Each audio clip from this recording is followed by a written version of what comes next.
Hmm. Yeah, because they're just like, I don't know. We have like 43 days together. So if you're not following us already on YouTube at Arc Thinker, make sure you do that because that is where I'm gonna end up doing most of the lives if TikTok goes down. But I do know that there is a lady on here who was part of the suit that was filed uh, against the TikTok ban, and she said that of course they're going to the Supreme Court, but the Supreme Court can deny to hear the case. They don't have to take it. And so if they deny it, then that's the last straw. Um, the TikTok company can ask for a 90-day extension to give time to see if they're going to divest. But other than that, um, if the Supreme Court hears the case, they're going to ask for a 2025 fall hearing. So that would give us until the fall of 2025. Um, But if they deny it, at best, we got until March because TikTok plans on initiating the 90-day ban.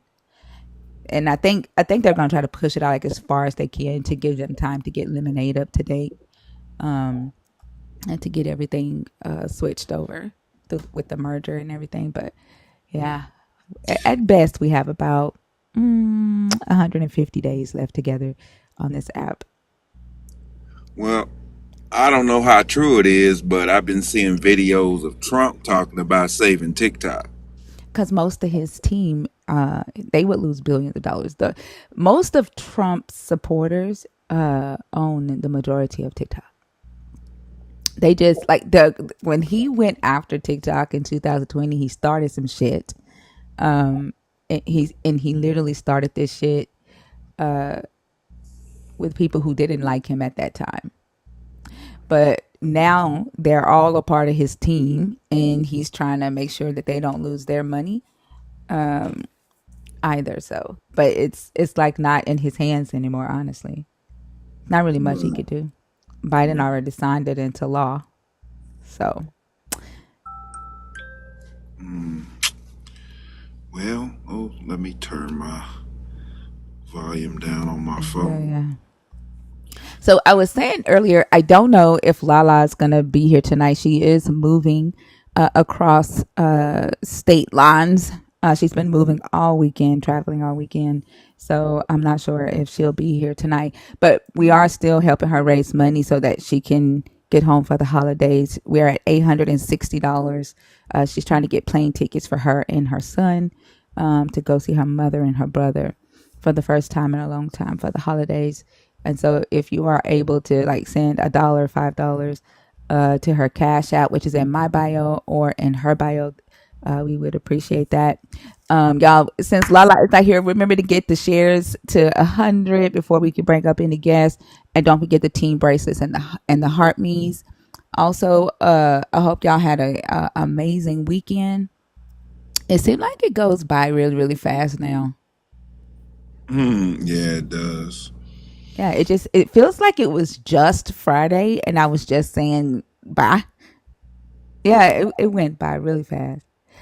I saw before I went live, also is live, and he had trust in the Lord on there. Now, trust in the Lord, I think, is a Hebrew Israelite, and he's been on our stage before. But he asked, why did Yahweh kill a lot of people in the flood, right? And so they were talking about how also brought up the scripture in Romans that where there is no law, sin does not impute, right? Right. And he had trust in the Lord stuttering. Now, I have never seen this dude stutter the way he was stuttering because he was trying his best to figure out some way out of that. He was like, Noah preached the law, and also was like, but the Bible doesn't say that Noah preached to them. And he was like, wait, hold on. He said, he Mm. was so stumped. He was like, hold on. So you trying to tell me that where does it say he was so stumped and he used like a double negative. He's like, what does it say that Noah not did not preach? to the like he was just stumped. And no also was like, but there was no law at that time, so there was no sin. So why would this guy like just kill everybody when they didn't know his laws? He hadn't given anybody no laws. They didn't know nothing about sin. And man, he was stuttering. And he even went to gaslight. He was like, well, gaslight, well, no, since he's deconstructed. Like, he leaned on gaslight for backup. And I was like, Wow. you went to gaslight? Man, gaslight finna gaslight the fuck out of you. Like, you think gaslight finna have your back? Oh my goodness. Well, Man, he was lost. He needed some help. He needed some help. yeah, that caught him off guard. And he was like, Bash got up there. And Bash was like, "You're thinking about Peter when he said Noah was a righteous preacher." And then Bash was like, "But that happened in like later after the flood." And he was like, "Well, wait. You don't know that. You don't know if it was after the flood or before the flood." Then he asked the question, "Well, hold on. That means that one of the eight that was on that ark had to have Nephilim blood." And Bash was like, yeah, because they survived after the flood. And he was like, no, they didn't. No, they didn't. He was like, yeah, they did. He's like, man, I need to see this. I need to see this. He said, I'm not saying that you're lying. I'm not gonna call you a liar. He's like, but I need to see that the Nephilim was after the flood. Mm-mm-mm. That conversation was funny. Like sometimes I just be sitting on the outside just listening. That conversation was funny as hell. I like listening to Bash because Bash has a gift, and Yeah. his gift is just so remarkable to me on how he can and he can make a person look stupid without calling them stupid. Yeah. He's so good at that. I mean, and he just leans right into it. And he'll say, "Okay, we'll run with that. Okay. I like how he do that. Okay, we'll run with that." Bad like he'll let them say something stupid and just like let it go. I can't. I'd be like, hold on, what the fuck did you just say? What? That's why question number 2 tonight. Like, why should we ignore facts and believe the God? Like, I feel like these people be playing in our faces.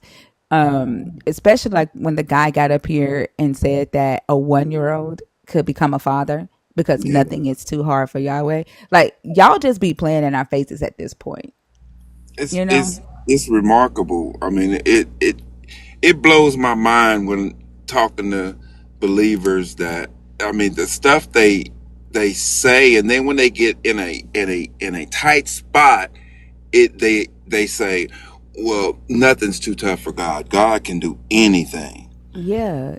Yeah. Um, It's like, I don't know. It's like they, I don't know. It just turns them into these dishonest people. Y'all, I don't. I think I'm gonna have to start over because we're like it's 174 in here, and I think it's just us. And it's 11:20, and it could be because we started late and then had to restart again. Um, the shares are at 65. Normally, we'll be at well over 100 by now. So I think uh, I don't know. We might have to start over right at 11:30 to see if we can hit the FYP because I'm not sure if we are on the FYP. The views are quite low. What's up to the YouTube audience? I hope y'all had a great weekend. What's up, Rodney, Maven? What's up over there? Can somebody look to see if we're on the FYP for me?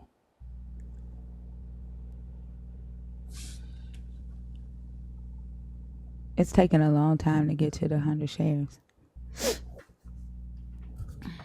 Now I'm gonna make sure I understand this. When you say the FY the for you page, like if I'm on Friends and I'm just scrolling and you Yeah, pop that's up, not the FYP. okay. See, I don't know what the hell that is. I just don't. The FYP is the for you where it says for you. That's people that you don't follow. Um, Okay. okay. Um, I don't know. The numbers ain't going past 180. Something is weird. The only thing I know to do, y'all, is start back over because It just jumped up to 192, 194. They seem to be moving up with 207, I 204. don't know. We'll see. Oh, we're at 100 shares now. Okay, I think like if we have to get to like 100 shares within the first couple of minutes of the live in order to like hit the FYP. Um, so we're at 100 shares now. We're jumping up now. All right, let's see here.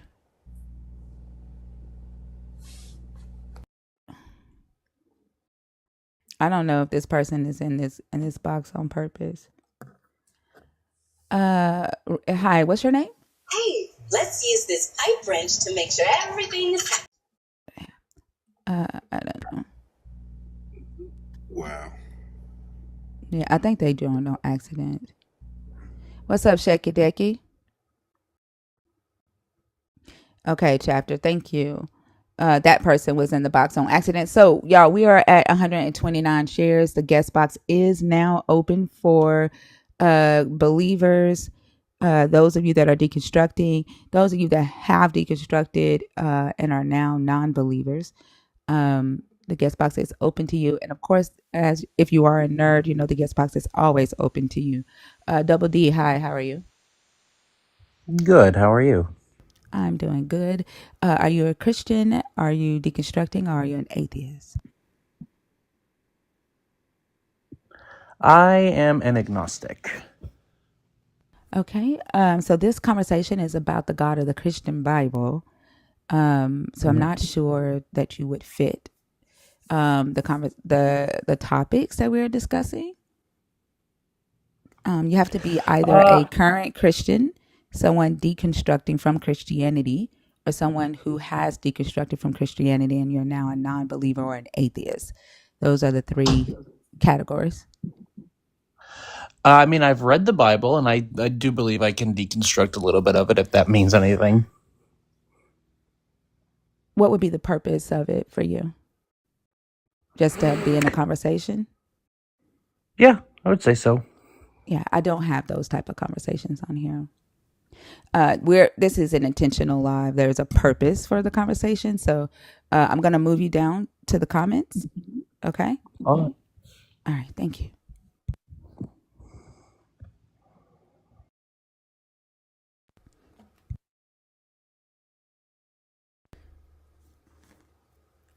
Guys, if you're agnostic, I have no issue whatsoever with you being agnostic. This is to discuss the God of the Christian Bible. Um, and I know y'all might be like, "Damn, she could have just had a conversation with him." I'm just not like that. I don't just chat just to be chatting. Um, and I've explained that about my personality a lot of times. Y'all may think it's weird, but that's just not me. Okay. Breadman, hi. How are you? Great. How are you doing? I'm doing good. Are you a Christian? Are you deconstructing or are you an atheist? I'm a Christian. Okay. Go ahead and pick a topic. You can start with Nelly and I'll be right back, okay? Who's Nellie? Okay, her. Him. I Him. him. I'm sorry, Yeah. Nellie. No offense. No offense. Go ahead. You can pick a topic. Okay, I chose to pick the first one. The Old Testament condones slavery. Okay, go ahead. Slavery was set on a 7 year cycle, and the way that worked was if you started on as the seven cycles started, you were paid so much to work for those 7 years. Now, if you came in at year three, then you were paid for those years up to the seven. You were a slave for 7 years, but you were paid. Okay, let me ask you this. Yeah. Who was that for? Was What, that for that was a everyone? Jewish thing, I believe, No. That was for a particular set of people. but it was their choice. But it was set for a specific set of people, though. Do you know who those people are? Well, I had thought it was the Jewish people, that the Jewish law. Okay. That was what you're talking about was set for the Israelites. Okay. That's what that was set for. See, that's not the type of slavery for modern slavery. But what you see modern slavery is also in the Bible as well. It was practice. But see, we had a higher law brought unto us. When you say us, who is us? Gentiles. From the time of Christ, he brought a higher love, which meant this higher love was even above, the higher law was even above the Ten Commandments. Those are the lower laws. Yeah, Jesus didn't condemn slavery. Exactly. Let's pull that Jesus up. used Jesus knew that slavery was an institution practiced at that time. He knew how the slaves were treated, and he often used that in his teachings as a in his parables as a way to explain how to be. But He our didn't he didn't condemn slavery at all, and neither did the early apostles condemn slavery. In fact, Paul tells slaves to obey their earthly slave masters the same way that they would obey Christ. my point is, this was not a lifetime of slavery. Yes, it was. No, There every were there were 7 years. there were two different types. Actually, there were three institutions of slavery in the Bible. There was indentured servitude, where it was a 7 year bond labor, and that was for the Israelites. And then there was lifetime bond servitude, which is chattel slavery, which was for non-Israelites. There was also sex slavery for women. But the slavery that is lifetime, where humans were owned as property, as possessions, they could be passed down to the Israelites' children as inheritance from generation to generation. It's in Leviticus 25, verses 44 through 46. But Christ brought on a higher law. He did not condemn that law. In Well, fact, that your that Christ was actually a stickler for the Mosaic law. the law he brought covered all situations there. No, To he love didn't. one another as I have loved you. That you can love somebody and still enslave them. That doesn't. And he was talking to the Israelites, and they still enslaved each other for 7 years. And that has absolutely. He says, "Love your neighbor as you love yourself." Yeah. A slave was not considered a neighbor. In fact, in the Ten Commandments, a neighbor, you could not covet your neighbor's slave. In the Ten Commandments, Well, then are you saying that Christ was wrong, or are you saying that they I'm were saying you're wrong? wrong. I'm saying you're wrong. Your Christ did not condemn slavery. Well, I guess there's a lot of things. He probably didn't condemn a lot of things. Okay, but we're talking about slavery. That's the one you chose, right? Yes, and I believe he condemned. I believe his higher law to love one another as I've loved you covers it all. It doesn't cover anything. Like literally, Paul says to slave owners, obey your earthly master the same way you obey Christ, and do it with enthusiasm from your soul because it is the will of Christ. That was Paul's words to slaves. And then to slave masters, he tells them to stop mistreating their slaves. Is Not that let them go, stop mistreating them.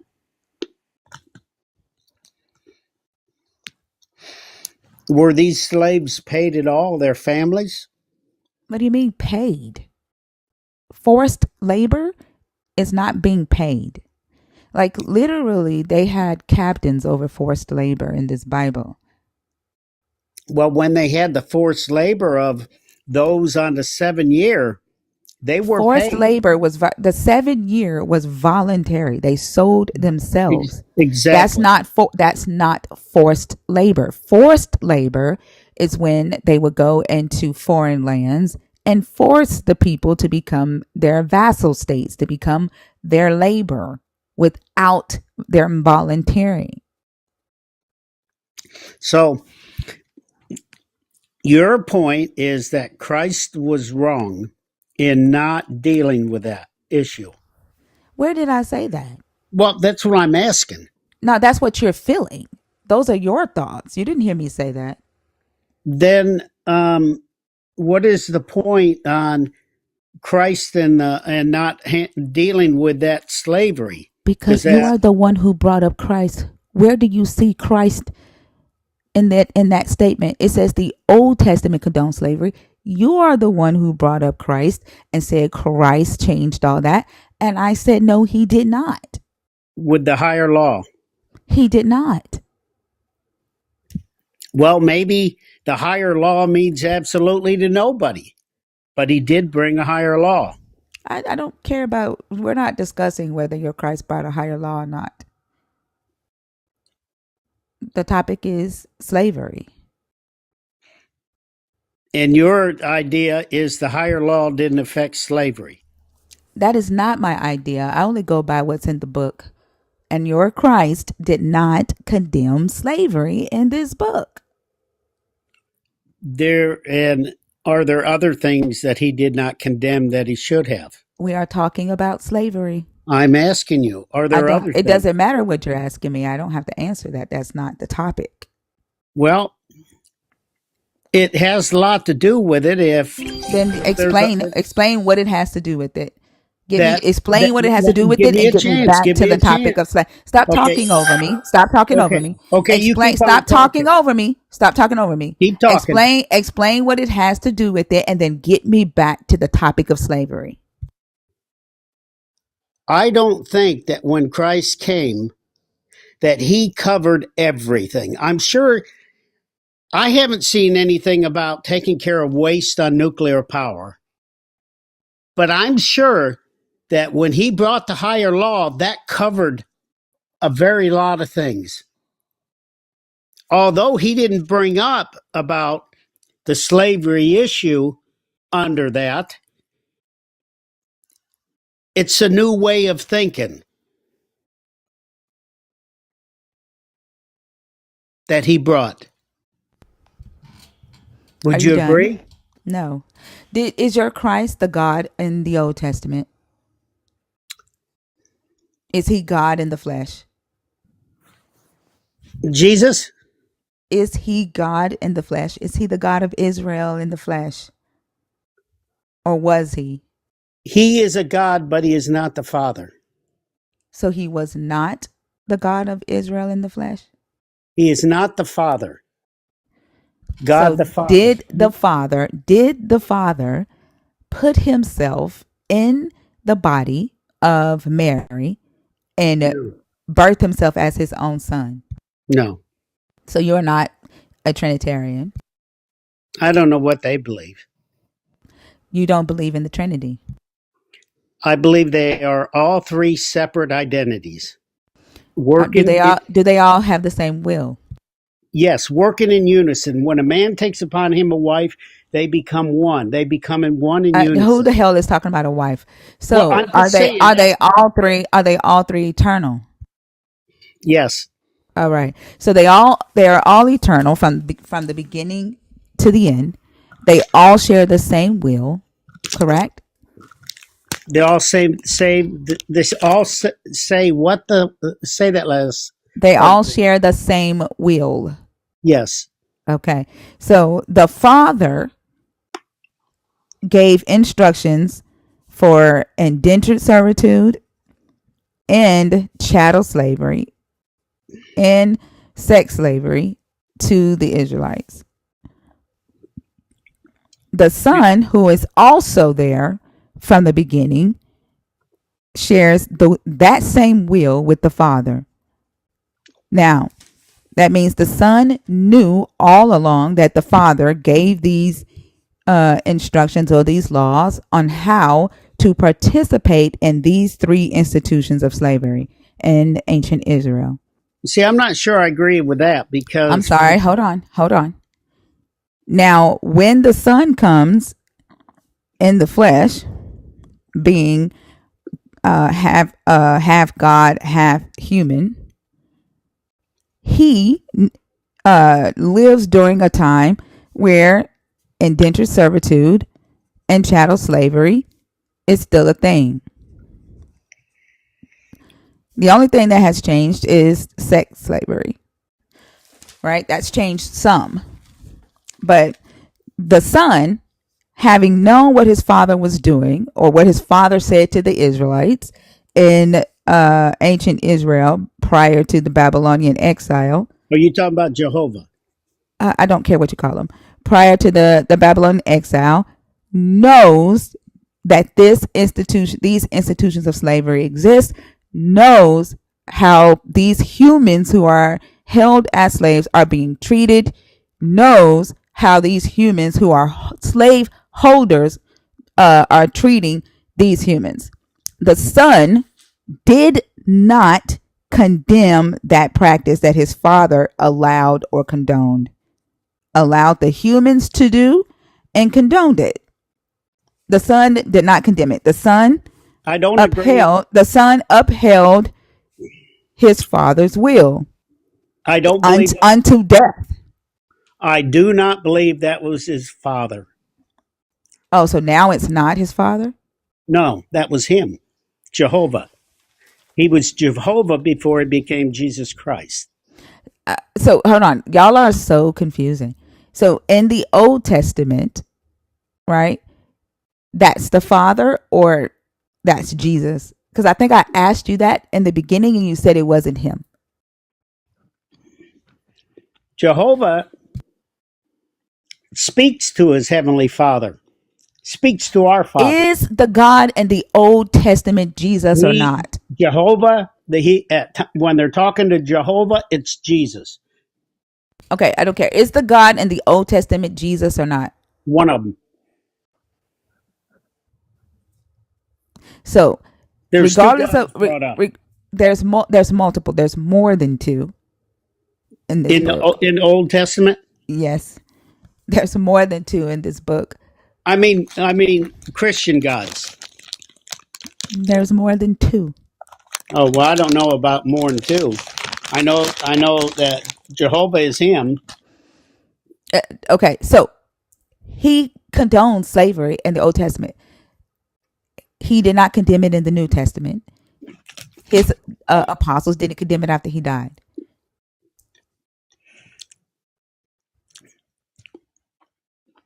The reason that they spent the 40 days and nights walking and traveling.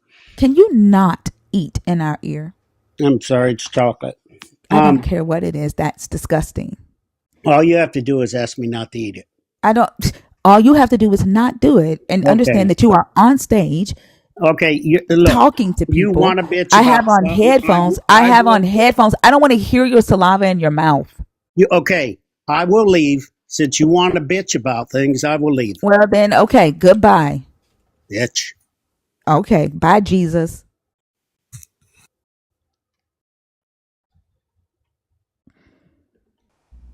It's amazing. The hell? I swear they be the first ones to call somebody out their name, but then be in church talking about Jesus is love, the higher love, the higher law. Fuck that shit. You got that damn mad because I asked you not to fucking swallow in my ear? The fuck? I can't do nothing but lie. I used to get angry at it, but it makes me laugh now. It's crazy. The last word. Yeah, but the crazy thing is that they don't realize that this shit is on display for everybody to see. Like it's literally streamed to YouTube and it just stays there. It just stays there. Like even if TikTok goes down, the world will see how Christians actually act. Like that's the crazy thing. Like y'all can't come up here and you can't keep your so-called cool like you claim this spirit allows you to do. That makes you so much better than those of us that don't believe. Y'all do it every damn day, every damn night. What's up, Loud? I love Bug. Hey, how you doing? I'm doing good. I thought you were still traveling. Have y'all made it yet? On the road now. Damn, y'all been driving for a long time. How much longer y'all That's got? 20 hours. 20 hours? Holy shit. Holy shit. You been rested? Nope. Girl. Well, don't try to stay up all night. I mean, I know you were in the car, but don't try I'm to stay not. up all night. Okay. All right. So we'll bring up the next guest. Also, I did remind people that we are at $860 and that we're still raising money to help you get home for the holidays. And that the Cash App is in your bio and mine. And that you plan on buying the Thank tickets on Tuesday. you. Yeah, I'm done. Hello. Thomas, hi. How are you? Good. How are you? I'm doing good. Can I get an age check, please? 22. All right. What year were you born? 2002. Okay, thank you. Are you a Christian? Are you deconstructing, or are you an atheist? I'm a Catholic. Okay, which topic did you want to discuss? The first one. Go ahead. Yeah, of course it does. And the New Testament clearly forbids it. And I think that Jesus, although atheists, agnostics, and the irreligious alike will argue, did not abolish the Old Testament law that condones slavery.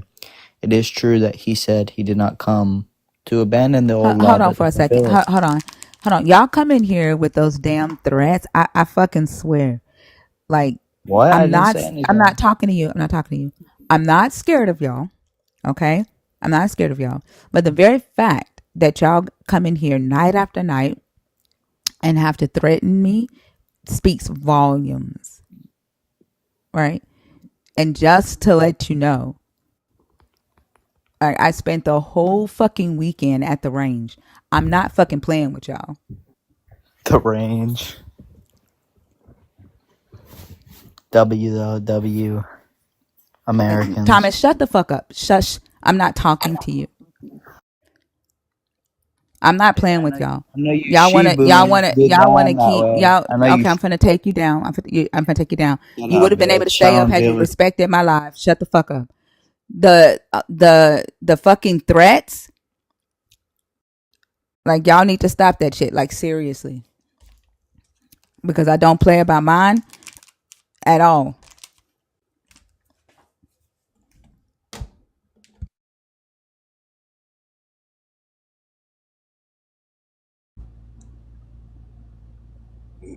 That is crazy.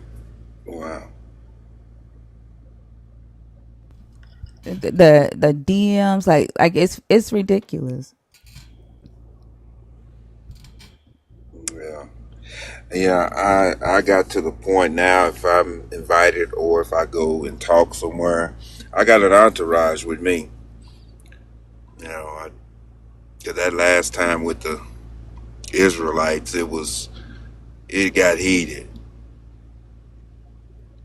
It's crazy that like I haven't had to own a pew pew in a long time since I got divorced, right? When I was married, we had them all over the house, right? Because of the when my ex-husband, the life that we lived. I haven't had to own one in a very long time. In fact, I could go to bed with my door unlocked. I didn't have to like lock my house up.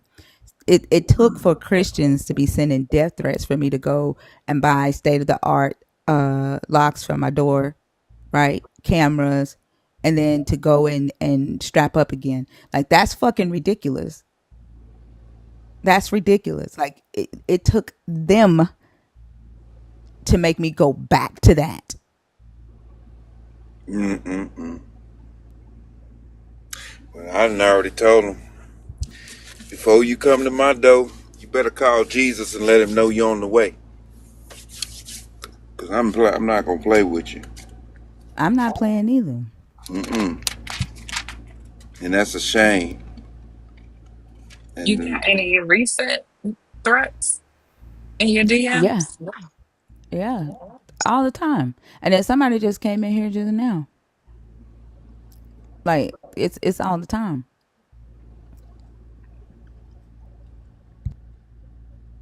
they just hate that they can't prove what they believe. That's all it is. You can't prove it.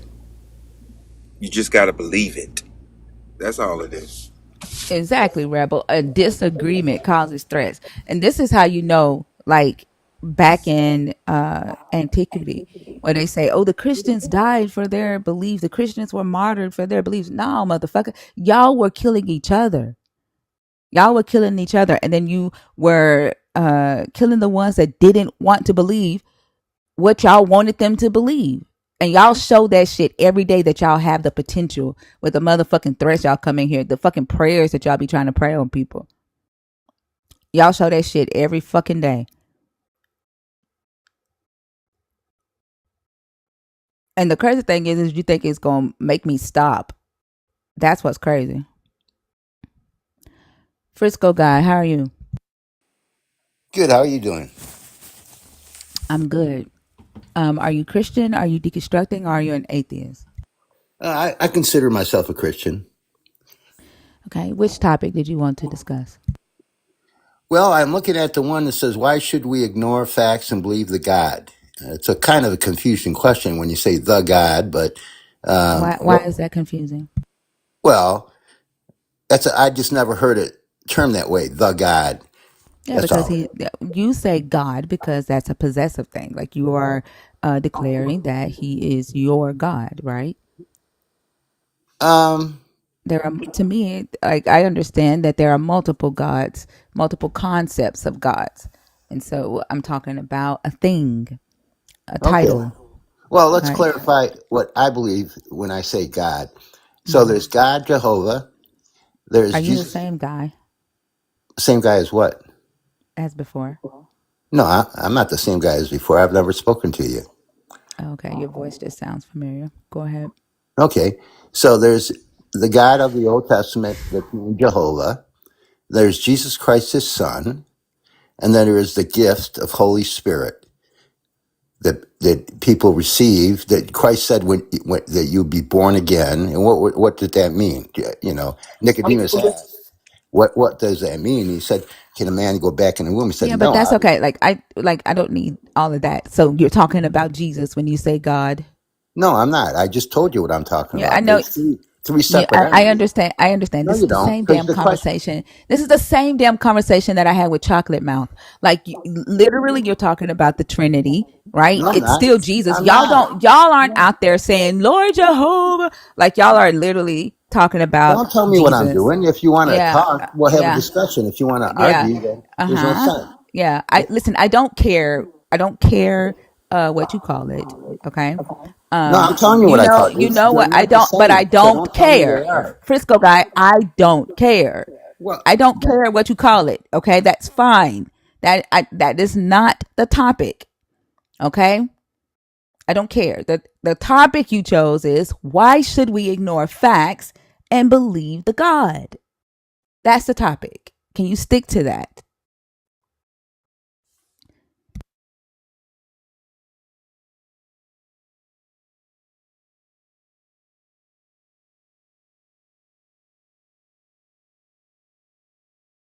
You have to unmute.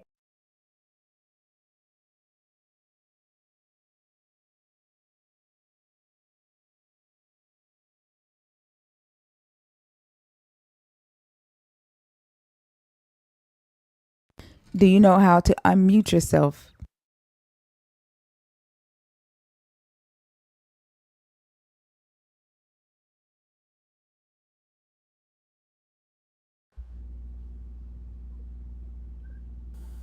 hello, can you hear me? Hmm. Can you stick to the topic? I am. We're defining our before we can have the No, we're not. discussion about. No, we don't. Yeah, No, we don't. we don't need to define what the God means. No, Why don't you tell me what the no. God means then, so we can have the It, discussion about the I don't question? have to do that. We're talking about the God of the Christian Bible. We're talking about the Christian God. If that's not the God you're talking about, then get down. Okay, well, as long as we're not confused that Jesus I Christ is not already God. told you that. I don't care. He's your God, not mine. Okay? Eh, You pick the yeah. topic. Why should I ignore facts and believe the God?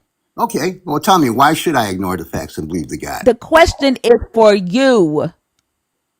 Well, what facts are you talking about? You're the one that composed the question. What are the facts? You don't even want to define your term. The facts are that your Jesus did not fulfill any of the prophecies in this book.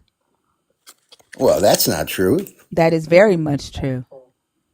Well, you spend a lot of time studying it, I so sure you. do. That's why I know that, because I study it. Well, that's not true at all because if you study the Bible, then you know that he did.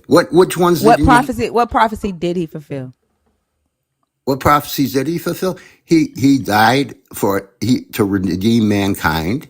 He was the What prophecy in the Old Testament says that a Messiah will die for the sins of the world?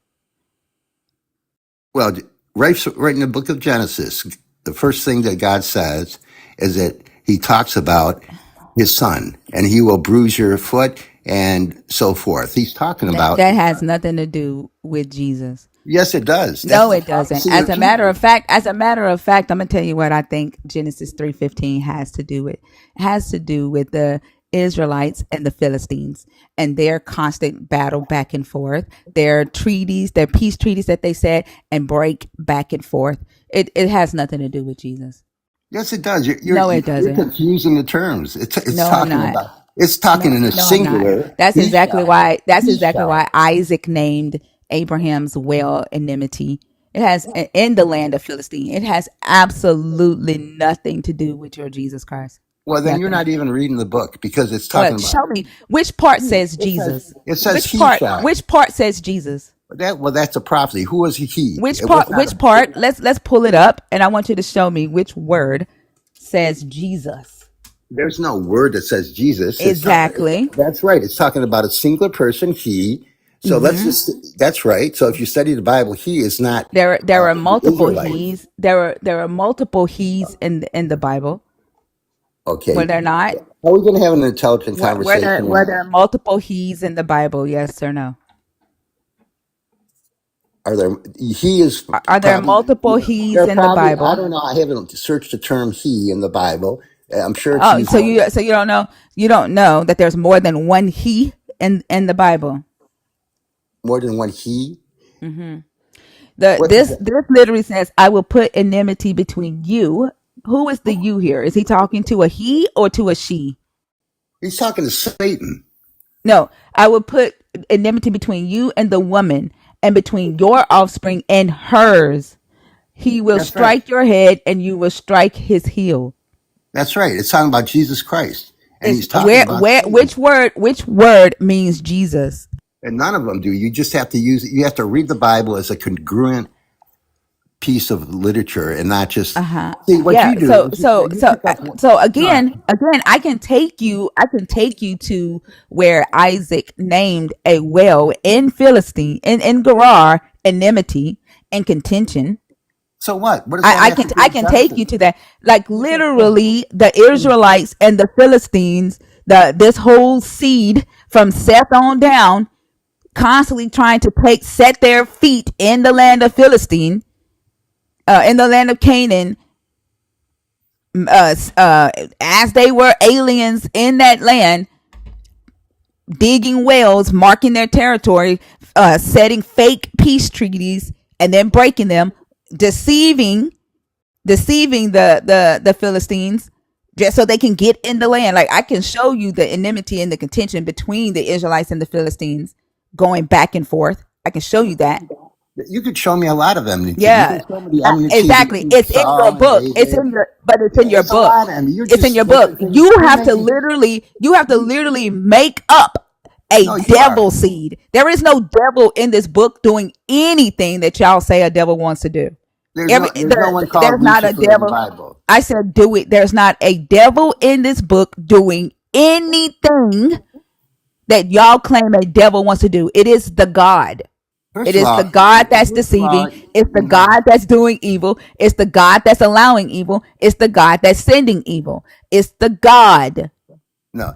See, the problem I can see with this discussion is, first of all, you're screaming, and second of all, Because I have to talk over you. If I don't no, have you to don't. talk over I you, then let I you. won't scream. Don't talk while I'm talking, and I No, won't have to scream. no, I wasn't. I sat You patiently let you literally finish. was. No, I wasn't. Yes, you were. No, I weren't. I sat there and listened to you screaming in my ear. All right, and You I do waited realize till you that this is stopped. on YouTube and I can play it back. The whole time I was talking, you were talking while I was talking. I can play it back. Well, if that's not true either. Okay, I can see, play it back. what I see is that you think you know all the answers, and you're not really open for another opinion No, what because I'm not open to is lies.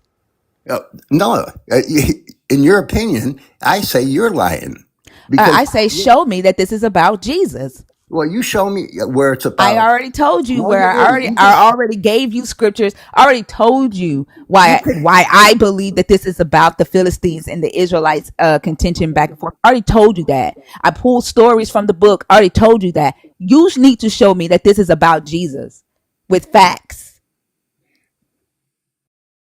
There's a lot of stories of enmity. I could pull up anyone I Okay, want. do it.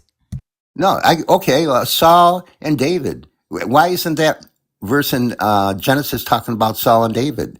You just picked out a random entity in the Bible Hold and you on. placed Saul it. and David, your God did it. Your God sent the evil spirit to Saul to make Saul want to kill David. That was your God's doing. It was my God's doing that. It Your wasn't my God God. sent the evil spirit to Saul. Yes. God said. See, the thing is, the Bible, first of all, wasn't written in English. And how many translations of the Bible? There's some Bibles that say you should obey your policemen because they're the guardian sent from God. So before you go quoting what the Bible says, you have to realize that there's many. Also, now the translation's wrong because it says your God sent an evil spirit to Saul.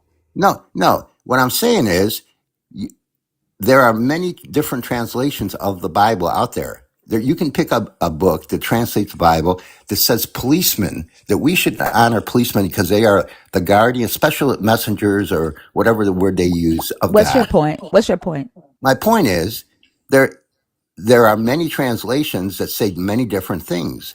And So so before what the King James Bible and what the NRSVUE says about your God sending an evil spirit to Saul is wrong. it says a lot of it's you have to work it in the Hebrew or the Greek. Let's pull up the Hebrew and let's read it. Hold on. Let's do that. Well, what's chapter and verse you're talking about? I'm gonna pull it up.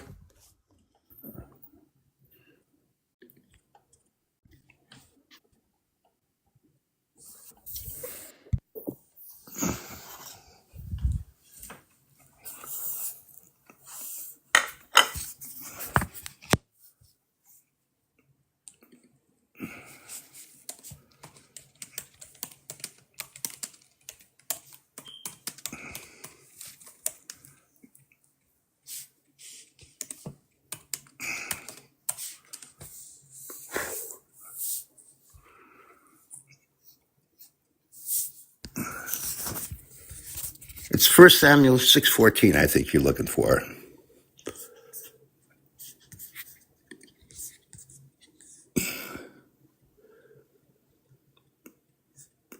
There we go. Hold on. Now the spirit of the Lord had Well, departed from what verse? Saul, What and verse? an What evil verse? spirit from the Lord began to terrify him. What is the verse, please? You just said it. Why are you asking me for it again? Well, I want to make sure we're at It's the on the same point. screen. Do you not see it on the screen in front of you? I'm not looking at the screen. Well, that's why I pulled it up on the screen. It's on the screen. It has the Hebrew and it has the English translation right up under it. All right, let me see here. I can barely see the screen. First Samuel 16. What? You already know the verse. You already said it. Yeah, but I lost it on Google. I googled it. 6. First Samuel 6. Can you just tell me and stop being? 16:14. Well, thank you. All right, go ahead. I'm sorry. Go ahead. Read it, I've please. already read it once. I'm not going to read it again. It's right there on Okay. the screen. Okay.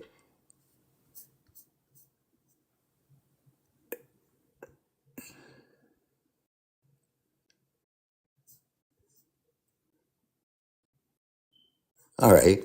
So it's talking about now the spirit of Yahweh had departed from Saul, and an evil spirit from Yahweh terrorized him. Okay, that's the version I'm reading. Okay, and the word terrorized is The evil spirit from the Lord, aka Yahweh, aka Jehovah, began to terrify him or terrorize him. It's the evil spirit. You said that Genesis 3:15 could be about David and Saul. I said, if it is, your God is the one who did it. Your God sent the evil spirit to terrorize Saul, to make Saul want to kill David.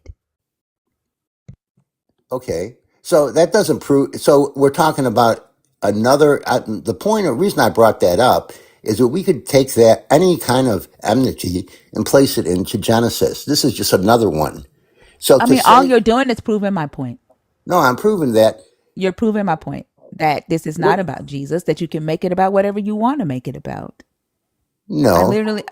I literally said that. I said, do you want me to tell you why I think that this is about the Philistines and the Israelites?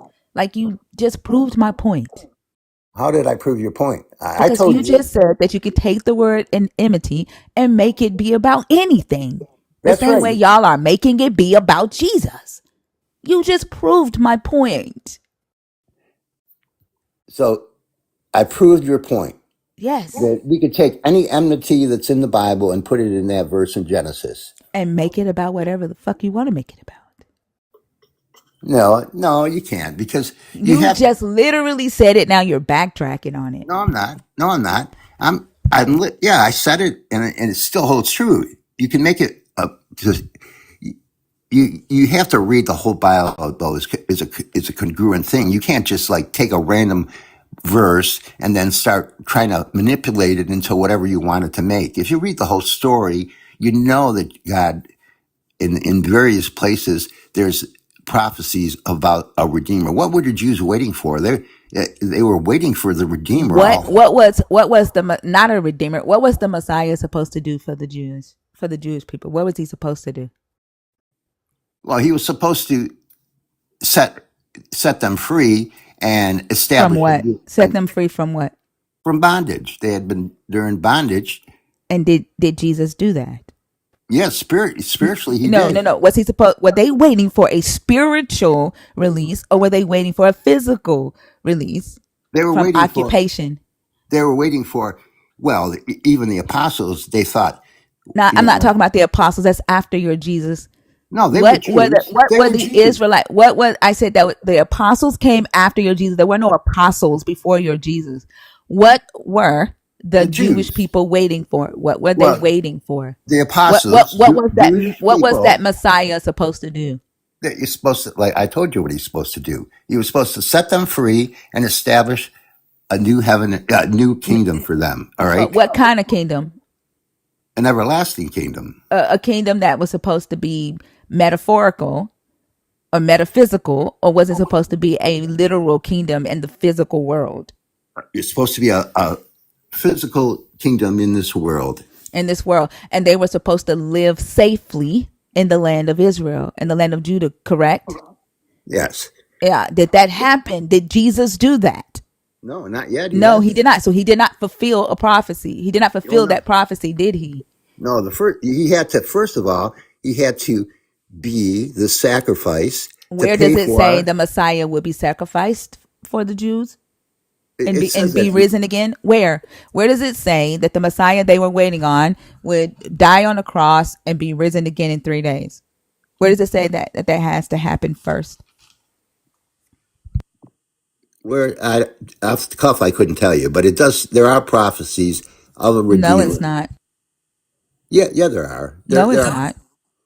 What were the Jews waiting for all their life? They were waiting on a militant Messiah that was going to come in and fight a war, get them out of occupation, reunify the North and the South under one king, and reestablish the Davidic monarchy. That's right. And that's what when Christ And comes the Jesus second did none of time. that. Jesus No, did not none yet. of that. Not yet. If Because you say he hasn't done it yet, that means he didn't fulfill the prophecy. no, he fulfilled the No, he first portion of didn't. the prophet. He No, he did not. fulfilled, yeah, he did. Because if you know anything about bondage, there's mental bondage, spiritual bondage. Some people, it'd be better to be dead than to live a life that's terrorizing, where you're Literally, your mentally whole and concept about your Jesus is all imaginative. no, it isn't. Yes, it is. There's no physical kingdom. He didn't sit on a physical throne. Like literally, you can just say shit because there's nothing, evidence to substantiate anything that you're saying. It's all make believe. It's all in your head. No, it's not. And you have to like literally use fear tactics I'm and not. I'm not. manipulation No, to no, force people to believe what you say because there's nothing that can refute what's in your head. Okay. So what did you say? I have to use fear tactics and manipulation to make you believe what I say. I have said nothing that cause you fear or to manipulate you. So you've got a lot of passive aggressive I'm anger. talking about your religion. Is My real, mighty narcissistic you of don't you you to don't know think my no. that It's I'm my. talking about just you. It's pretty narcissistic for you to assume you know my religion. You don't know Literally, you shit. already told us your religion. No, I haven't told you shit. You did. Okay, You told us that you believe in Jesus Christ. Did you not? that's not my religion. That yes, it That's is. he's a man. So So the now Jesus is not narcissist. God. Now Jesus is just a man. Before you Excuse said me. he was a part of the Trinity. So No, now I he's didn't. just a man. That's I Is started is he this. is he not part of the Trinity now? I started this conversation as saying, let's define what God is, No, and I you said, literally already did. You already did. Then you started going into preaching. You started talking about the Trinity. no, I So didn't. I ain't never. I never mentioned it. is he not part of the Trinity? Are you going to let me talk, and or are you going to Answer the keep cutting me question. off? Is he not part of the Trinity now? No, he is not, and don't. I never Oh, said he okay. So the was. backpedaling again. No, no, you're backpedaling. You're putting words in my Mm-hmm. mouth because Yeah. I start. You play your YouTube. I started out by saying, let's define God. I said, there's Jehovah, there's Jesus Christ, and there's the Mm-hmm. Holy Spirit, which is a gift. Mm-hmm. Okay, I never said that there was a When Trinity. I said the Trinity, you said, "Oh, so you already know." You don't remember saying that. I would never say that. Oh Okay. wow. Oh wow. You play your you play your YouTube if you Mm-hmm. got really have one, and you No, listen I to it. lied about the YouTube because I'm a liar. I never said you were a liar. I said play I it. didn't say you said it. You play it and you listen to it because now Mm. you're making shit up. And Yeah. yeah, Yeah. So because you don't remember me saying that I already had this conversation with the previous guest that I thought you were. You don't I remember have me no. saying that? I remember you saying that, but I don't know Mm-hmm. the conversation you're talking about, and I'm not the When you previous brought up guest the you had. Trinity. I never Let brought me up let the me let me Trinity. ask you this, Frisco. What's the point of the Father, the Son, and the Holy Spirit? What is the point of them three? The point? They're three Mm-hmm. separate individuals. God is God. Mm-hmm. Okay, He is spirit. Mm-hmm. Okay, Jesus Christ is a man who didn't Mm-hmm. exist until he was born in And so he's Nazareth. just dead now, right? No, he's not dead. Oh, he's alive. Yes, he is How alive. how how did he rise from the dead and is he eternal now? Okay, so why are you asking me, is he alive if you say you know the Is he Bible? eternal? Is he eternal now, Frisco? Yes, he is. How did a mere human, Frisco, become eternal? You read the Bible. You No, know, you you're tell asking me, me. Frisco. If he's not the Son of God, if he's not a part of the Trinity, how did this mere human? Let me ask you this, Frisco. Did he have godlike powers while he was here? No, He didn't. no. So he didn't walk on water. Yeah, he walked on water. So humans can walk on water, Frisco. Peter walked on water for a while, didn't he? And then what happened when Peter did that? He became afraid because Because of he, what, Frisco? I don't know, because of his mind. He freaked out. He was walking on water and he stopped Because believing. he's human. Because he's human. Yeah, because he's human. And because he took his eyes off of your God, No, right? no, he's not my God. Jesus Christ is not my God. Stop saying that. Yeah. What's wrong with you? I've told you a dozen times now that Jesus Christ is a Did man. you when I asked if you were a Christian, if you were deconstructing, if you're an atheist, what did you say you were? I said, I'm a Christian. And a Christian is A Christian is why are you swallowing again, Frisco? swallowing again. I haven't swallowed the first Yeah, time. like So so are you the first guy's twin brother or something? Like do y'all I all know this just is really odd. yeah. Y'all all just eat in people's ear and swallow in people's ear. wow, what? Why are you here? You might. Do you Like like get are off you on gonna this? get mad because I don't want to hear your saliva in your mouth going No, down your there's throat no and my saliva in earbud my mouth. and run If I off and call me bitch swallowed, again? you know what? I think you really get off on this. This is like some kind of form of erotic play, and you must have orgasm that as you play I this shit guess. later on. Do you want to hear me scream? Whatever pleases you. All right, because Is that why you're back? I'm not back. This is the first time we've ever spoke. Sure. You're delusional. Yeah, you really are. Because I listen to you and I say, who is this woman? She knows the Bible. So And you've listened to me before, Frisco. So you're not new yeah, I here. listen to you. I've been listening to So you then you tonight. know how this goes then, right? I don't know what this If you is. listen to me, Frisco, you know how this go. You know that I don't take kindly to people swallowing and eating in my ear or in the ears of all the people in here listening. You know that I Okay. do not like Oh people my God. talking over other people, right? You also know that I do not take kindly to people trying to bullshit me when it comes to facts. You Ma'am, also know that if you pick a topic, Frisco, that I'm going to make sure you stay on topic. If you watch this live, then you know how it goes. And everything that's happening right now is not a surprise, is it, Frisco? what is your name, ma'am? What does it matter? Well, you don't have a name? You should know. Like TikTok. how do you find your way back here? Like you've watched this live before, I right? watched it just now. I clicked on live and you came up. Oh, so I don't know now you're backtracking. how am I So, backtracking. Frisco, you literally said that you watch and you listen and you say, man, this woman knows her Bible. So, are you trying to tell me that in the 45 minutes that I've actually been live having conversations, I've had one conversation with an asshole who wanted to eat chocolate in my ear, and now you? Are you trying to tell me that in those two little conversations that you got this grand revelation that I know my Bible? And Yeah, that you've never seen this live before.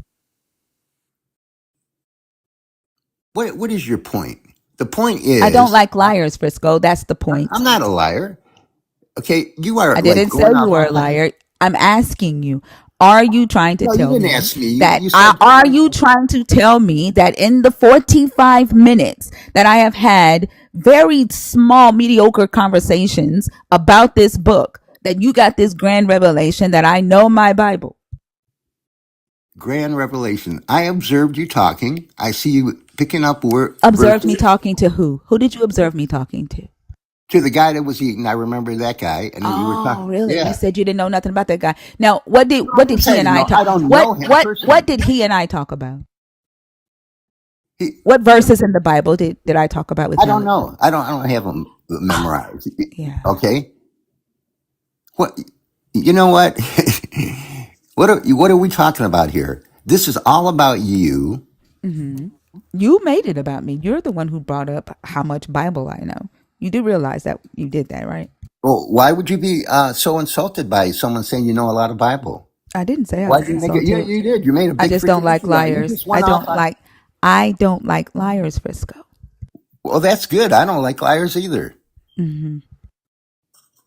So we've established that point. Is there anything else you want to tell me that you like and don't like? I'm gonna tell you what point we have established, Frisco. The topic No, that you chose was why should we ignore facts and believe the and I gospel? asked you what the And the facts were. point that you And have the point established is, for the me, point is, Frisco, you're the doing it point again. is, You no, say the that you do point not is, talk while I talk, Frisco. yeah, I You're don't doing because it right now. You're no, doing it that's right right, I now, am. Yes, I am. Frisco. That's Frisco. right, I am because I'm Frisco. doing the same thing you. Listen. You've already established for me that there is no motherfucking reason that I should ignore facts and believe in your God. Because I don't like you, Frisco, and I don't like the way you act. I don't like the way you think. So, no, thank you, and goodbye. Go eat some more chocolate.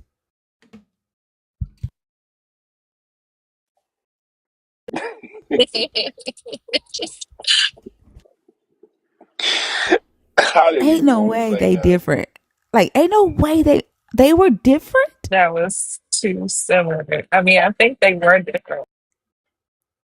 Uh, I couldn't really tell, you know, but they had a lot of the same characteristics. They might be brothers or cousins or something. I don't know, but their Twins. characteristics were the same. Like, even down to the swallowing. Like, what? Yeah, breathing hard, swallowing, and smacking, and I'm like, okay. I was wanting him to address though what he read, but he didn't. No. He didn't address it. Mm-mm. He kept scapegoating past it. Ellen, hi, how are you? Hello. Hi. Hi. Are you a Christian? Are you deconstructing or are you an atheist? Um, I don't know how I joined. I'm so sorry. It's okay. I'll take you down. I hope you have a good night, okay? Thank you. Mm-hmm.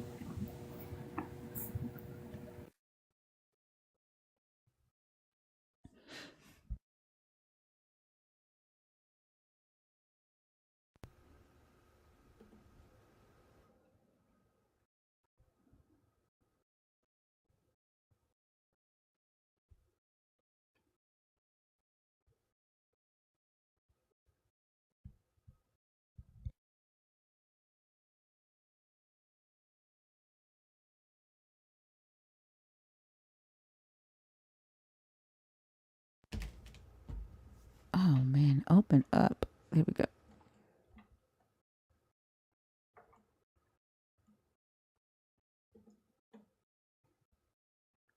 Vani? Hi. Hi, how are you? Good. How are you guys? I'm doing good. Mm, Did you mean it's- to join? yeah. I Uh, wanted to join. okay. Can I get an age check, please? I'm 39. Okay. Are you Christian? Are you deconstructing or are you an atheist? What does deconstructing mean? It means that you are asking yourself hard questions about your belief system, researching it, analyzing it, and then either doing away with it or putting it back together in a Oh, like healthier way. just like kind of like trying to make a decision. Okay, no, I'm pretty solid on what I believe in. I'm actually a Christian Jehovah Witness to be particular, Okay. to be exact. Okay. All right. Which topic did you want to discuss? First I want to get to know you guys. No, What we don't. No, we don't. All you need to know is that we don't believe in this God. But there's no need to like get personal. oh, okay, well. So when you put that topic up there, are you talking about hold on one second, okay? Let me tell my son to answer the door. Okay. Why do people want to get personal when they get on this stage? Like, what's the point of that? No, I wasn't getting personal out because you asked me about myself, so I No, thought it I was only didn't. right. You I didn't asked me ask what you. was my No, I asked if you're a Christian, if you're deconstructing, or are you an atheist? That's not personal. no, that's why I was asking you. I was asking you the same thing. No, you didn't. You said we need to get to know each other. No, I was that's what I meant. I just wanted to know what Okay. denomination are you? That's what I was saying. Okay. Did you get the door answered? No, my son is answering it. Okay. But yeah, are you We, atheist? I do not believe in this God, and that's all you need to know for this Oh, conversation. okay. Yeah. Which Well, topic did you want to discuss? okay, so I guess you're talking about Christians. I'm assuming that you're talking about the Christians that go to church. I'm So just okay. I'm So also the topic is about the God of the Bible. Okay. okay. All right. And so, in order to participate in the discussions, you either have to be an active believer of this God, someone who is deconstructing or considering deconstructing the belief, or someone who has. Okay, Okay. that's why I ask, "What are you?" Just to make sure that you qualify for the conversation. Okay. Yeah, I'm an active believer. I'm an active believer in the God of the Bible, in Jehovah God to be Okay, exact. all right. Which topic did you want to discuss here? Why do you what topic is there available? Like would you want to discuss anything? There are four topics on the screen. Do you see them? Mm, okay, the Christian God is a great deceiver. I Okay. want to discuss that. All right. So I'll tell you why I say that. There are several times in this book where the God actually does lie and says that he will lie in order to get his will done. There are several times where he blesses the Israelites through deception, through some act of deception that they've done. And he, either condones deception for his greater good of his plan, right? And I also don't see a devil in this book that would be a deceiver, that would be the character in the book deceiving humans or deceiving the world other than this God. I see people talking about Oh. a deceiver, right? I see uh, the early apostles in the Bible talking about a devil, talking about a deceiver, but you don't actually see any character outside of the God of the Bible doing any of those things. Oh, okay, so you don't even believe in the devil. Okay, so yeah, that's the thing. That's one thing. The devil portray himself as an angel of light. He don't want nobody to believe in him, but he actually is the God of this world right now. He was kicked out of heaven, and the Bible says that the whole world is lying in the power of the wicked one. So once Adam and Eve ate that fruit off the tree, because when first the Bible also Hold say on, that let's before we go to Adam and Eve, let me ask you a quick question. Would you consider Jacob, the father of Israel, a deceiver? I don't. Me personally, if we talking about good people in the Bible, I No, believe I that asked, would you consider him a deceiver? Do you know who Jacob is? I know of Jacob. I don't know everything about him like the back of my hand. So, Do you know who he is and like what role he plays in this whole story? no, not really, not off the back of my hand. I don't know what link in bio means, but please do not promote yourselves in my comments unless you are a nerd. Um I would like to. so Jacob is Israel. Do you remember one of the patriarchs? His name was changed from Jacob to Israel.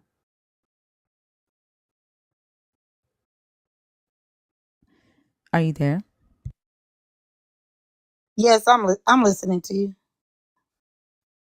Yeah, do you know who Israel is? Yeah, Israel, the ones that what I know about Israel is they constantly disobeyed God. They did not listen to God. So God made a new covenant and it's now spiritual.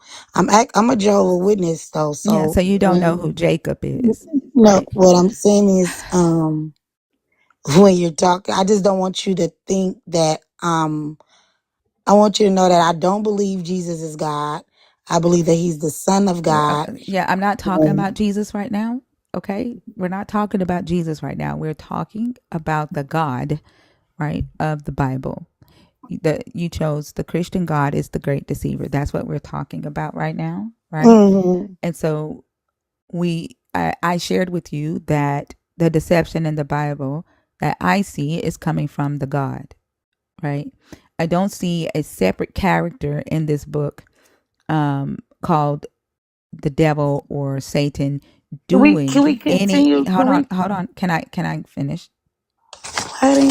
I'm trying to get you on the same path, right? So that we can have a productive conversation, because it's kind of hard when you don't necessarily know the book. I know enough to have a conversation. I know enough to prove that God is not evil Do you, you didn't? We're not talking about whether your God is evil, are we? Though. or a deceiver. Okay, so who is Jacob? I know enough to know that the devil is the deceiver. Who is Jacob, Vonnie? You can John, why are you eating in my ear? Why are you doing? Did you come up here to do that on purpose? Did you come up here to do that on purpose, Vonnie? Ma'am, no, I came up here out of love. I didn't come up here to do Then anything on did purpose.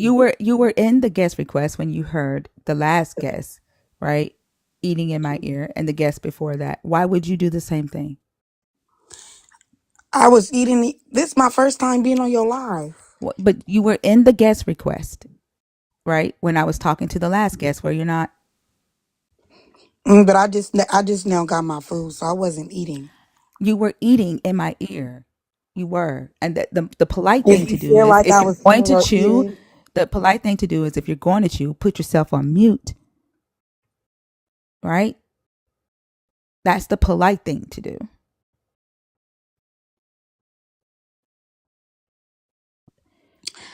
okay, my bad. I'll do that. Okay. Thank you. Who is Jacob? I don't know. You can explain him to me. So, and this is what I was trying to do when you cut me off, and I don't know that we would be able to have a fair conversation, right? If you're not privy to who your biblical patriarchs are. We can have a conversation. Why do you like? Are you afraid to have a conversation? Yes, I'm afraid. I don't understand. Let's have a It, conversation. like, I want to would it be let's have fair? a Would it be fair? conversation Would about it the be devil. fair, Vonnie? That's what I plan to do, Vonnie. But would it be fair for me to do that when you don't know who your biblical patriarchs are? You don't know who Jacob is.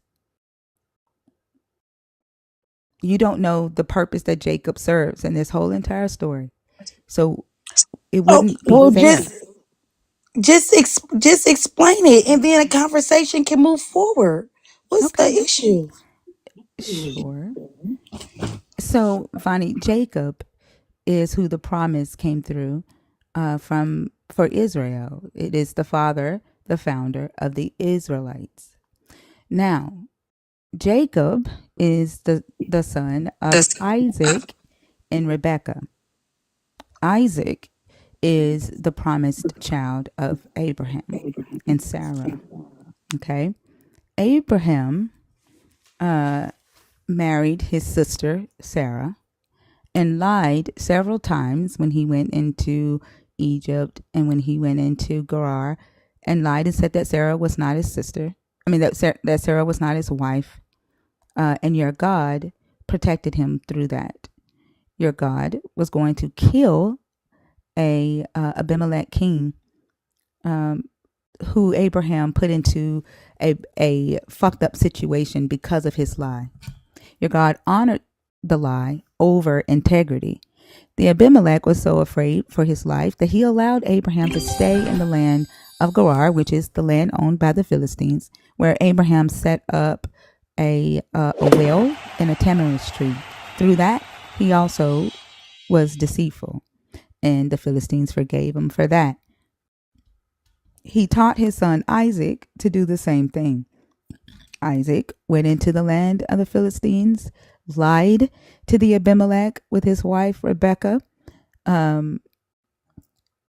then set up wells in the land of Philistine, marking their territory. All the while, they are foreigners in this land, and the Philistines are welcoming them, giving them wealth. And then they had two sons, one named Esau, one named Jacob. Now, according to tradition, the oldest son would get the inheritance of the father. Well, Rebekah and Jacob decided to lie to Isaac and deceive Isaac and trick Isaac into believing that he was blessing Esau, his oldest son, who he loved. But instead, he sent the blessing to Jacob. Jacob lied to his dad and said, I am Esau, your oldest son. And then when Isaac asked him, how did you get here so fast? And how did you get the game, the hunt, the food so fast? Jacob lied and said, with the help of your God who quickened me. And so Isaac believed it. Isaac ate, and Isaac blessed Jacob and gave Jacob the double portion that Esau was supposed to get because of the fact that he was the oldest son. Now, your God loved Jacob. Rebecca went to an oracle while she was pregnant, and that oracle told her that her son Jacob would rule over her oldest son Esau. So Rebecca took it upon herself to manipulate and make that come to pass, right? But your God, who was supposed to be the God of Isaac, allowed that deception to happen and blessed Jacob through deception. Jacob was the deceiver, and your God blessed and loved a deceiver who became the Israelites. Mm-hmm. So it just sounds like a bunch of work of the devil to me because God can't do no bad stuff. The Bible say bad. The Bible say that Did I tell God y'all can't do that no that was going to be wrong. a waste of time? I'm talking. I'm responding to what you said. The Bible says that God cannot be unjust, and if anything is unjust, it is not of me. So then the Israelites are not of God then, because Jacob is the The father of the Israelites, and your God Israelites blessed didn't even Jacob. listen to God. Your Israelites didn't listen to God. Hold on, Cause is this Jesus? this Hold on, conversation. it's gonna be a waste. You see what I'm saying? I'm just saying the Israelites didn't listen to God, and none of this stuff would have happened if the devil wasn't around. That's the whole thing about it. That he's the deceiver. You saying God is the deceiver? It's the devil that's the deceiver. So in this Got to Bible, put the so blame. so listen. In this Bible, this is the story of Isaac blessing Jacob. It's in your book. This is your book. Okay. When Jacob comes to his father and he says, my father, and he said, here I am. Who are you, my son?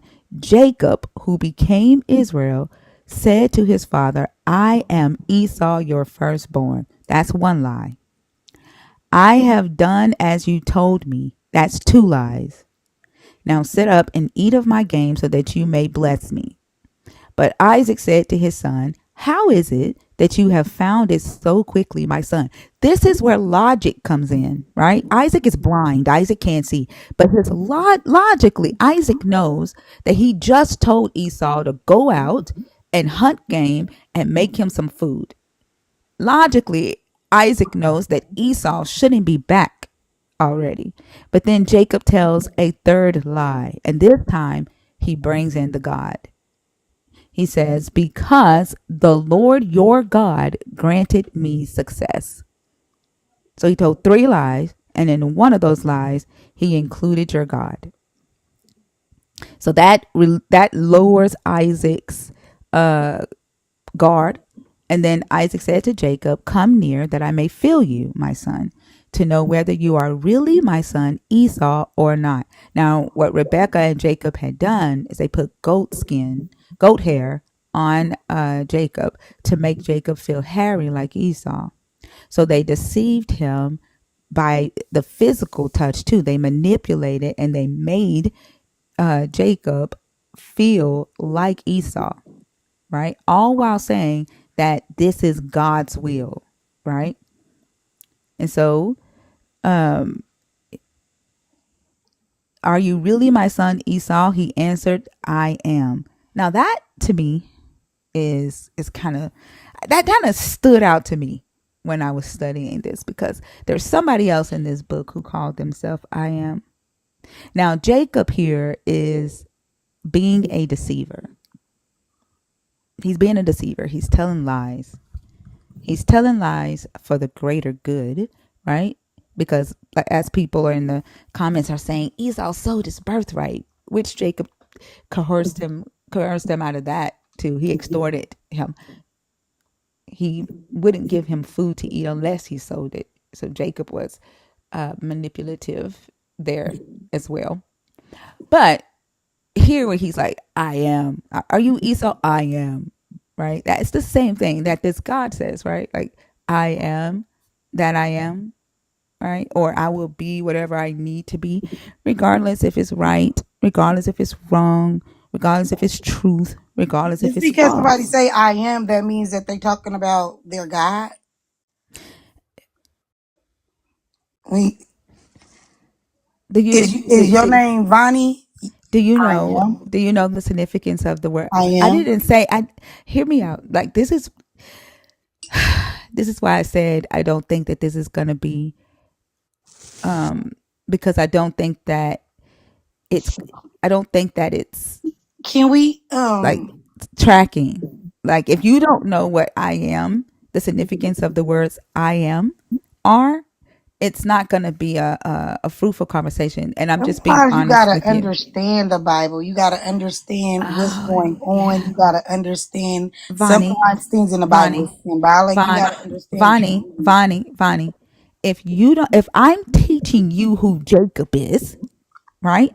And I'm teaching you what I am means to your God, you telling me that I need to understand the Bible is if hilarious. you Like don't believe you that the don't devil is understand, real, Vonnie. if You don't if you understand the don't believe Bible. You don't understand the Bible. I have no interest whatsoever in just going back and forth with you over stuff that, like, I don't want to argue your opinion. I don't care about what your opinion is, right? Like, we can get to the facts, but you don't have any because you don't study.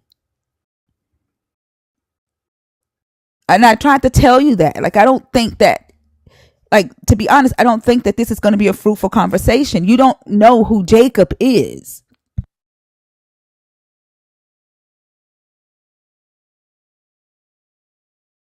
I'm not here to educate. I'm not nobody's teacher. I'm not getting paid to teach nobody shit.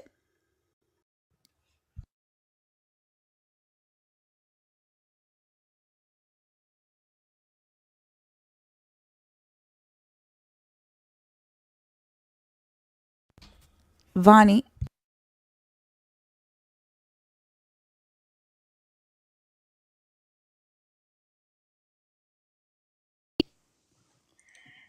yes, I'm here.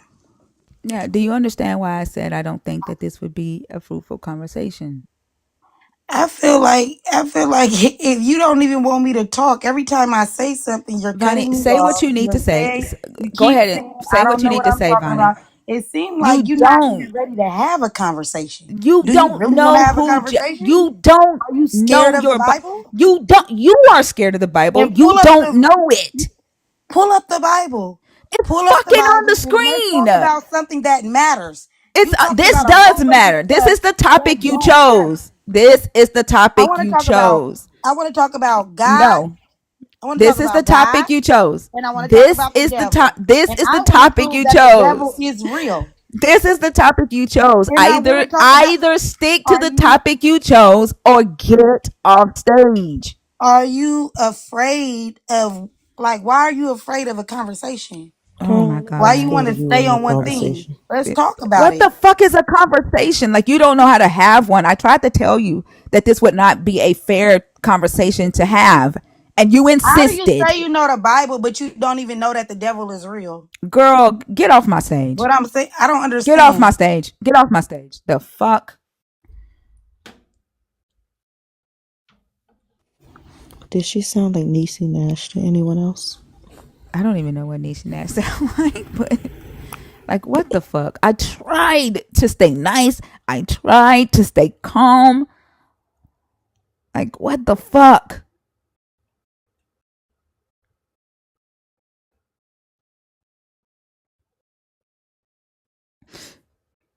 Who is Niecy Nash?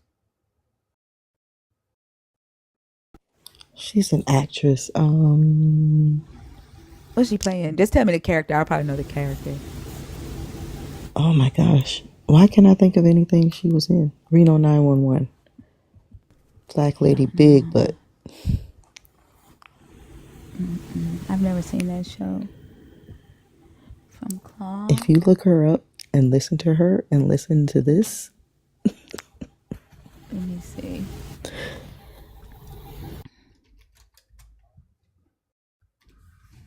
Huh? Mm. Oh, I know her, but I don't. I know her from something else. Though.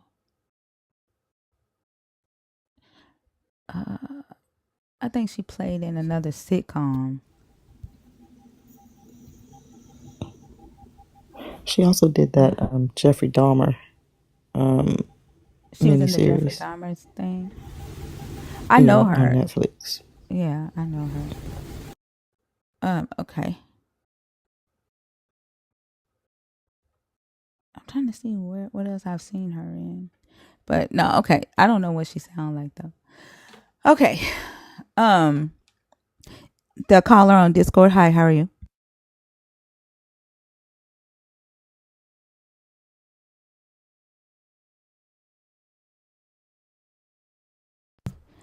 Discord caller. Yes. Hi, how are you? That's good. Are you a Christian? Are you deconstructing, or are you an atheist? Where did Nelly go? All right. And Hold on, let me see. do you know the topics on the board, or do you want me to read them to you? All right. Okay, there you go. Nelly, are you able to get in the Discord? Not yet. I still haven't been able to get in. Let me get out the store and I'll get back on real quick. Okay. Okay. All right. The topics are: the Old Testament condones slavery. Why should we ignore facts and believe the God? The Christian God's nature is contradictory. The Christian God is the great deceiver.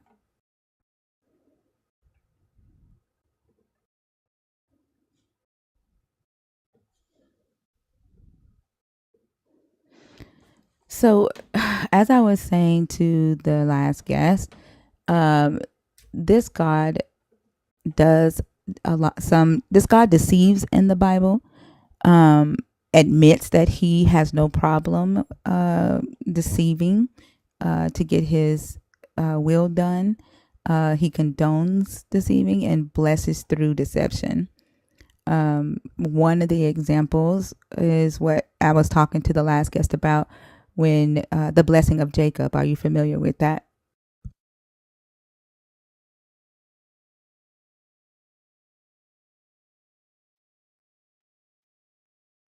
Yes.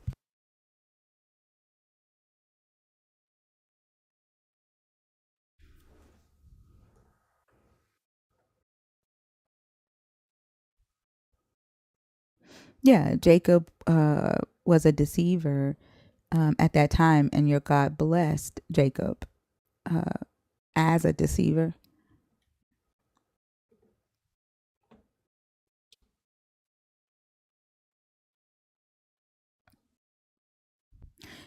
So his birthright, yes. And then he deceives him out of his double portion of a blessing. So Jacob deceives him twice, right? Or Jacob tricks him twice. Jacob extorts his brother out of his birthright by withholding food from him, right? And Esau says, I'm at the point of death. So what good is the birthright going to be? Because he was starving, right? He had been out hunting game, right? He comes in, he's famished. And I'm sorry, let me finish.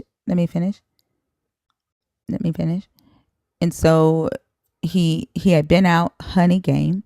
And he comes in and he's starving, and he asks his brother for food, and his brother withholds it so that he could take his birthright, so that he could get his birthright, right? And then that one would call that extortion, would you not?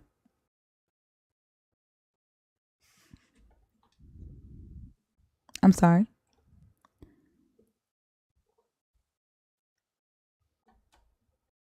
And then the second time, him and his mom, Jacob and his mom, deceives, like deliberately lies to Isaac, and then deceives him by making Jacob feel like Esau.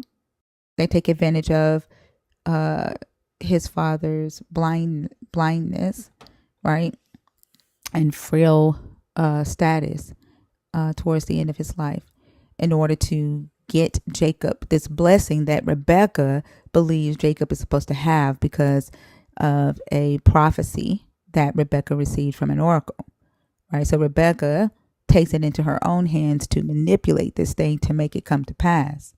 And as Jacob being the deceiver, your God blesses him, right? The blessing comes down to Jacob. Your God gives him the promise when he sees him uh, on his way to his uncle's house, Laban, right? All while Jacob is a deceiver.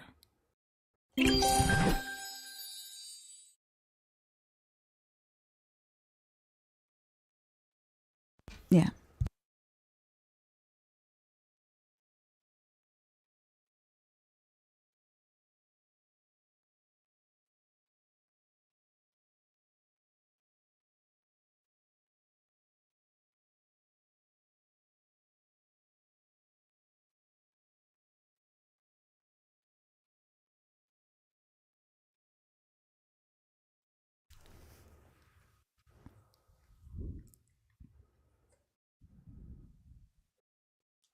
So you're justifying the deception, right? Like that's what they do in the New Testament, right? And then also like in the book of Jubilees and Philo's writings, they justify the deception. It's still deception.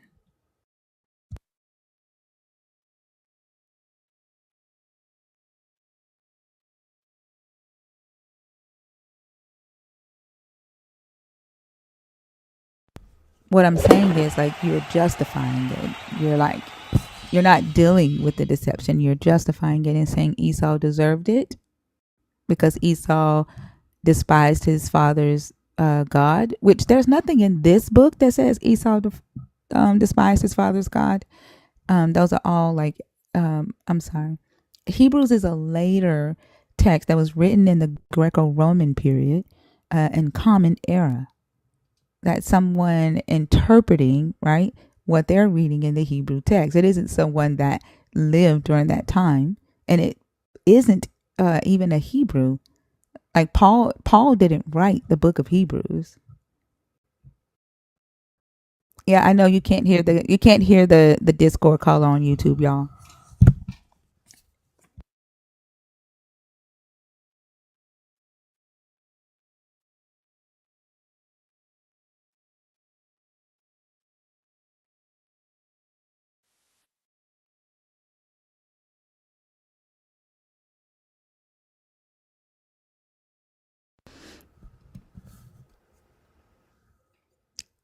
Actually, several of the early church fathers did not believe Paul wrote Hebrews.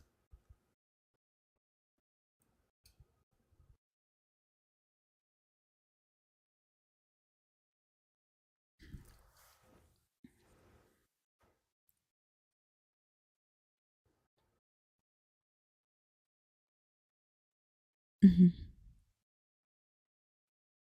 Yeah, but modern scholarship has agreed with a wide consensus that Paul was not the writer of Hebrews.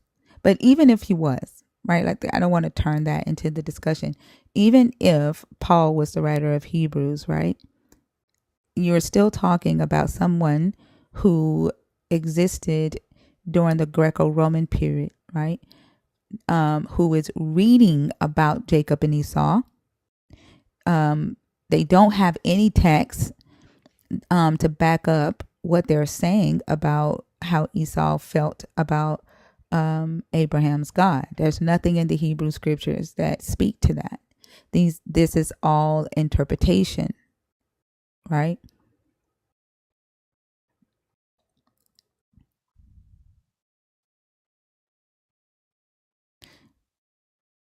But that's like adding facts into the story, right? Where would they have gotten that information that Esau hated the God of Abraham?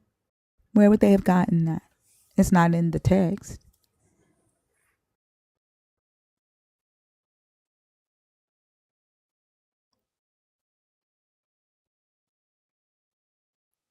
Where would he have gotten it? Where would they have gotten it? But where would they have gotten it? Where would they have gotten that? None of them lived during the time of Esau and Jacob. But you're talking about Galileo. You're talking about who did you say? Gamaliel.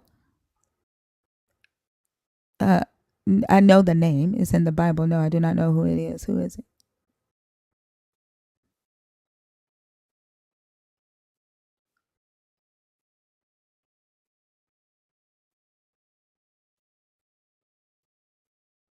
Hmm. But it's still an interpretation, correct? We're talking about adding facts, right? Where would they have gotten the information that Esau hated the God of Abraham? It's not in the text. Where would they have gotten it? That's my question. That God would have allowed deception,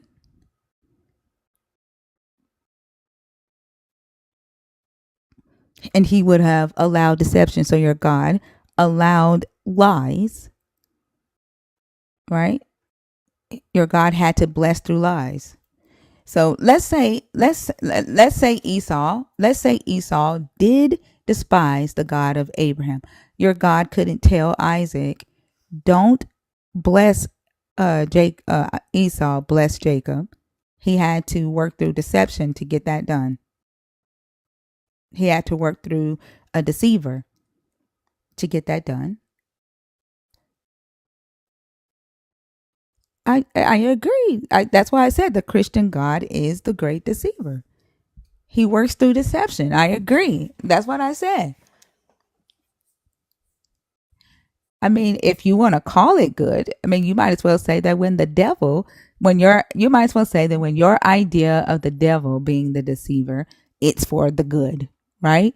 Like just a few minutes ago, somebody put in the comments, hold on, just a few minutes ago, somebody put in the comments, thinker. You should not call yourself thinker. You should call yourself the great deceiver. And if I say, hey, if you think that I'm deceiving people, it's for the good. Christianity is a evil religion.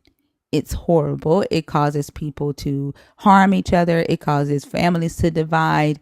It causes poverty. It causes indifference. So it's for the greater good. Is that okay?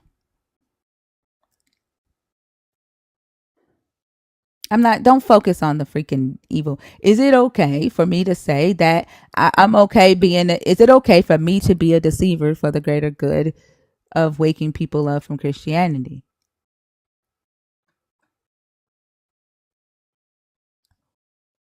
Did you hear what I said in the beginning?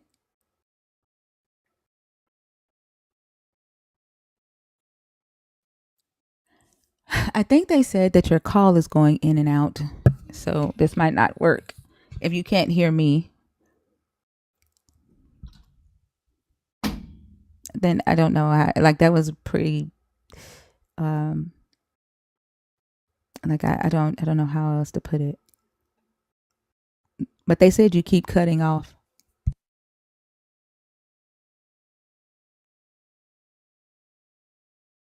I don't know why y'all think I want to like repeat myself 2 and 3 times. That's kind of irritating, and it was pretty long. I'm not able to hear nothing he's saying on TikTok. Yeah, because you got to be in Discord. Oh, okay. Yeah, or in the comments.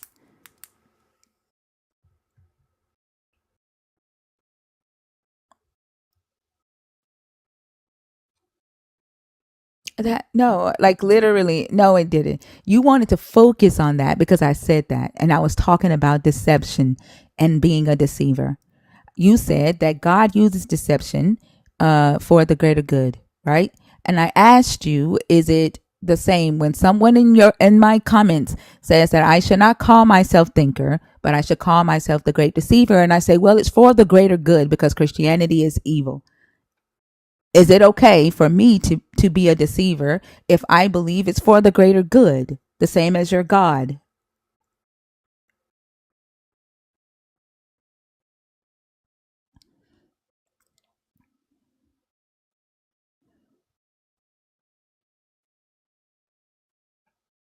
Who was talking about Joseph?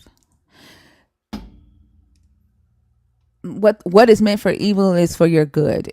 You're still saying that your God being a deceiver is for the good. You're basically saying the same thing. So it's okay because he is a deceiver. Because your God blessed through it.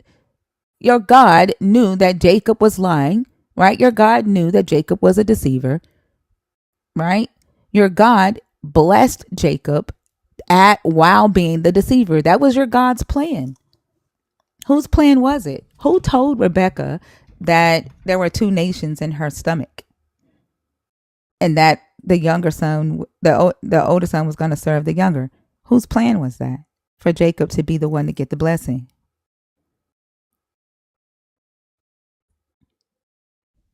Huh? Whose plan was it?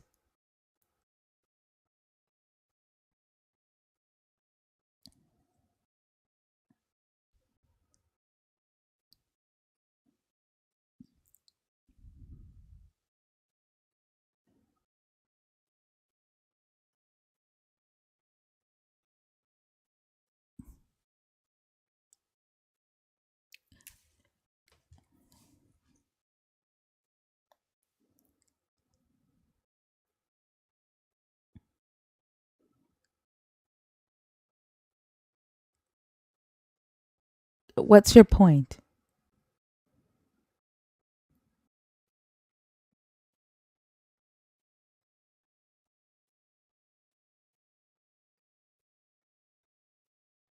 I said, I did not say, no, I didn't. I said, even if that were true, I said, even if that were true, your God still blessed through deception. But what is your point? Your God still blessed through deception. It was your God's plan. What is your point? Your God could have just easily told Isaac, your God could have easily just told Isaac to bless Jacob. Why did he need to make Jacob a deceiver to bless him?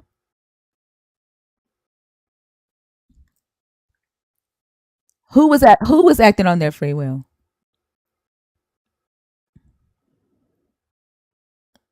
Who was acting on their free will?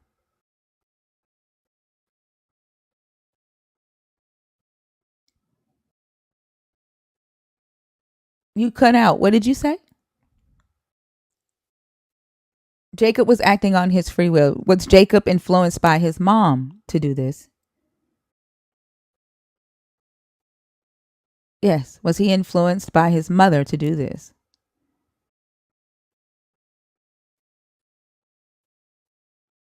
Mhm. Was his mom influenced by an angel who told her that this would happen?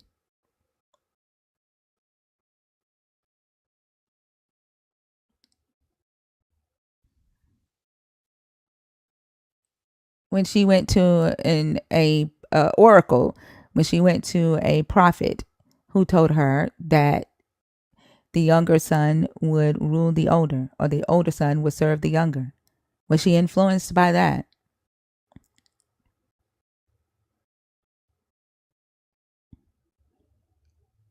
When she wanted to find out why the babies were wrestling in her stomach. And she told her, The prophet told her that she had two nations in her belly.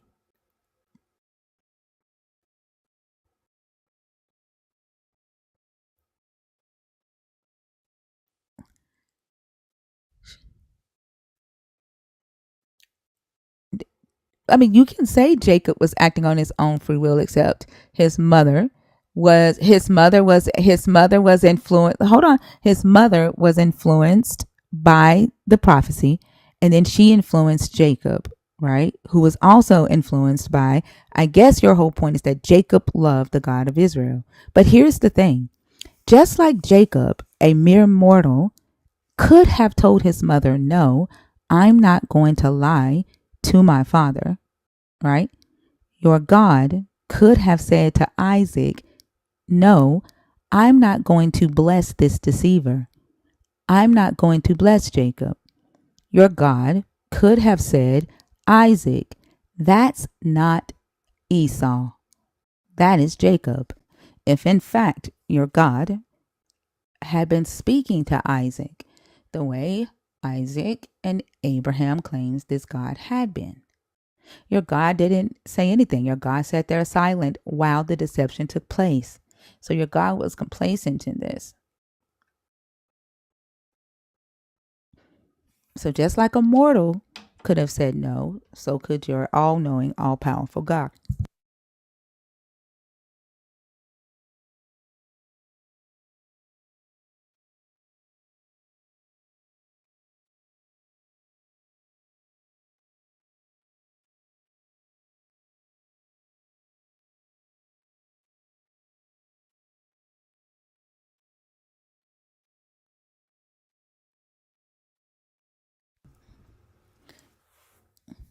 But the point is that we're talking about your God being the great deceiver, right? And you're still talking about your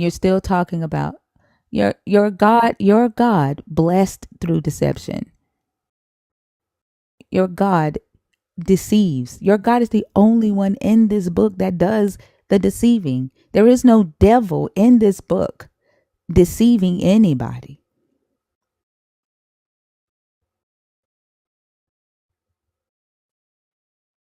Your God. Your God lied. Your the snake told them the truth. The snake did not tell one lie. Your God confirmed that in Genesis 3 and 22. Your God lied.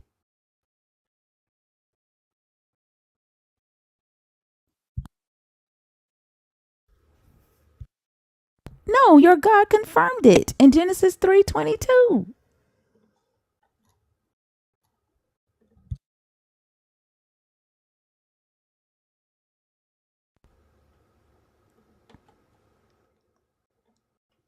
Your God went to whoever else he was talking to. "See, the humans have become like one of us, knowing good and evil." Your God confirmed. Your God confirmed everything the serpent said.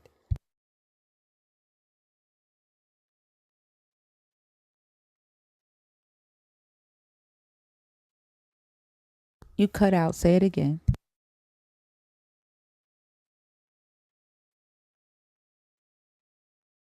Doesn't matter. That's not what we were talking about. You said the serpent lied to them. You said the serpent lied.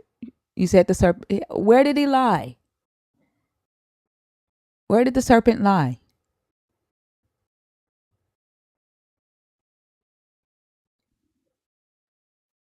Your God confirmed that they did become like one of them. That is your God talking. "See, the humans have become like one of us." Your God confirmed what the serpent said to be true. Where did he lie? Can you see the screen?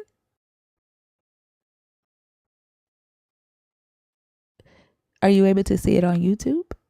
You came from YouTube?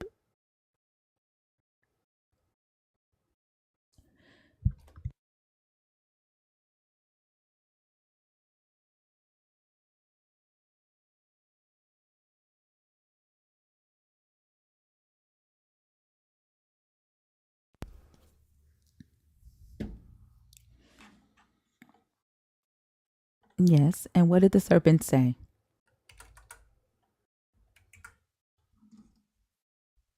Hmm. Did it bring about death? Did sin bring about death prior to them eating of the tree? Was sin the cause of death? No, no, no. No spiritual sin. Like we're not gonna go to Vegas right now. No, there is no spiritual concept in this story. None. In the Hebrew or in the English. That is something you all are implying here. You are inferring spirituality.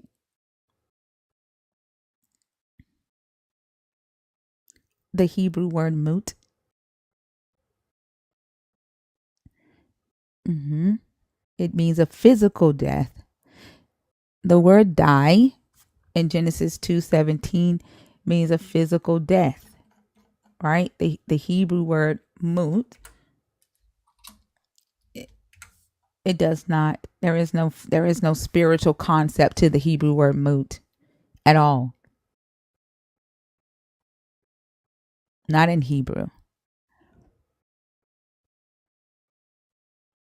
And there is no spiritual concept. There is no spiritual concept with the Hebrew word mut. Not at all.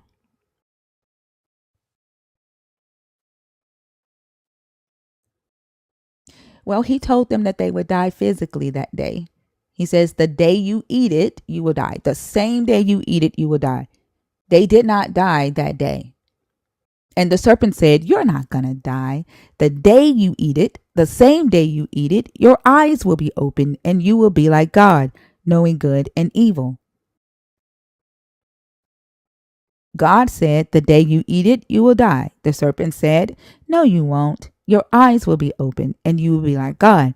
And then God says, man has become like one of us, knowing good and evil. And so they do not reach out their hand and live forever. Let's block off the tree of life.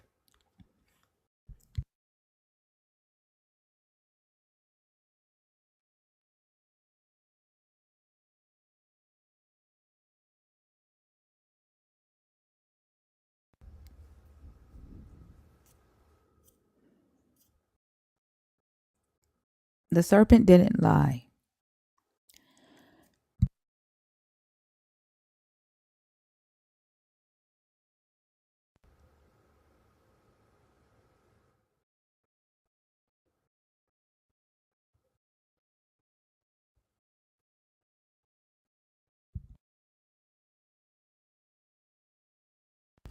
Nope, I'm not trying to learn. Yikes. I don't know who told you that I was.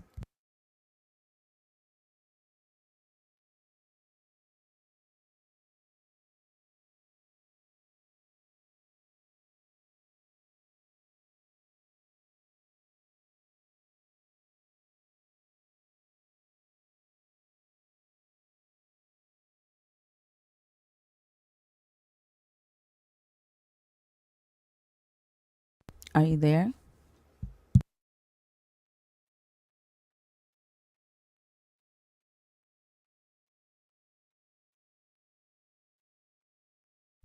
It is Genesis 2:17.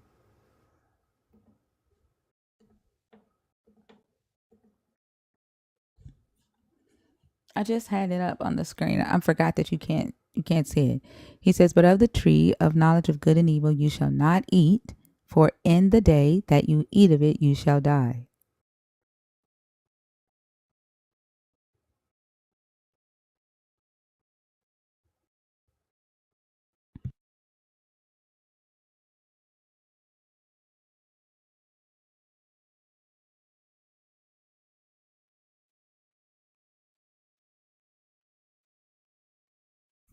But there is no spiritual sense in the Hebrew.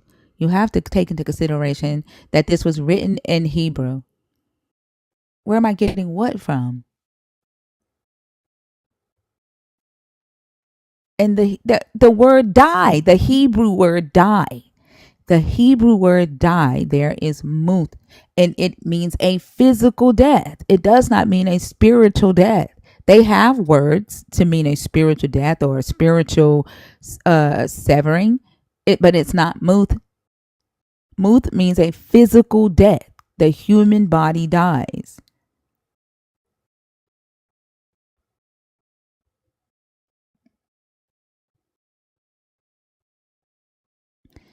The reason ancient interpreters of Christianity said, oh, it must have been a spiritual death because the Christian God cannot lie. The Christian God does not lie.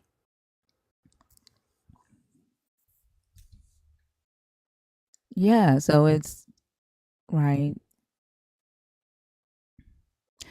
There is no fall. That's literally extra biblical. Like the fall of men, right? It's extra biblical. Like there is no fall here. Like where does it talk about a fall?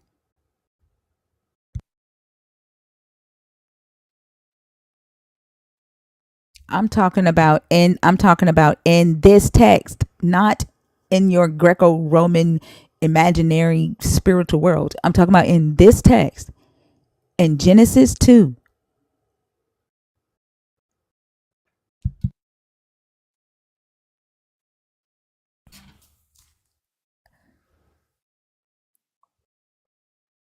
I mean, and Paul is lying. And Paul is lying. There is no spiritual death in this text.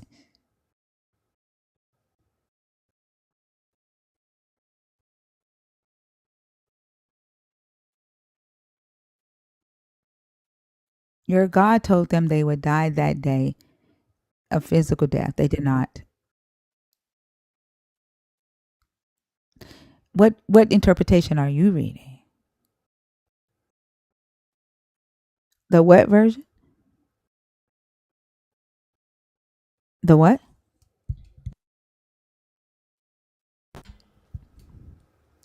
In the it says whatever day in the New King James. And you think the gods said whatever back then. Whatever day you eat it. Let's see, hold on. The King James says for in the day.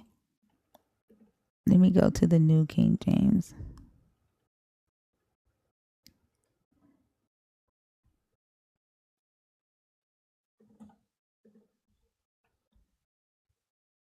Wait, you said the New King James. You said the New King James says whatever day.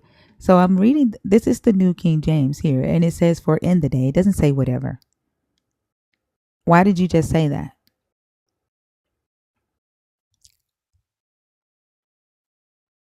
I have it on the screen. The New King James. It says, "But of the tree of the good, but of the tree of the knowledge of good and evil, you shall not eat. For in the day that you eat of it, you shall surely die." It doesn't say whatever day you eat of it. Like what?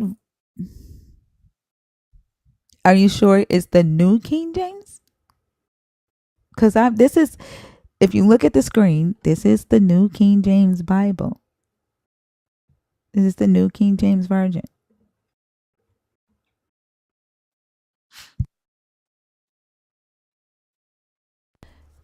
I mean, if I say to you, it didn't say eventually. He says the day, right? The same day.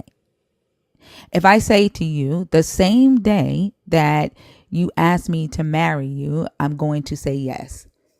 And then you ask me to marry you and I don't say yes for 1,000 years. Did I lie to you?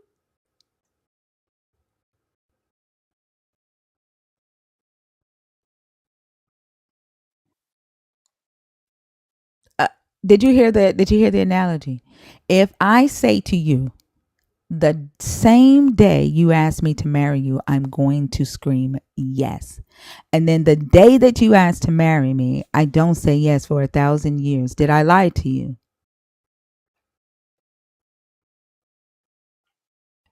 Exactly. Those are the same words that your God said. So why is it a lie when I say it, but not one when your God says it?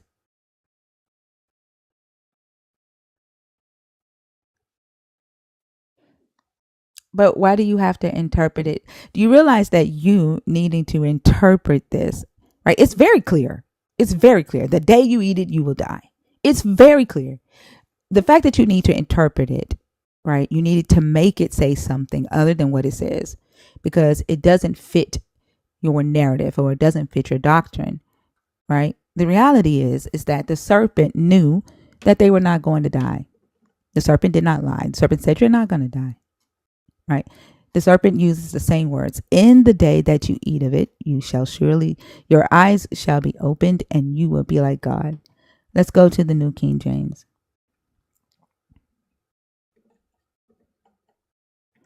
The serpent says,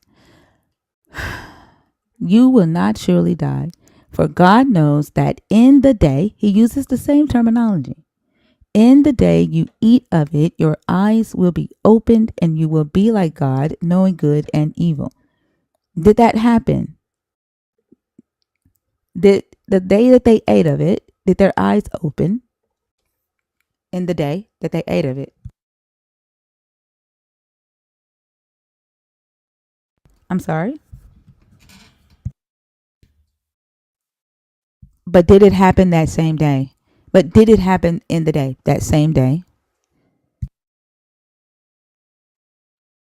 No, no, no. Hey, did there, when the serpent says, "In the day that you eat it, your eyes will be open," did it happen that same day or did it happen 1,000 years later?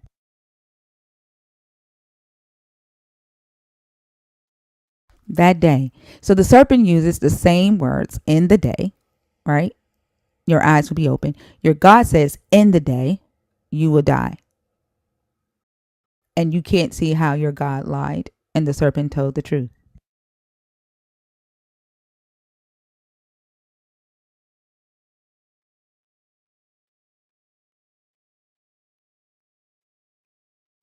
The Hebrew does. The Hebrew does. There's nothing in the Hebrew that supports the Greco-Roman interpretation of a spiritual death. Absolutely nothing.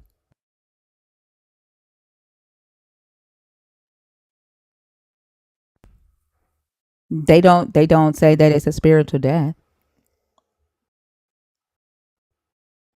Many of them admit that the God lied. In fact, there's a book that this is a Jewish author right here that I'm reading. And it's titled How to Read the Bible. And here he talks about the story of Adam and Eve and early ancient interpreters and how they interpreted the text, early Christian interpreters. And here he says, the text then goes on to relate how Eve was created. Hold on. Give me just a second. Uh, uh,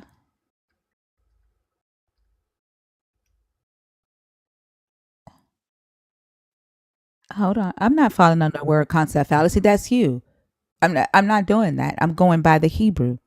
I don't have a need to interpret text. You do because you have a belief.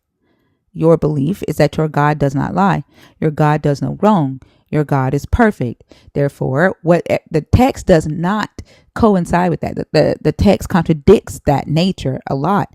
So words cannot mean what they actually mean. You have to interpret it and say, well, it doesn't necessarily mean just a physical death. Because they were separated from God, there was a spiritual death as well. That is a later concept. There's nothing in here that says that that there was a spiritual disconnection. There's nothing in this text that says that. They were kicked out of a garden for peace sake, and the God still communicated with them in Eden. In what? It requires that because you have a belief that you need to fix. The text does not support your belief. That is the whole entire purpose of hermeneutics. Hermeneutics is the methodology of scripture. Hermeneutics is the methodology of scripture interpreting scripture. You need that because the scripture does not suit your beliefs.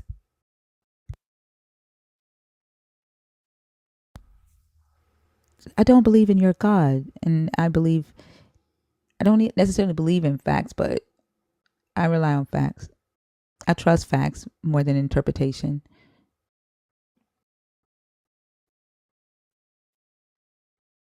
You don't know what facts are. What other type of facts are they? What other type of facts are they?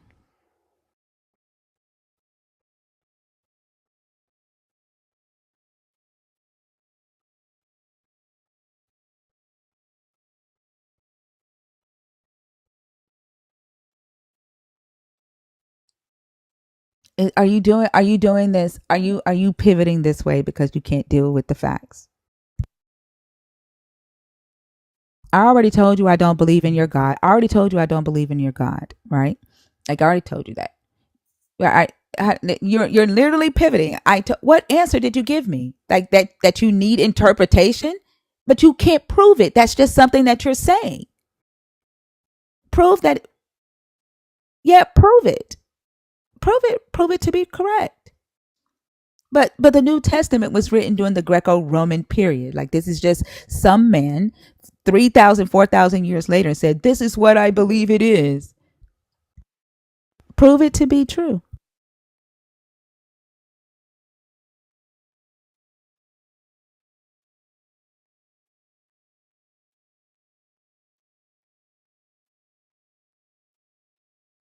I'm not interpreting anything.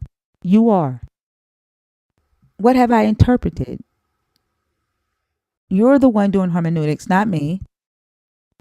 Well, he did lie. He told them they would die the same day, and they didn't.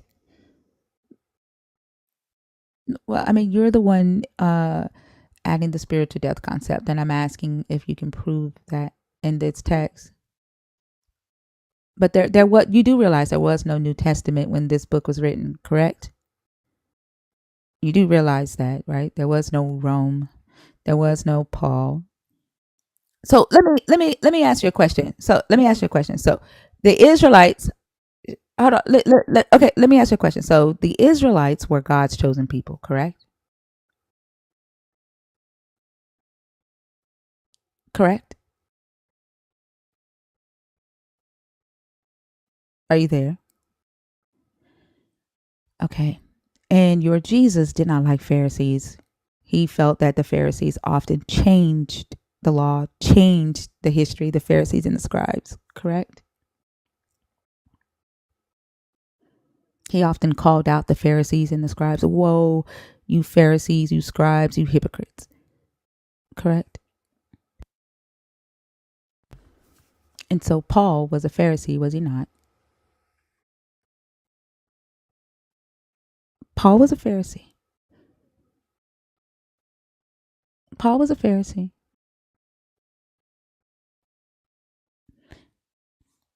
Paul was a Pharisee. The same people that your God said would change the scriptures, right?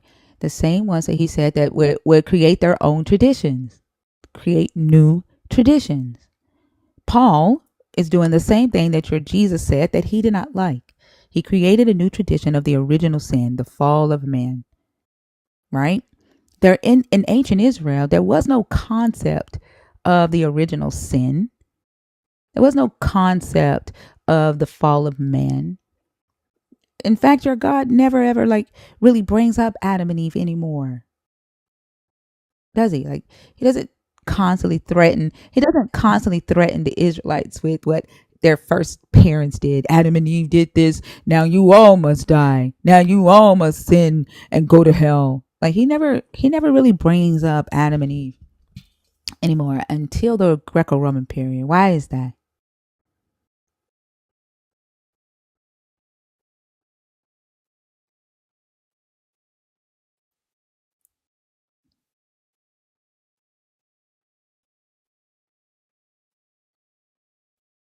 I mean, does Jesus say that while he is on earth?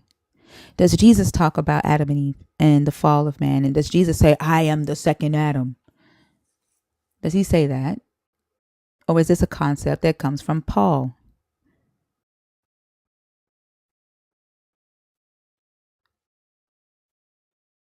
Does Jesus refer to himself as the second Adam when he is alive? What does he say? What does he say about Adam and Eve when he's alive?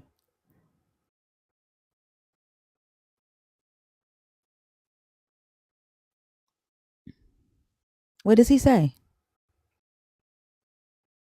What does he say about them?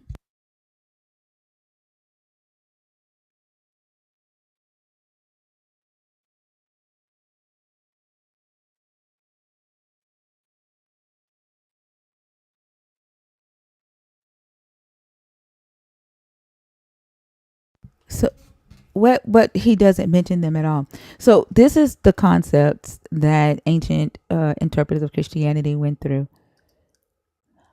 Uh,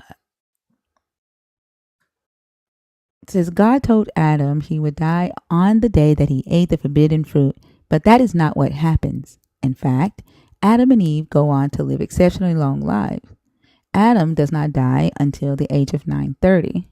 We do not know exactly how long Eve lived, but she apparently enjoyed a similarly long life. If so, why did God say that Adam and Eve would die on that very day? To many ancient readers, this must have sounded a bit like the sort of empty threats that parents sometimes make to their children. I'm reading a book by a scholar named Robert Kugel titled How to Read the Bible. It deals with hermeneutics. It deals with the history of biblical scholarship from ancient interpreters to modern day scholarship and how that has influenced the Christian beliefs over time and Judaism.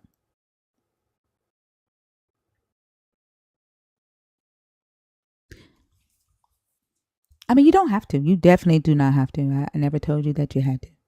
You do not have to. I mean, you don't. You can disagree.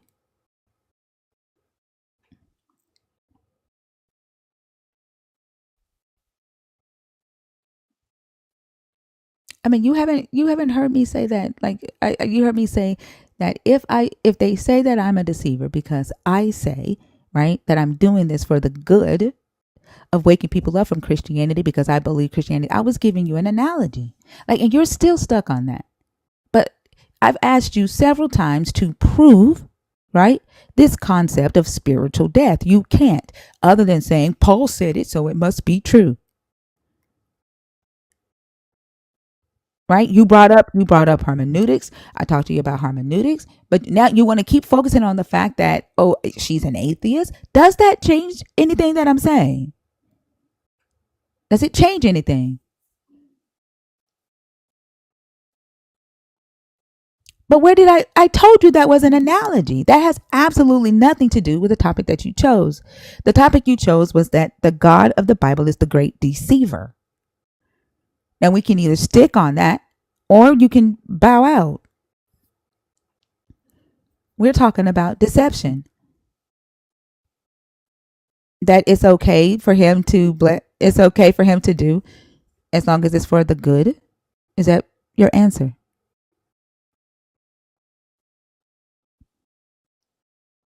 And so he's still a deceiver. He's still a deceiver. Whether you call it good, right? You believe it's good because you believe it leads you to Jesus. Deception led you to what you believe to be salvation. I mean, I can honestly say, I can say that slavery is not good. Would you agree?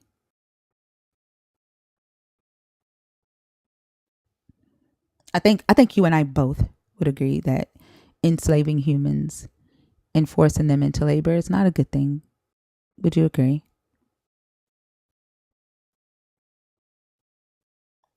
I'm sorry. You asked me where do I get my concept of good, right? You and I both agree that slavery is not good, correct? Correct. We agree that slavery is not good.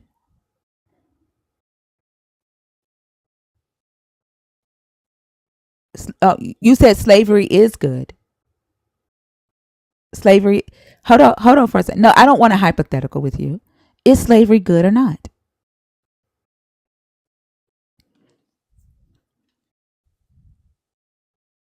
No, I don't want a hypothetical. I don't want a hypothetical with you. Is slavery good or not? You asked me where do I get my standard of good. You and I can agree that slavery is not good, right?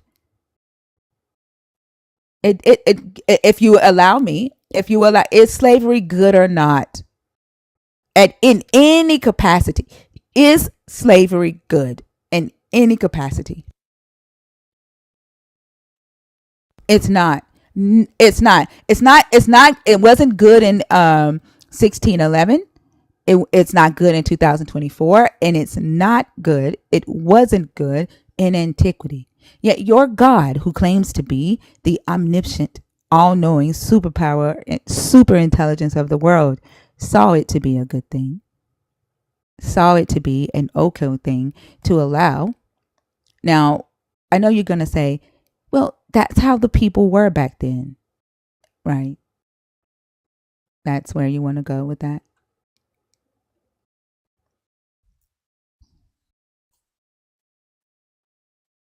What metaphysical claim did I make? What metaphysical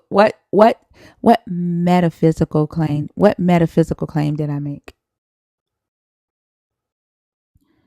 I'm sorry, we're talking about slavery now. We're talking about slavery now. Well, I mean, we just set the standard that slavery is bad between you and I.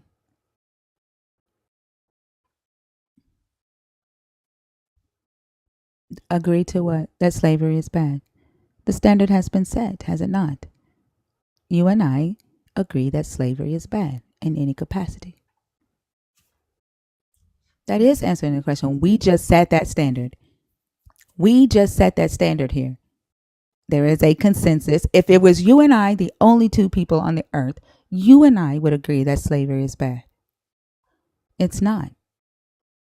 It's not.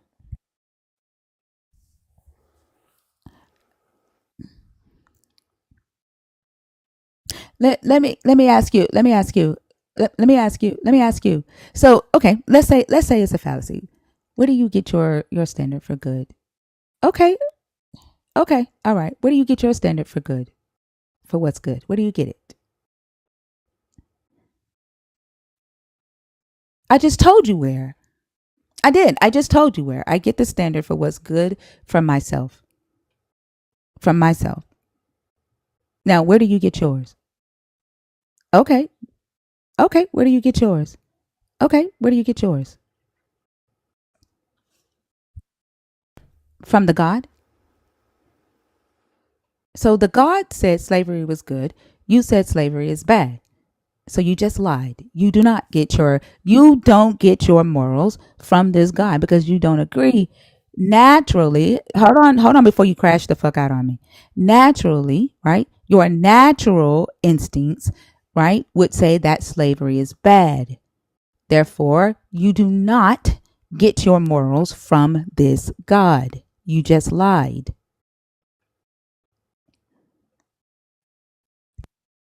There's no say he did.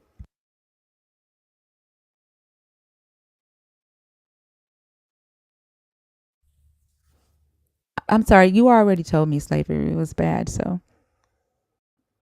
how did you decide that for yourself? How did you decide that slavery was a bad thing for yourself?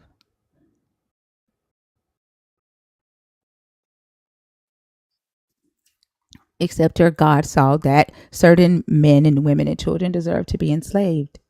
So, how did you decide for yourself that slavery was bad?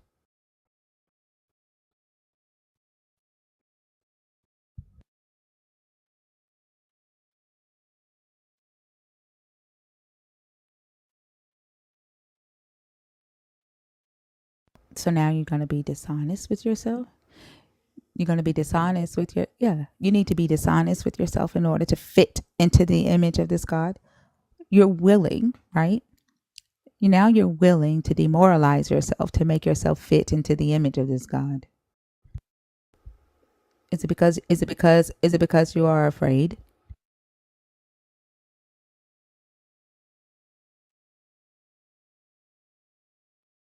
You said out of your own mouth that slavery is bad.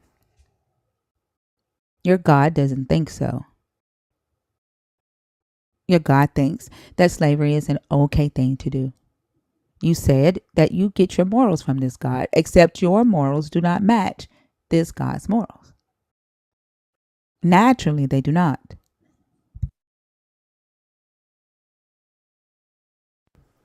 In your book, all throughout it, even if you talk about Paul a lot. Even Paul in Ephesians says that slaves should obey their earthly masters the way that they obey Christ, and to do it from their heart with enthusiasm, because it is the will of God.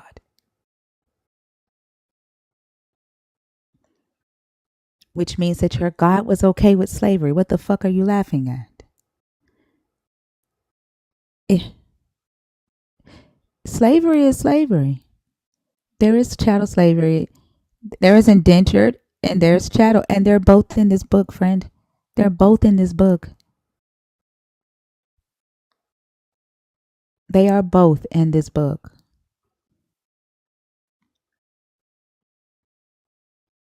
Like what? Like using women's bodies for breeding, like they did in the transatlantic slave trade to breed more slaves. Like that. Is that what you hold on, like using women's bodies for breeding. Is that what you're talking about? Yeah. How they would take a woman's body and give her to a male Hebrew slave so that he could have children with her, and then the master got to keep the children. Like that. In Exodus 21, verse 4. If his master has given him a wife, and she has borne him sons or daughters, the wife and her children shall be her master's.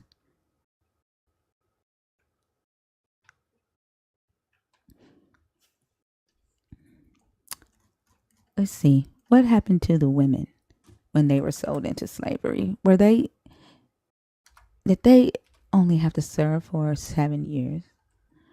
If a man sells his daughter to be a female slave, she shall not go out as the male slaves do. So the women were chattel. The children were chattel.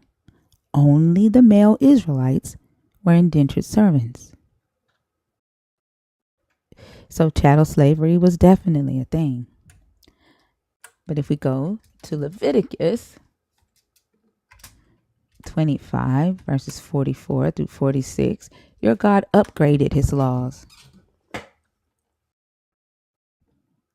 And the male and female slaves came from the nations around the Israelites, those that they could treat as slaves, and they would become their property. And they could give them as an inheritance to their children, to inherit them as a possession. They shall be your permanent slaves. What's the word permanent mean?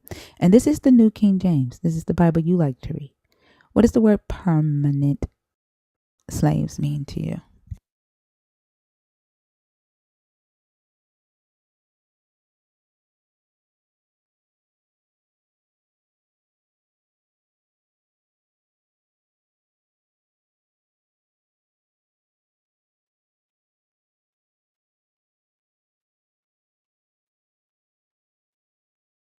The hardness of who hearts? He allowed the Israelites to become slave masters because of the hardness of their hearts. He gave laws.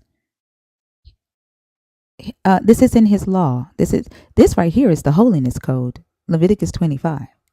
This is the priestly code, the holiness code. It doesn't matter. Your God condoned it. This is your God. Your God condoned it. Your Jesus never condemned it, and his apostles upheld it. This is the one thing that your God never condemns, but allows. And so your Jesus didn't abolish slavery. Your Jesus is okay with slavery. Your Jesus is a slave master. And so is his daddy. Yes. In fact, you know the reason why your God created Adam? Do you know why he created Adam? I don't need an interpretation. The book says why he did. It's very clear. He's very clear on why he looked down and felt that he needed a human. He needed a man. In your Bible, it says, "For the Lord God had not caused it to rain on the earth, and there was no man to till the ground. But a mist went up from the earth and watered the whole face of the ground. And the Lord God formed man of the dust of the ground and breathed into his nostrils the breath of life, and man became a living soul." So your God, after he has rested, before there were any trees on the earth, any plants, in this version of the story, he looks down and there is not a man to till the ground. So he makes water and mud. Mixes water and dirt together to make mud, and he forms a man. And then the Lord God planted a garden eastward and Eden, and there he put the man who he had formed. And then he creates the trees and all of that good stuff. And then the Lord God took the man and put him in the Garden of Eden to tend and keep it. So he needed a laborer to till the ground. Oh, it's okay. The Hebrew word there is laborer. He needed a laborer to till the ground, so he made one. It literally does. It literally does. It literally does. It literally says that. That's what your book says.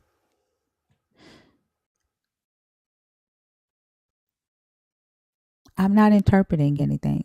I'm not interpreting anything. Nope. You don't, because I'm literally reading the book that you say you're reading. Literally. It says, "That is the history of heavens and the earth when they were created, in the day that the Lord God made the earth and the heavens, before any plant of the field was in the earth, and before any herb of the field had grown.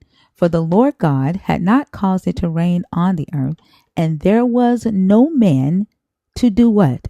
There was no man to do what? What is the words there? Hello?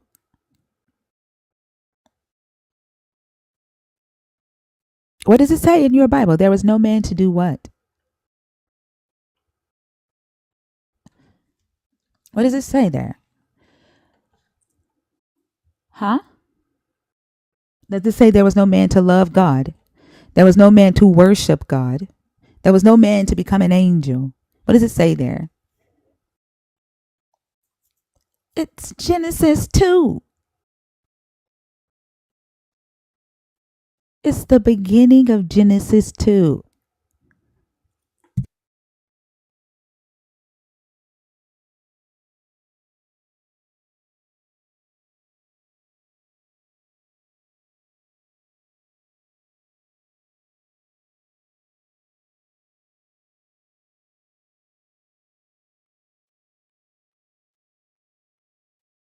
What does it mean when it says there is no man to do a thing?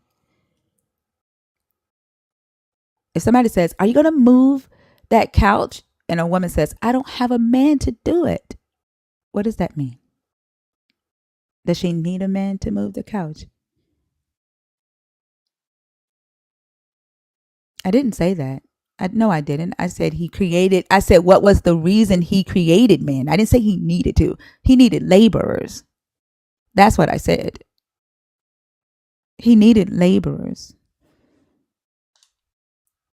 Your God needed laborers. Y'all are the ones that say your God needed humans because he needed something to love. And you and your Christian friends. Yeah, your Christian brothers and sisters.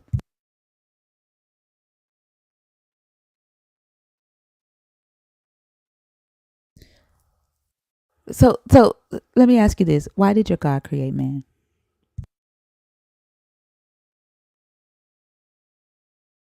Yeah, why did he do it? Why? So your God had a want. Your God, who is omniscient, had a desire. He was lacking something. So when you want something, that means you're lacking something, right? He had a desire. To want something means you don't have it, right? So why did he do it? So why did he do it?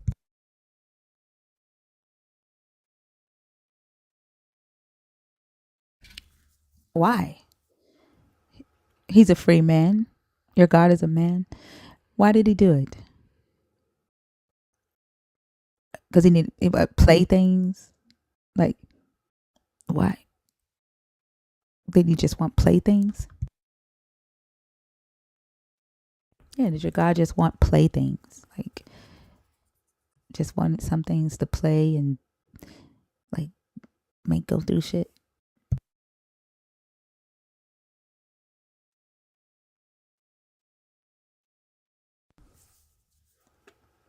No, I mean, no, I don't care. But I'm trying to figure out why you think the difference in saying, well, hold on. I said I don't care. No, I'm saying it's not wrong. Did you think that I was going to say it was? I didn't say that I was against it. I didn't say that I was against your God creating humans because he needed a labor. I didn't say that. You're putting words in my mouth. He is a liar. He, but he is a liar. Your God is a liar. I mean, that's true. I mean, he does lie. And you yourself even said that your God said that he will lie if he needs to, that he will deceive if he needs to. And you're backtracking on that now? Is that something that you cannot accept? You did say that, and you said that it was for the greater good.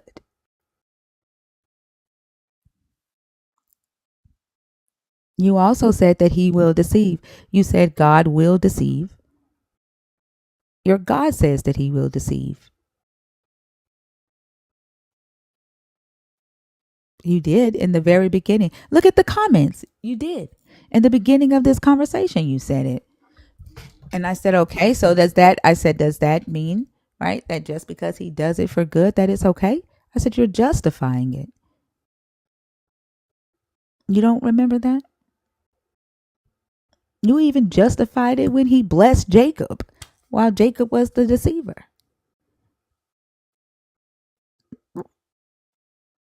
You're, the why is the justification. The why is the justification. And that justification only matters to you because you love this God. Like it's to you, it's okay. To you, lie to me all day. There's got to be a good reason for the lie. That's what you're saying. Deceive me all day. There's got to be a good reason for the deception. That's what you're saying. Your God blessed the deceiver. Your God chose a deceiver to to bless. There, even though there is a reason, yours it does not negate the fact that he chose a deceiver. Your reason matters to you. The reason matters to you. All you're saying is deceive me all day. God got to have a greater purpose for the deception.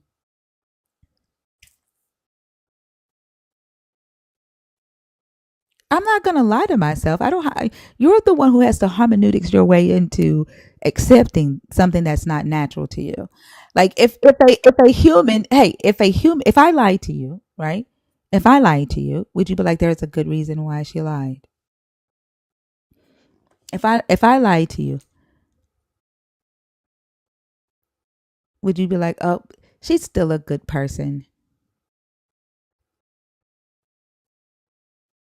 No, would you just automatically say there's a good reason why she lied?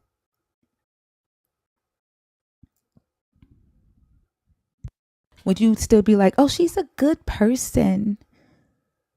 What thinker does for your evil will turn out for your good." Would you do that? Would I get that grace? Would I get that grace as a human?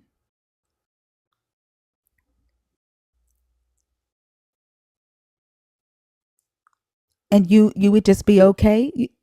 You would just be okay with the lie?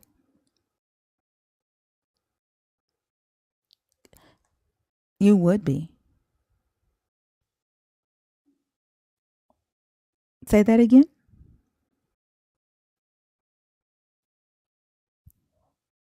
No, I wouldn't. I don't like liars. Would I forgive? That's different. But I would not. No, there's a thing called forgiveness, right? There's a thing called working it out, getting an understanding, and forgiving. But making an excuse for the lie, hell no,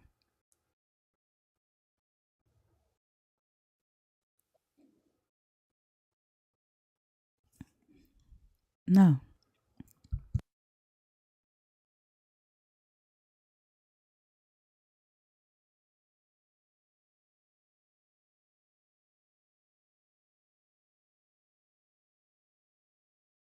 Especially not something that I think would save my soul. The thing that tells me that I should not lie or I'm going to burn in hell is a liar. That's just weird as fuck. Yeah, it's weird. Don't you think it's weird? Don't you think it's weird for when what does it scare you? Does that scare you? Does it scare? I don't believe in your God. I already told you that. Does it scare you? If I say that I'm an atheist, does that scare you? Does the word atheist scare you? Does it scare you? Uh, we're talking about my worldview. I don't like liars. I don't like slavery. We're talking about my worldview right now. I don't like deception. This is my worldview. I think what you want to do is you want to group me in with a group of people. People that I don't know, people that I've never talked to, and you want to say, this is the way you think, thinker, instead of being present in this conversation, listening, right, to what I like, what I don't like, right? And so you can understand what my worldview is. Because I've been telling you this whole conversation.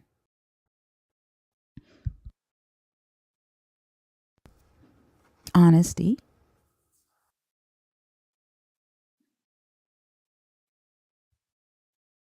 Wait, do you want to know what my worldview is, or do you want to know what my religious stance is? Which one? Okay, honesty, respect, community,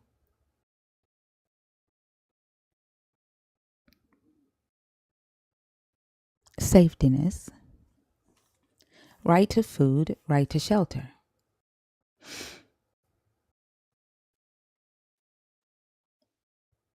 That's not anything to believe in.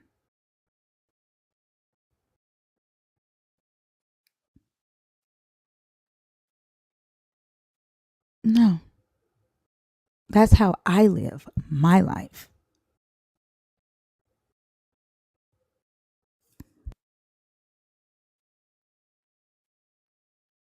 Question my worldview. Question my worldview about honesty. I already told you I didn't ask you to accept it. This is how I live my life and my world. I'm responsible for me.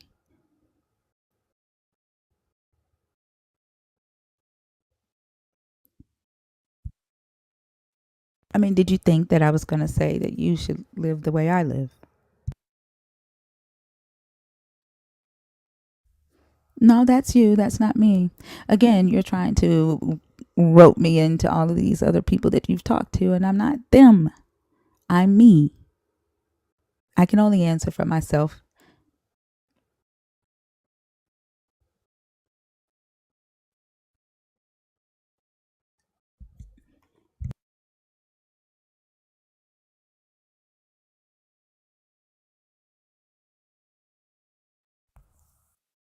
I guess so.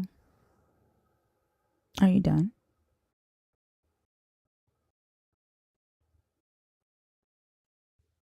I'm sorry. Okay. Have a good night.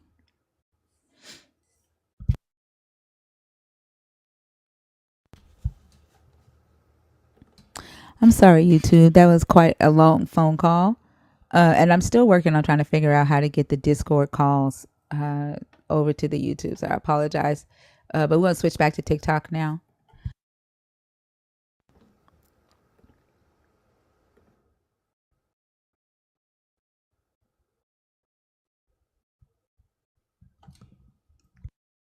Hey, Selena.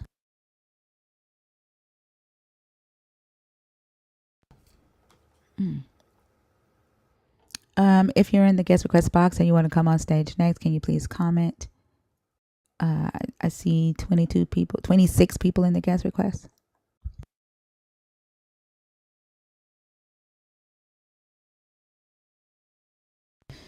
Miss Lovely, thank you.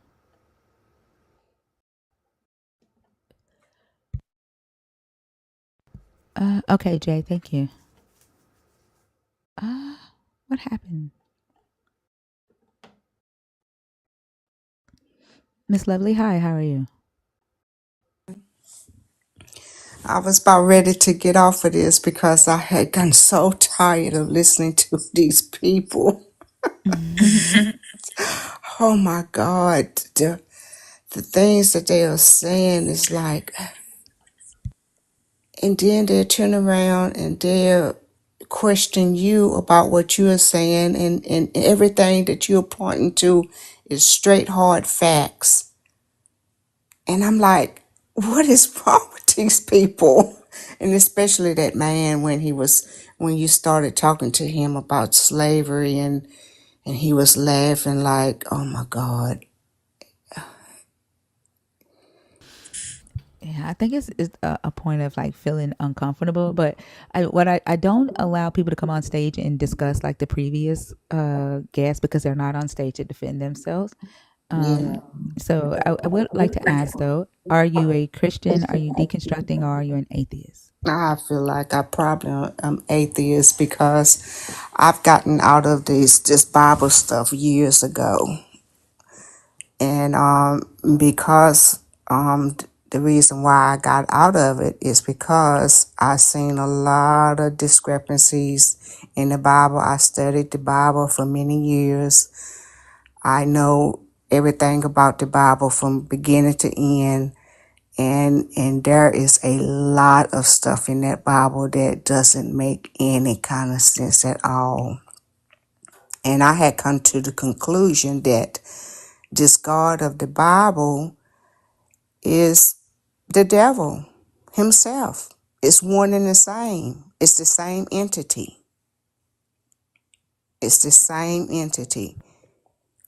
And I think that's what people is overlooking, because they keep talking about that this God is a good God, but yet when it's compared to what they claim that Satan is doing, the Bible doesn't even speak anything about Satan doing all these bad things. It's always God is doing all these things. Yeah, I think that's the thing that they've never really allowed themselves to pay attention to. They've been so indoctrinated with the idea of a devil that wants to get them, right? Like Right. when I think about it, I just think about that. I'm gonna get you. That I'm gonna get you. Like Exactly. Exactly. that's what I feel. And then like the whole fear of hell, right? Yeah, that too, Yeah. because that's a created ideal. Everything in that Bible is a man-made religion. Nothing, all those stories that's in the Bible, it's not even true. Those characters in the Bible did not even exist. There's no proof of this. And also, here's the kicker. At the end of the Bible, there is a verse that clearly states that from Abraham all the way up was allegory. Mm-hmm. Yep. Yep. It does, but they don't pay attention to that. They have like their favorite scriptures in the Bible that their preachers teach on, and a lot of it is because of what they said you have an echo. So if you could do me a favor and mute while I talk so that it doesn't echo. Okay, got Thank you. you. Thank Okay. you. A lot of it is not really their fault. either, because their pastors, some of their pastors, when they go to seminary, um, they're given a specific guideline, right? Like for the whatever doctrine or theology they're learning, and so they teach that, and they don't go outside of those scriptures, right, to focus on a specific theological concept. So, and they preach it in church, and that's what they go home and read. But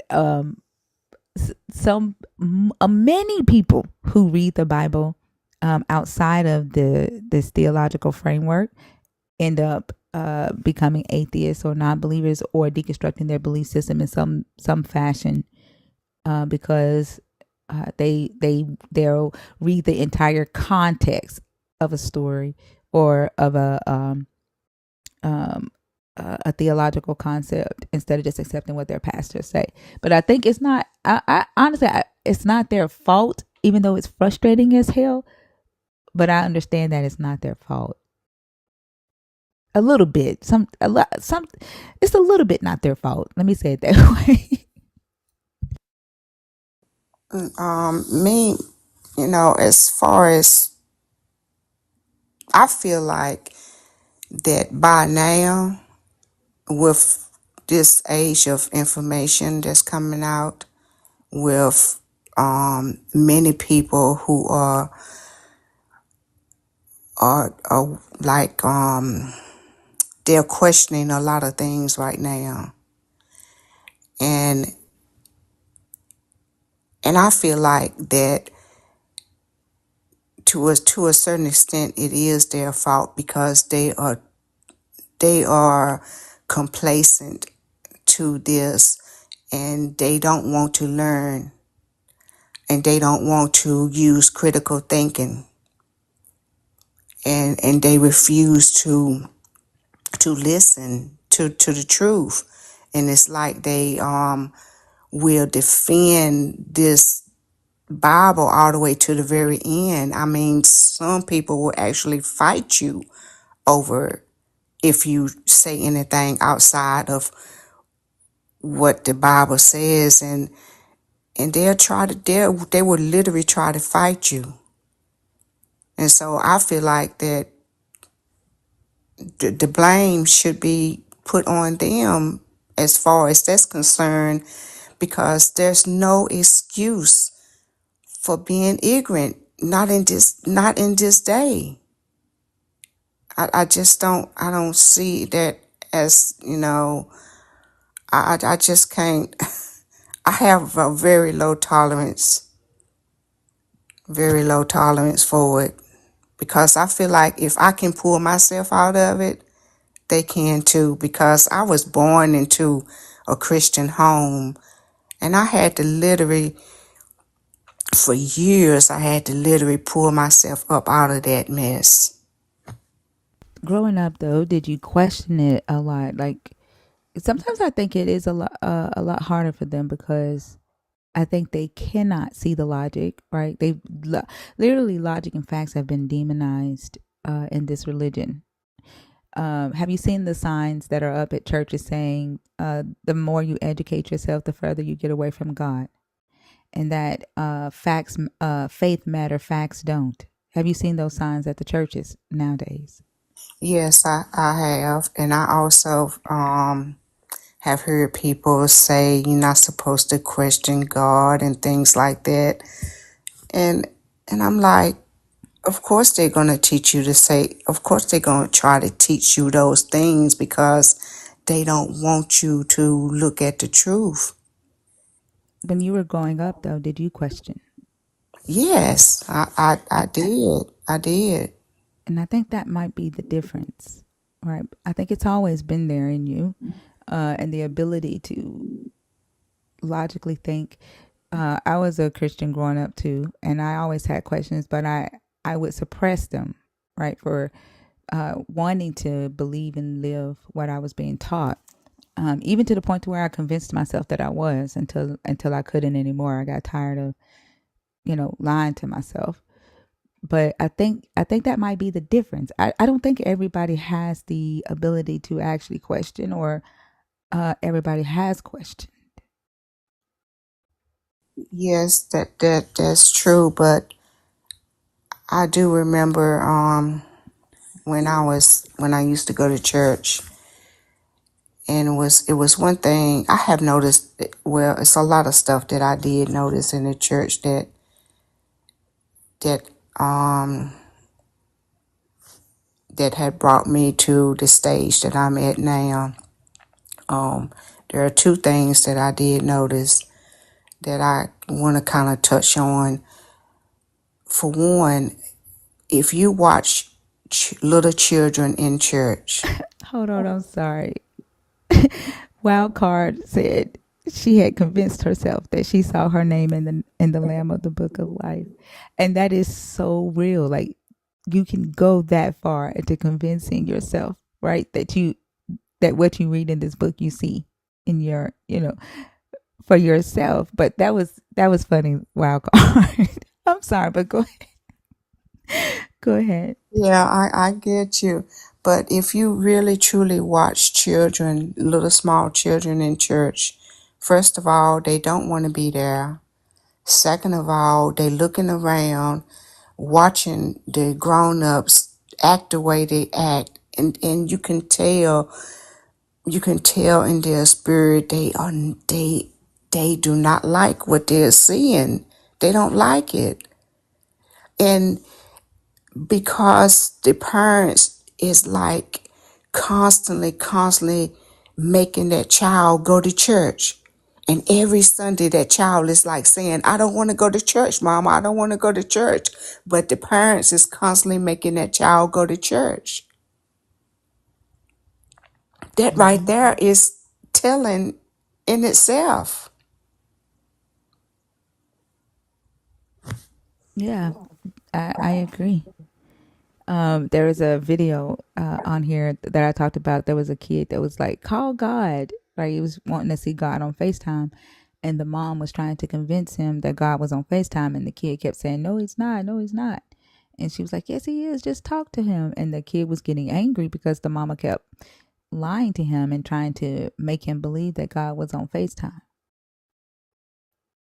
Yes, exactly. And I think it's sad, once you really sit back and think about it, I think it's sad that our parents forced us to do this stuff, and eventually that child gives in, and that's what causes this this cycle to keep repeating itself. And it's,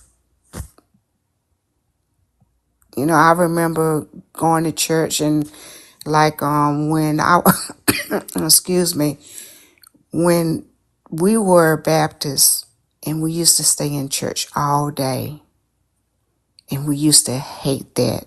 And it would be me and my cousins and my sister, and we used to hate it so much. And we used to beg our parents, can we go outside? Can we go outside and play? Can we go outside and play? And that's what we mostly did when we was growing up in church. We used to have to sneak out and play during the service because yeah, we'd go downstairs, especially like when it was time for them to like fix the food. We could smell them getting the plates ready. Boy, we would dash out of the sanctuary. I want to go downstairs and help with the food, like anything to get out of the sanctuary. Exactly. Exactly. And so when you see things like that, you be like, wait a minute, something is not right with this. Something is just not, is not clicking. It's not how it's supposed to be. But unfortunately, we were forced into this, and now we have to really like crawl our way out of it, because it took me years to crawl my way out of this. And I remember reading the Bible and studying the Bible. I got a Strong's Concordance. I have the Apocrypha. I have the Book of Jasper. I have so many books about the Bible, so many books on my bookshelf, and I'm studying all of them, and I'm trying to take it back to the original language, hoping that I would understand it better and things like that. And the more that I kept studying, and the more I kept questioning things. And I'm like, wait a minute, this doesn't make sense. That doesn't make sense. Why is this person being blessed? And and, and it's just so much that I read that I came to the conclusion. I was like, you know what? I'm putting all of these books down. This is not the way to go. And that's what I did. I made that decision. And once I made that decision, I felt free. I felt better. I was like, oh, this is how it's supposed to be. Mm-hmm. And my one regret now, my children are grown, and I can remember having to force my children to go to church too, the same way my parents forced me to go to church. And I have a few children that are Christians, and it breaks my heart to see them be like that. And I'm like blaming myself for it because I was like, oh my goodness, I wish that what I know now, I wished I would have known it then, and I would not have forced my children to do the same thing, repeating the same cycle. And unfortunately, I have a few children that are Christians, and they think that this God of the Bible is the only God, and I'm like, no, it's not. And now that they see that I have changed, they're looking at me in a weird kind of way, like mama going to hell type, you know. Yeah, it's. I have a son who's a Christian too because I did take them to church when they were younger, and then when he would spend the night with my brother, he would go to church with them, and so he is a Christian. Thank goodness he doesn't look at me and think that I'm going to hell. He doesn't believe that. Um, but it is kind of frustrating, like to see the things that he does believe. Um, and for now, he's 16, and so I just I don't press the issue really uh, a lot. When he comes to me and he brings me videos that he sees on TikTok, we talk about those, and I tell him the truth. Right, I give him facts. Um, and one time he just said, he said, "I know this is facts, but this is not what I want to hear." Like he was just very upfront with me that what I shared with him wasn't what he wanted to hear. And so I just have to, wait until he allows himself, if he does ever allows himself to really, accept, like to critically think about it and to accept the facts that I share with him. But I don't ever go with him with facts. I let him come to me first because that means that he's inviting me into that space. Because it's not, to be honest, that's not my space to impede upon. So when he invites me there, then I share with him my truth, right? Yes, Other than that, I allow him to be, what he believe, what he wants to believe. yes. I pretty much I pretty much do the same thing, but I don't try to impede on my children as well. But they do know that I have turned away from all this Christianity stuff. They are very aware of that. They're very aware of that. I don't go to church. They're very aware of my stance on everything, but I don't try to force my stance on them. Sometimes I try to, get them to see that, hey, we've been we've been bamboozled, we've been tricked. This is a man-made religion. It has nothing to do with the God that we're supposed to be serving. Like what I don't understand is how they like all. Let me use myself, right? Like because I was a Christian for 28 years. I've heard the story of Jacob and Esau over and over and over again, but it took for me to see it without the lens of Christian, and the loyalty to Jesus, for me to recognize the deception in the story, to recognize that Jacob was outright lying, that he was outright being a deceiver, and to recognize that the God accepted that, right? And I think that's the thing, like it's the justification of it when you've been taught that this God loves you and wants the best for you, would never do anything to harm you. That scripture they would always tell us, he won't put more on you than you can bear, right? And so you have this idea of this God, um, that you're taught from birth. And then when you grow up, you're taught you, it as an adult, but you look for the signs of what you've been taught in your life. And so anything, right, that looks like good, you assign to the God. You say, oh, I got a new job today. God blessed me with this new job. God is so good, right? Even down to like finding your keys, right? It's the devil that made you lose your keys, but God helped you find them, right? And so you don't see or recognize the deception in it all because you've been taught to not acknowledge yourself, right? The whole deception of it is don't acknowledge yourself. Don't give yourself any credit. If you say, I got a new job today, I aced that interview, or I practiced for the interview, my skills got me that job, and you don't say that God did it, then you are the devil, right? You are wrong for giving yourself credit. Your ego is high. You need to humble yourself because that you couldn't do it without God. Like somebody commented on one of my posts and said that God helped me raise my children. Like I was a single mother. And she commented and said, God helped you raise those children. So I went and I asked my kids, who helped me raise y'all? Right. And not one of them said God. Not one. And because I'm saying that I raised my children and I feel that I did a good job raising them, um, I'm wrong, right, for not giving this God credit for doing something that I did, the hard work that I did. That's the deception, right? And it all, like, it kind of trains your brain to not recognize the deception, and it trains your brain to see what's not there. That is true. That's very true.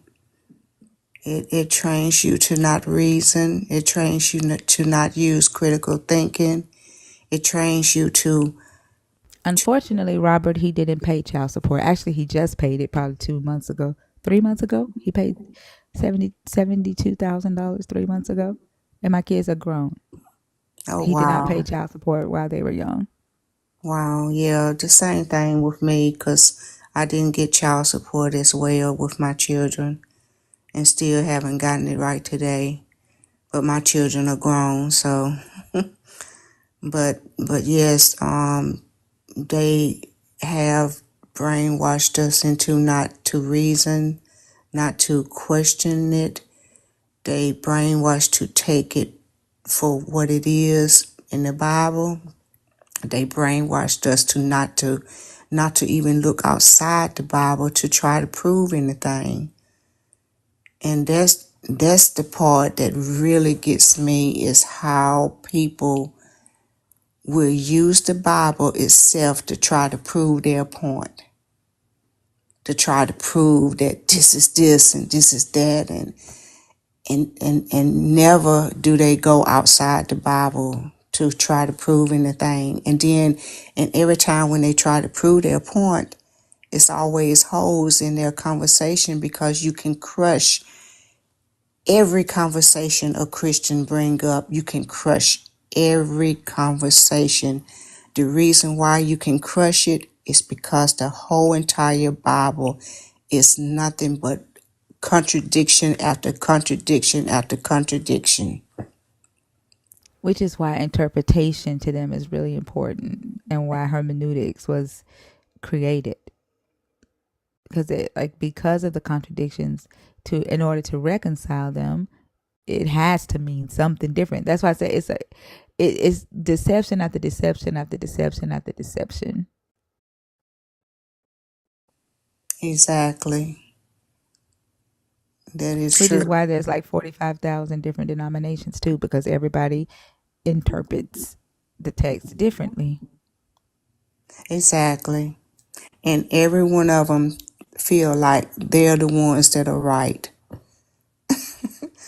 The Baptists feel like they're the ones that's right. The holiness people feel like they're the ones that's right.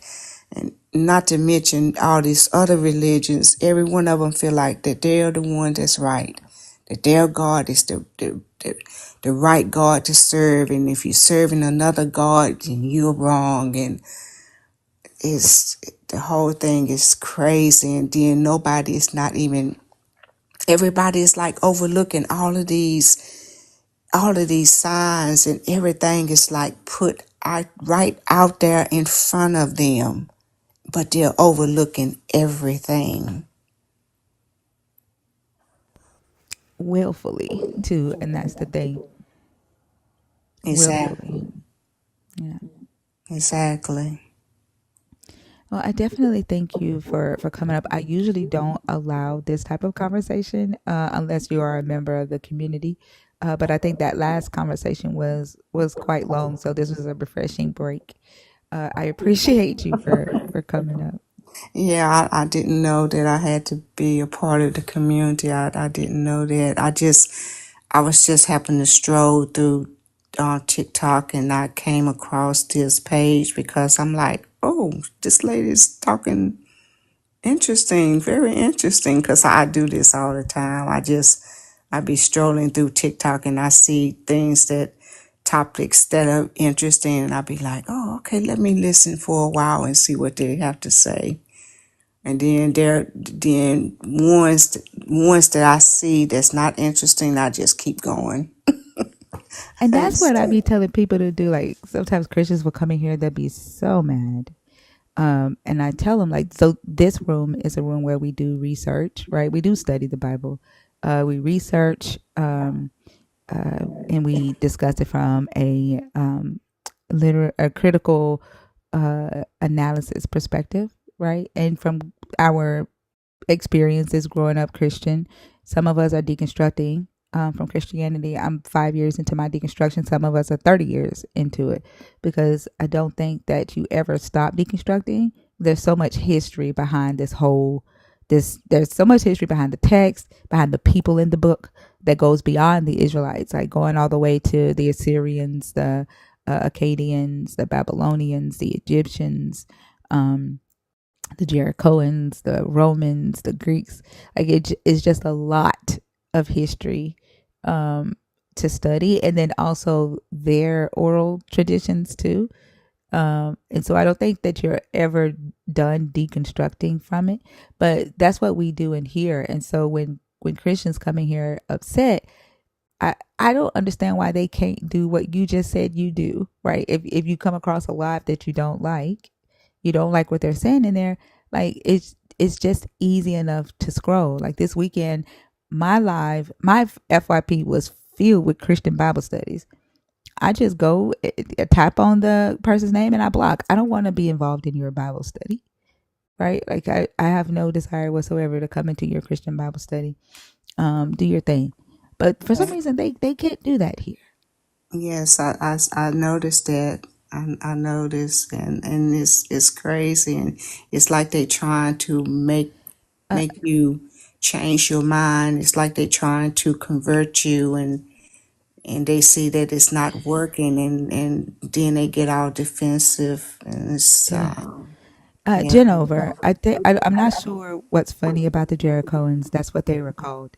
The ones that lived in Jericho, yeah, they were called Jerichoans, and they had their own traditions. So I'm not sure yeah, why that's funny. yeah. And I can remember a few years back, I went to Egypt, and we actually toured the whole entire Egypt, starting from Cairo all the way to Hurghada, where the Red Sea is. And so I actually seen all the pyramids, all the temples, everything. And I have seen myself how they had took and tried to destroy all the information that was written on the walls, and how they had took and chiseled through everything and try to insert their own religions, their own Christianity into all of this information that's out there. They literally try to destroy everything that was written on those walls that had existed thousands of years way before any of these religions came about, because all of these religions borrowed information from what was written on the walls, but what they did was they twisted the information and they put in their own interpretations. They twisted the story. The story is not even close to related to what the original story is about. And they took bits and pieces of everything, and they just put it into, and that's how they came about with the Bible. Just like the Adam and Eve story with the eating the apple off where they claim it was an apple, but eating the fruit off the tree. That story was even twisted. That's not how the original story go. What do you mean by that? Okay, like take when I was in Egypt, there is a story that is written on the walls where the woman is giving the man the fruit of the tree, meaning that she's giving him knowledge. Oh, you're talking about the wisdom being passed down. Right. Yeah. Yes. The Yes. Yes. So they took But that. it's not necessarily the Adam and Eve story. So Right. it's But yeah. but but they took that story and twisted it and made it. They turned that story into that Adam and Eve story. That's what they did.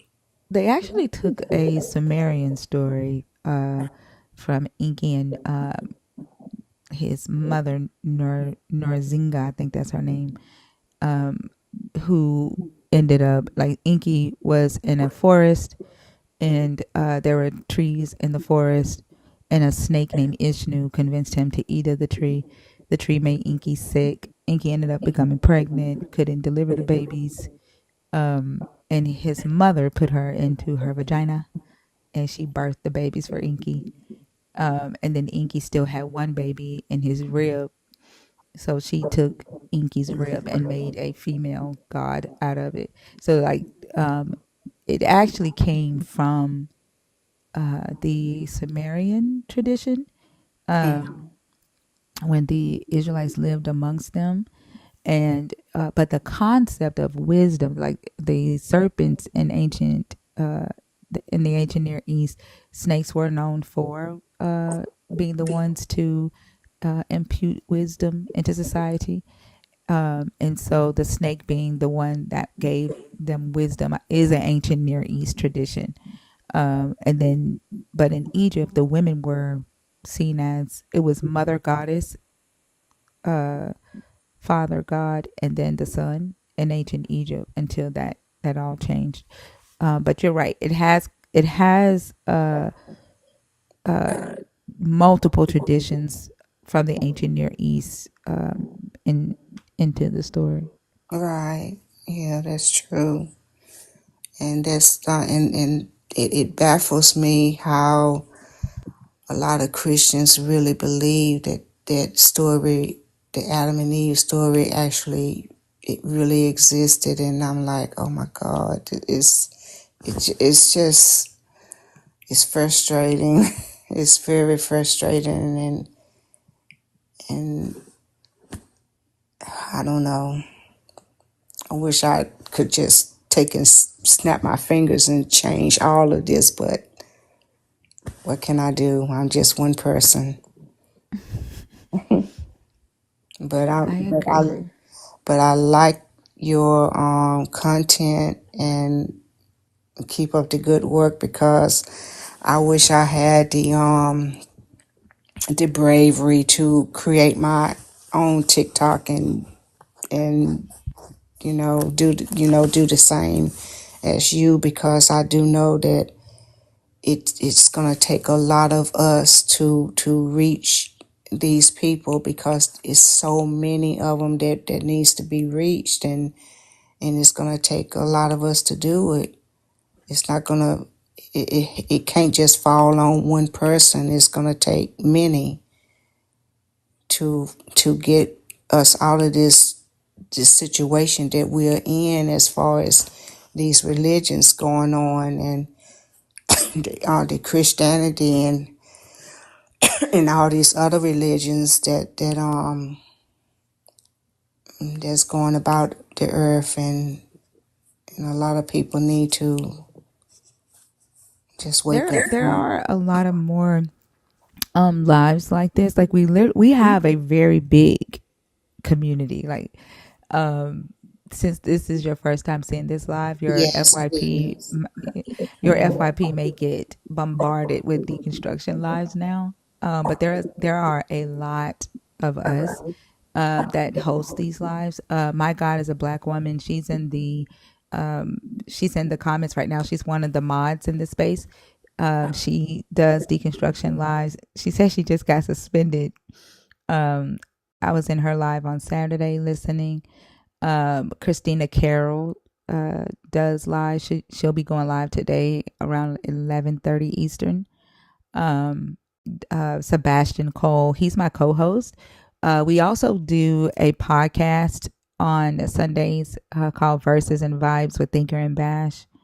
That's on YouTube, where we read the Bible chapter by chapter and we discuss it from a historical concept, as well as like asking whatever question that comes to our mind. And sometimes the question may be really silly, but it helps us get to, um, more clarity about a thing.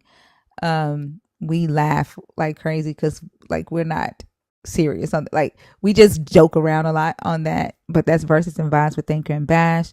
We have Mezzo does Mezzo is an atheist, so he does atheist lives. Justin Deconstruction. He just teamed up with Ian and Dr. Blitz. G Spot. Her lives are really chill, but primarily for those that are deconstructing, not necessarily for Christians. Rocksteady does mental health wind downs. If you're deconstructing, you need a place to go and talk about the mental aspect of deconstructing, and because like it is a heartbreaking, like it's almost like going through a heartbreak because you really believe in the God. Um, who else am I missing? It's so many of us. It's so many of us that go live. So we're like a big community, and we have discords where we talk to each other through discords. Oh, Joel reads the Bible is so funny. Oh my gosh, Daniel. I go at Daniel's lives because his eyes are fucking gorgeous. But Daniel also does atheist lives. Godless Reggie. Um, African atheist, Afro atheist, Phil and his wife Chi Chi do lives. Quan does deconstruction lives, but she also reads books um, like about Black history. The Bible guy, uh, it's one that Deborah does live. She wrote the book Crucifying the Bible. It's a lot of us. It is a lot of us. Wow, I did not know that. Everyone that you mentioned, I never heard of them. I'm sorry. Oh, it's okay. Like, Thai deconstruction. Like, it's so many of us. Like, if any of the nerds can like tag some of the names that I just said. I'm not sure why mental health wine down scared somebody. Somebody was like, mental health wine down. And they said, okay, bye. Like, mental health scares people. I don't know why. Oh, really? Yeah, Royal does lives. Yeah, somebody was like, okay, bye. Like, mental health is a real thing. I know, like in Christianity, for some odd reason, mental health is taboo. And like, if you claim that you're depressed or that you may be having thoughts of self exterminating or whatever, like first they look down on you, or they tell you that, oh, that's the devil, or you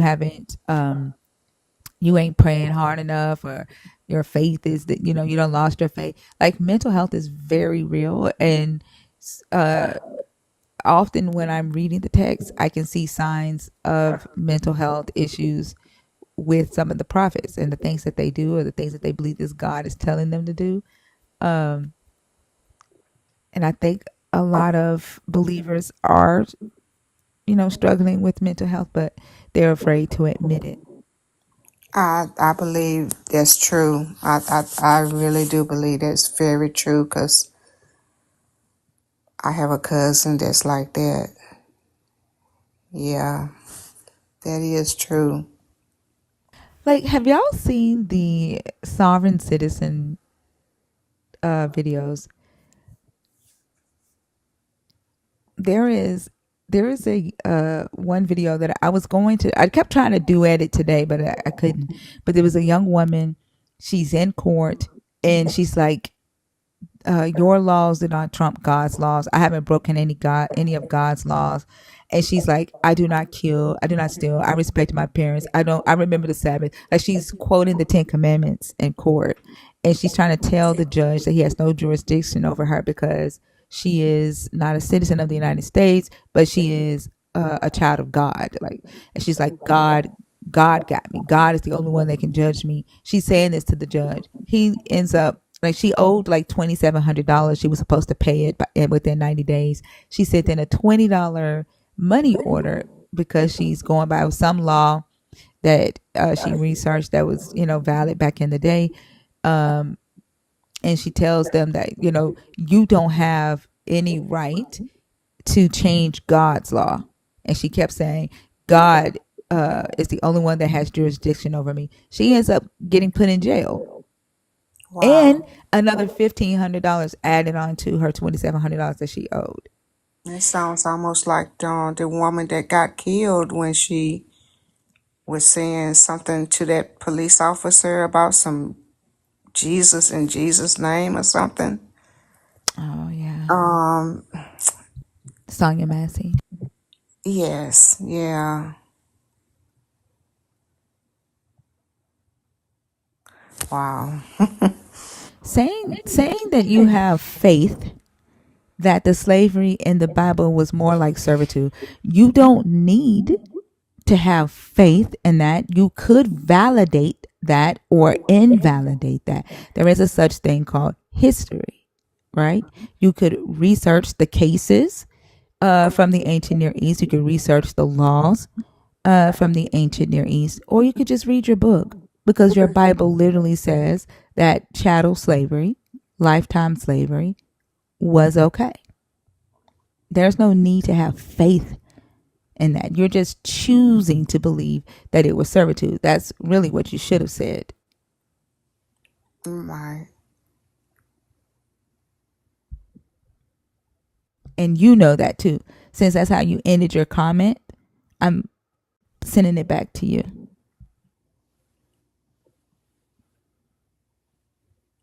And they know who I'm talking to. But Miss Lovely, thank you. Oh, what I was saying, like as far as the sovereign citizen thing, as I'm looking at her video, I'm thinking to myself, like, this is to me a form of mental illness for someone to go into a natural court today, right? A physical, literal court today, and try to invoke the laws or their rights that's in this book, right? And then make their life harder, right? Mm-hmm. Um, like, if your God makes you do that, then I mean, you can't convince me that I should be following the God you follow, because your God that you follow is illogical. You know? Exactly. Because they feel like that their God have all this power and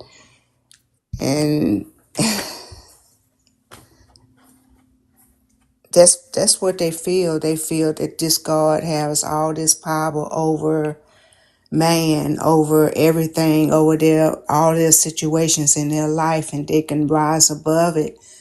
And then when it doesn't happen, I don't know. I don't know what they be thinking after that.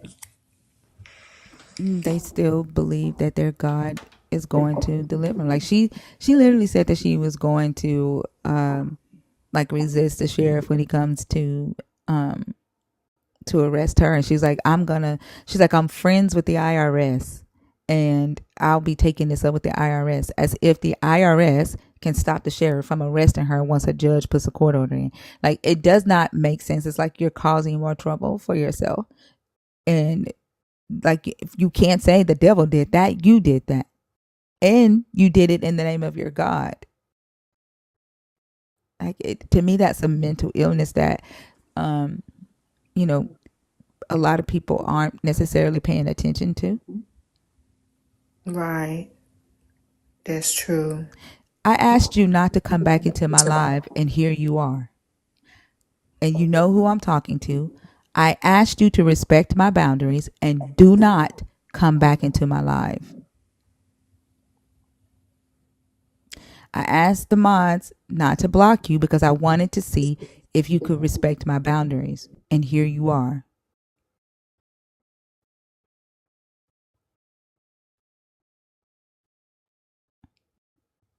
I asked them not to help you respect my boundary.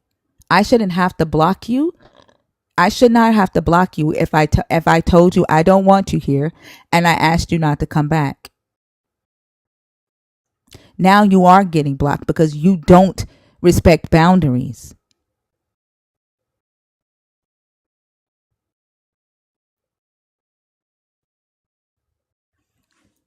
That's a perfect example right there.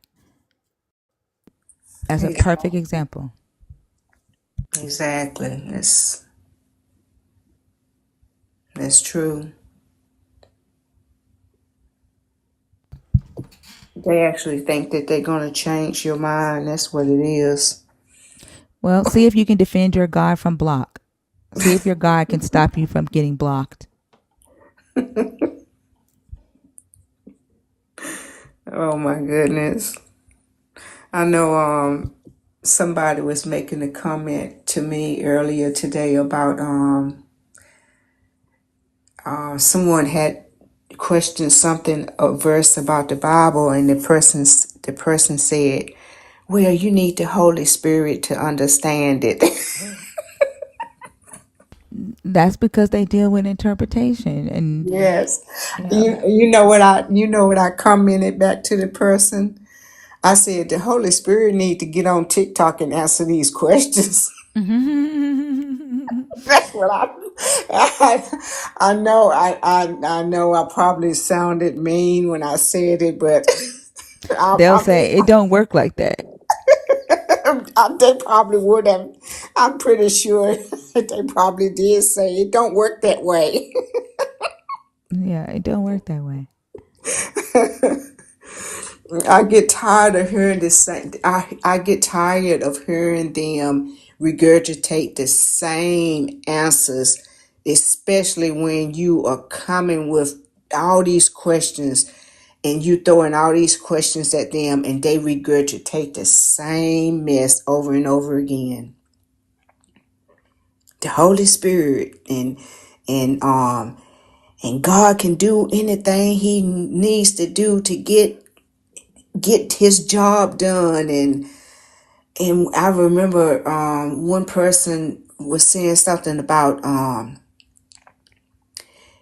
it's a difference between killing and murder, and God killed these people for a reason, and but the Ten Commandments says you're not supposed to murder, and they did it in God's name, and I'm like, oh my God, you got to be kidding me.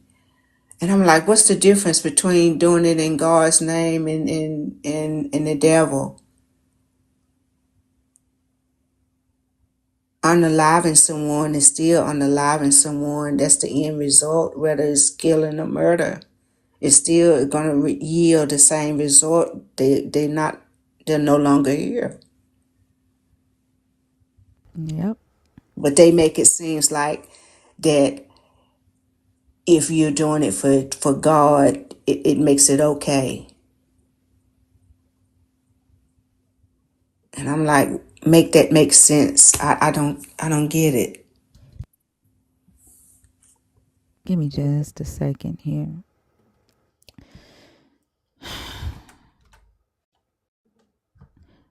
Uh, from midnight on. This is the antebellum South slave laws from 1669. Virginia passes an act regarding the casual killing of enslaved people. If any slave resist his master, or by his master's order correcting him, and by the extremity of the correction should chance to die, that his death shall not be accompanied felony. What does that sound like? Where do you think they got that from?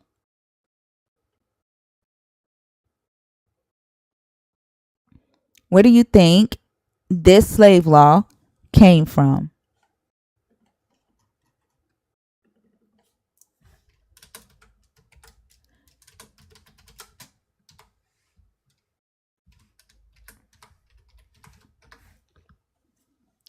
Well, If a man beats his male or female servant with a rod so that he dies under his hand, he shall surely be punished. Notwithstanding, if he remains alive a day or two, he shall not be punished, for he is his property. Where do you think they got that from? well, they're gonna claim that God told them to do it. No, he's claiming that the slavery in the antebellum South is not like the slavery in the Bible, except in the antebellum South, they used the Bible to create a lot of their laws regarding slavery. And yes, I've read Exodus 21:16. Stealing a free person to make them a slave was frowned upon, not owning slaves. You can't steal a car and make it yours, but you can own a car by buying it legally, just like you could own a slave by buying it legally. And if you really want to checkmate, Deuteronomy 20, verses 10 through 18, is your God allowing the Israelites to go into other lands and force people into forced labor. So checkmate that. And that is true because they went into other lands and they said that God told them to do it Give me because just a second. Somebody's they, at my they door. were considered to in their eyes they were considered savages, that they didn't have no brain, that they were savages, they came from monkeys, and their God told them that they needed direction, they needed to be trained, and that's how that slavery came about.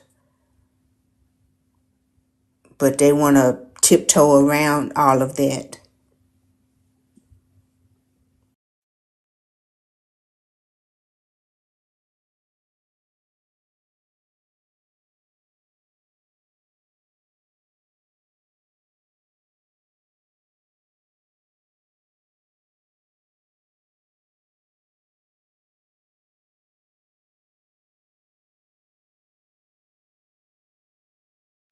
Thank you. I apologize. I had to open the door for my son. Now that's the Old Testament. Well, you said the Old Testament doesn't condone slavery. And now you're saying, but that's the Old Testament. So does it condone slavery or does it not?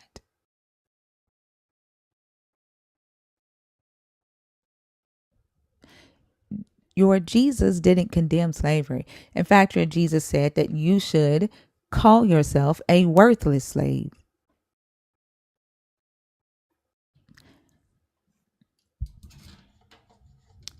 Miss Lovely, I'm sorry about that. Thank you so much for coming up. Did you want to say anything else before we bring up another guest?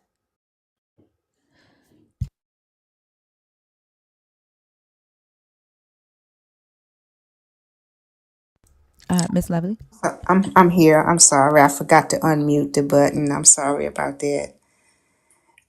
When you had put me on hold, I was talking about the slavery, the concept of what they got to slavery from, Mm-hmm. and I didn't realize that that you told me to hold on and Oh, okay. yeah but I was saying that when they went into other lands to conquer other people, they actually went into other lands saying that it was their God that told them to do it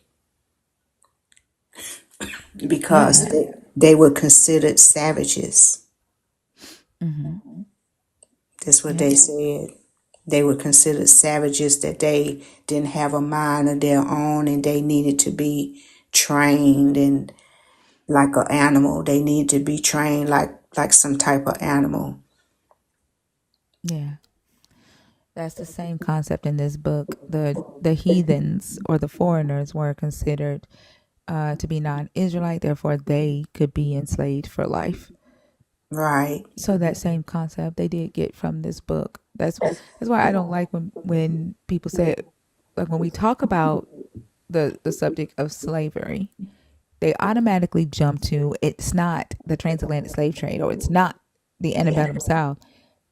Those are two different time periods, but slavery is slavery. The definition of slavery is to own someone as property for the purposes of forced labor. And that is what happened in this book. And the institutions of slavery that was used in the antebellum South are outlined in this book: indentured servitude, as well as chattel slavery.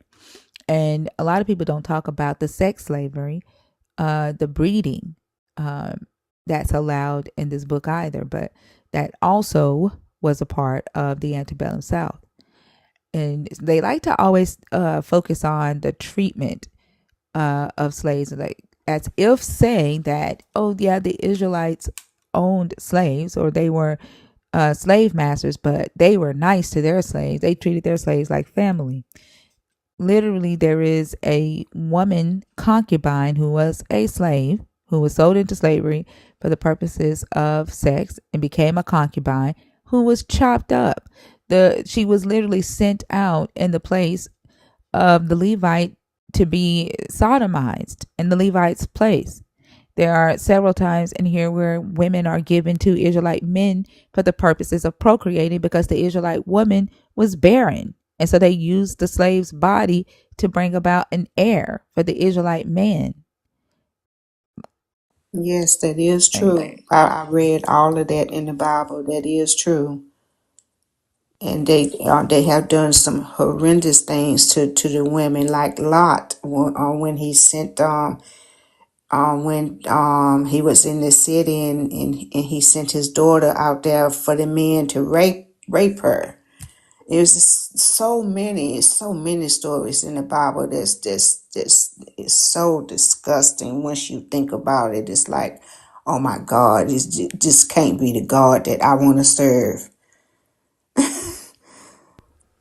yeah, and There's the so thing many is that, stories. like, it's the way the believers of the God try to be That's dishonest justified. about it or try to justify it, Yeah, right? they And it try to speaks justify. volumes.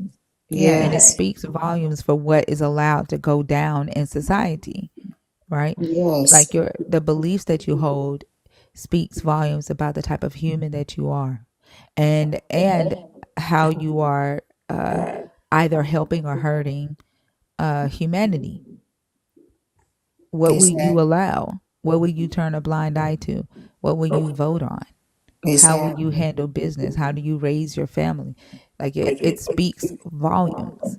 Exactly. Exactly.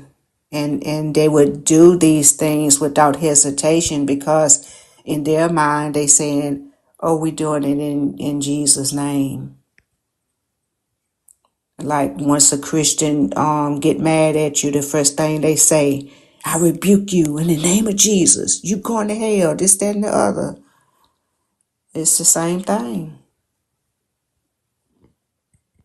Like that guy that couldn't even respect my boundaries. Like my boundaries, it didn't matter that I told him I didn't want him here. All that mattered was his God. Like they don't respect boundaries. If you say no, that you don't matter. Like that's how you know they're not really doing it, out of love. Right? They're doing it because they have this loyalty to this idea of this God. And so if even if it came down to harming somebody, it gets the scary part is that you don't know which one would be able to talk themselves out of doing that immoral thing, because some of them can't. Some of them That's will go true. as far as believing that a God is telling them to harm another human for the purposes of defending the God. That's true. That is true. If you can't respect a boundary on TikTok, what the fuck makes you think that I would even want you around me in real life? That's true.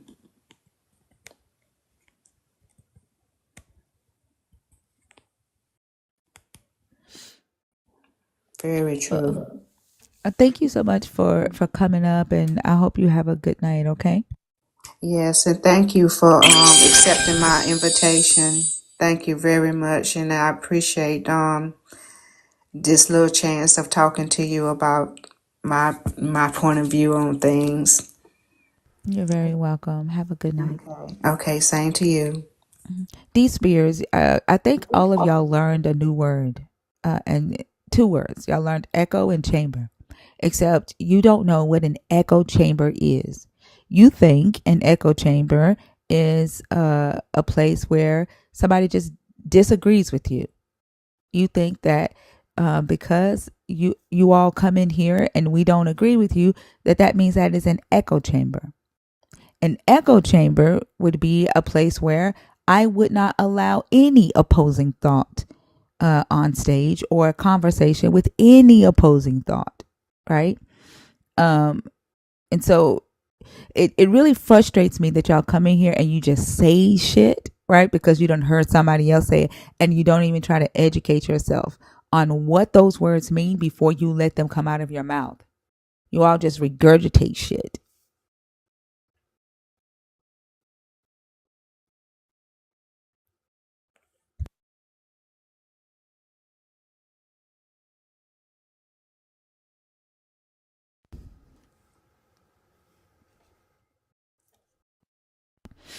If the point of religion is compassion, then many of you who have a religion have missed that point. Y'all carry this uh, impression that you are compassionate. Like you say it with your mouth, but a lot of times y'all miss that mark. And then when you get disrespectful with people and people get disrespectful with you back, you start victimizing yourself as if you expect people to let you just do whatever you want to do to them because you carry the mark of Christ. If you want people to treat you with respect, then you treat them with respect first. Solely, hi, how are you?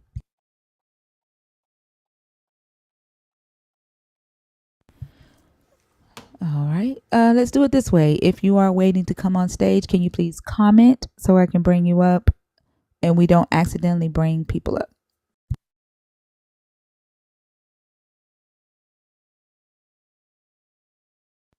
When I say y'all, you were the one that commented that, right? So when I say y'all, um, I'm talking about anybody that believes that religion is about compassion.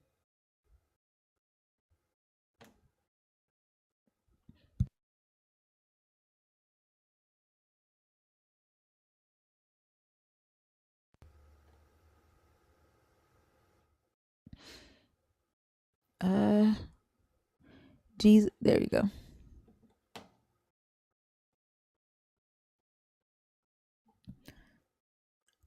Jesus is Lord. Hi, how are you? Hello, how's everybody doing? Doing good. What's your name and what should I Hello. call you? Can you hear me? You can just call me Jay. Jay. All right. What topic Yes. did you want to discuss, Jay? You got a lot of static. Are you able to fix that? Uh, is it still staticky? Yes. Is it still staticky? Am I still having static? Yes, it's not as Okay, much, hold but on. it's still there. What about now? No, that's a little better. I can still Still hear static? it. It sounds like water in the background. Okay, hold on. Yeah, it's a fan blowing. Uh, what about That's now? better. That's better. All right. Which topic did you Okay. want to discuss? So let's see. You got the Old Testament condones slavery. That's true. Why should we ignore facts and believe the God? The Christian God's nature is contradictory. The Christian God is the great deceiver. That's some interesting topics. Uh, the Christian God's nature is contradictory, but I kind of see what you're saying on that one because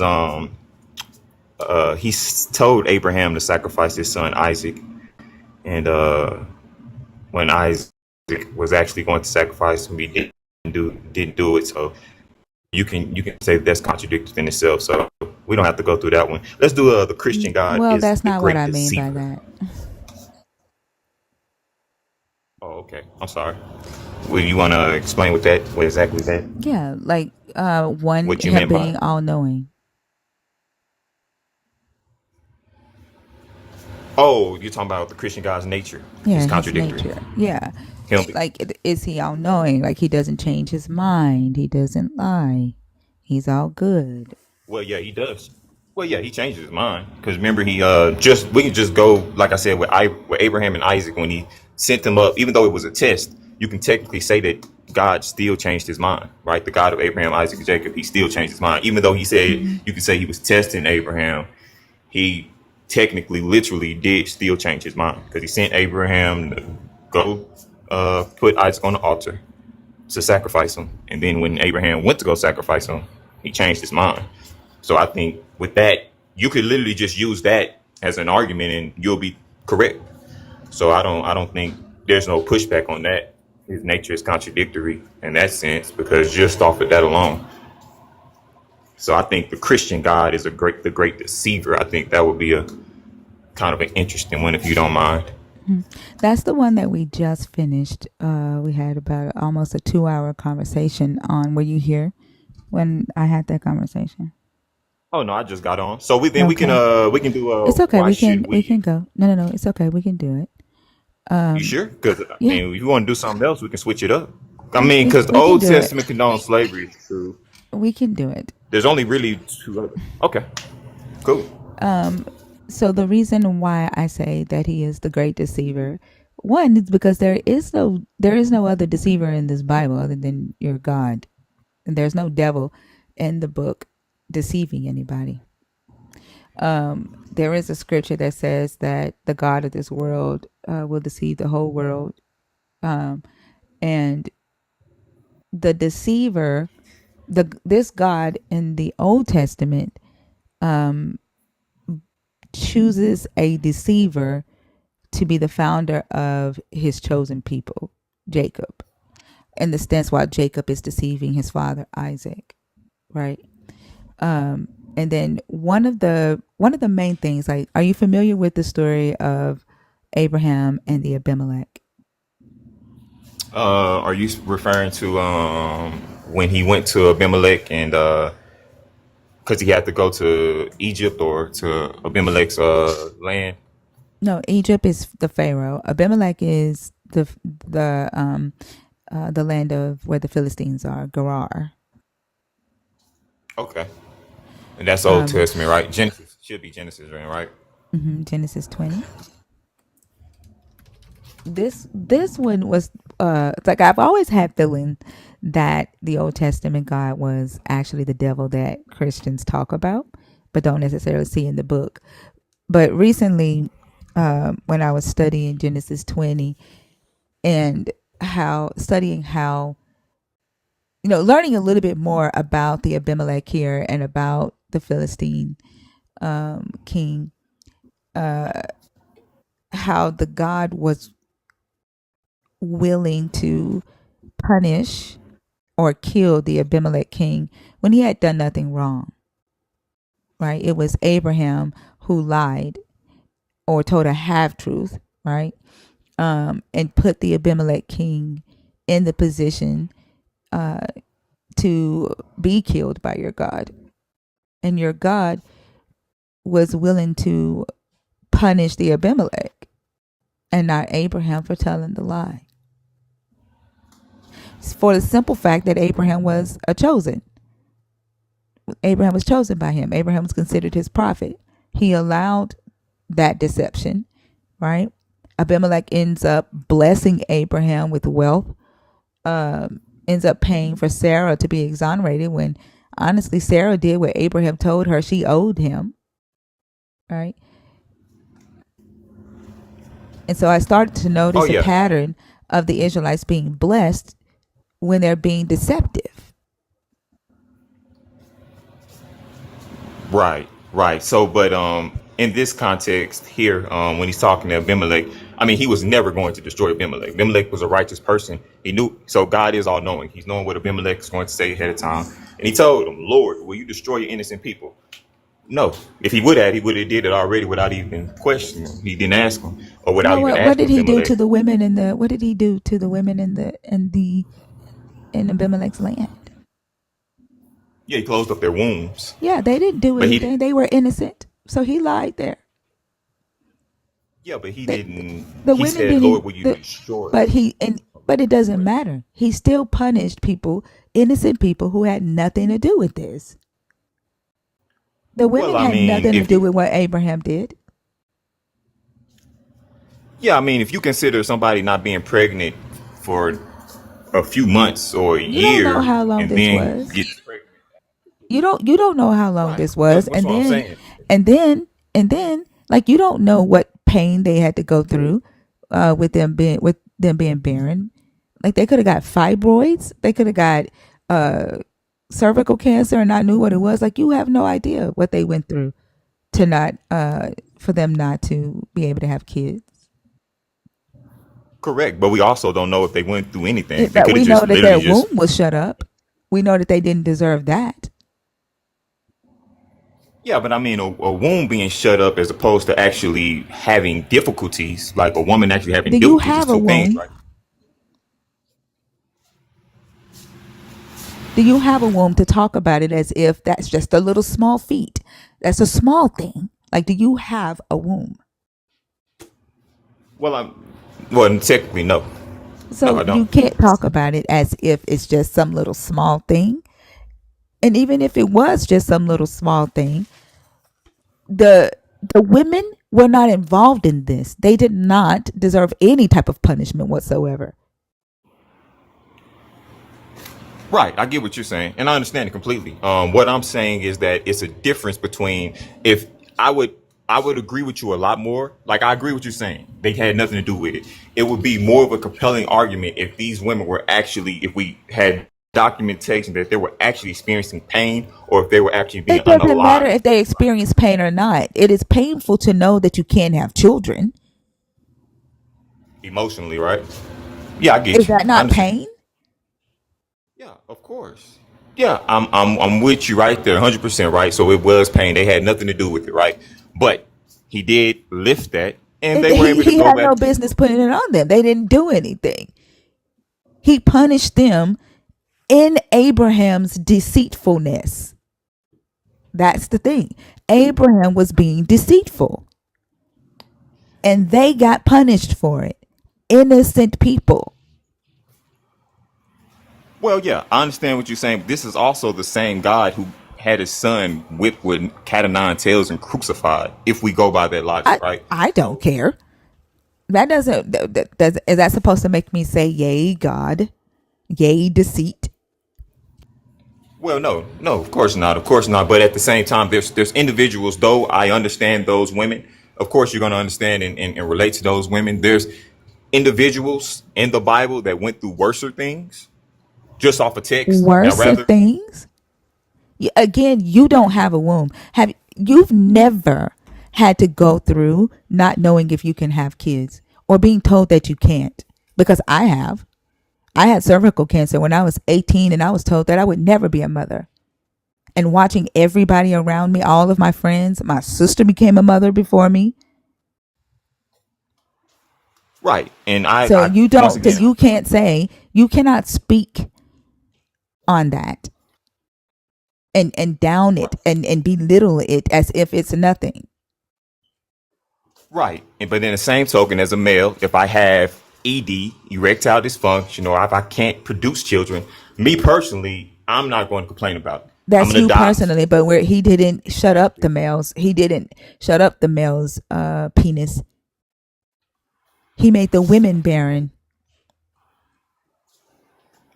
Right. But he also sent the Hebrews to be slaves themselves. and he also made So, I them mean, slave owners. yeah.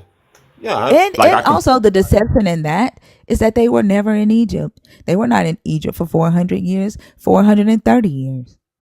And your own book refutes that. right. So, I mean, if whatever years they were still slaves. Right. They were not. So, There is no historical evidence whatsoever of Israelites being enslaved in Egypt.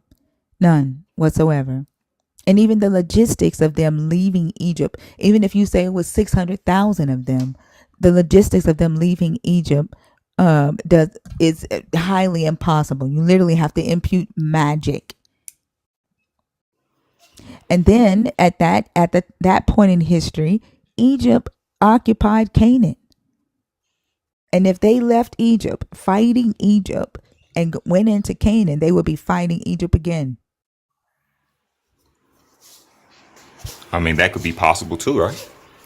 Except I mean, the I'm not. book doesn't say they did, does it? I mean, they literally could have changed the scripture, right? They could have changed the scripture and said and got the scripture confused. And I I mean mean, you see that's how all you have to. possible, but You see that's how not. you have to imply that. You see how you have to I imply mean, that your God we're gave a going. prophecy. Your God gave a prophecy to Abraham, right? And that prophecy was that his descendants would be in a foreign land for how many years? What did your God say? I believe he made it. The promise was to Abraham and Joseph. I think Joseph When he gave it to repeated it. Abraham, what did he say to Abraham? I think you're pulling it up right now. Our friends shall be aliens in the land that is not theirs, and shall be slaves there. They should be oppressed for 400 years. Now, this is your God talking to Abram, and he's saying that this is his plan, right? That they shall be slaves there, and they shall be oppressed for 400 years. Except they weren't. If you do the math, they were in Egypt, according to this book, 259 years at best. Okay. Well, yeah. If that's what if that actually checks out, I think one of your questions is that God is contradictory in nature. He changes his opinions, right? He's throughout. Except in Exodus, it says they were there for 430. Exodus says they were there more than 400 years. And then First King says that the Solomon's temple was built 480 years after they left Egypt. And they calculate that based on them being in Egypt 430 years. Okay. Yeah, I mean, if those individuals, right? So I'm not a Hebrew. I'm a Gentile. I was born in America. So if they got their numbers wrong and God didn't correct them, He allowed them to get their numbers wrong. So conversations like this could be had, or misconceptions could be had. I mean, obviously that's God's will. I mean, if So He's your God, if God's He's all will knowing. was to have bad math. Your God's will was to give an incorrect prophecy and have the Hebrews report it incorrectly so that we could have conversations like this today on TikTok. That was your God's That's what will. it. That's obviously what it's looking like. If you believe in God being all knowing, then yes, that would have to be His will. For us to have this conversation, for certain individuals to believe, or some individuals say that's contradictory or that's not checking out, and some individuals say, hey, it might not check out, but I still believe, right? I still have faith. I think that's literally So His will. then Because if it wasn't so His then he will, is deceptive then. He uses deception to get his will done.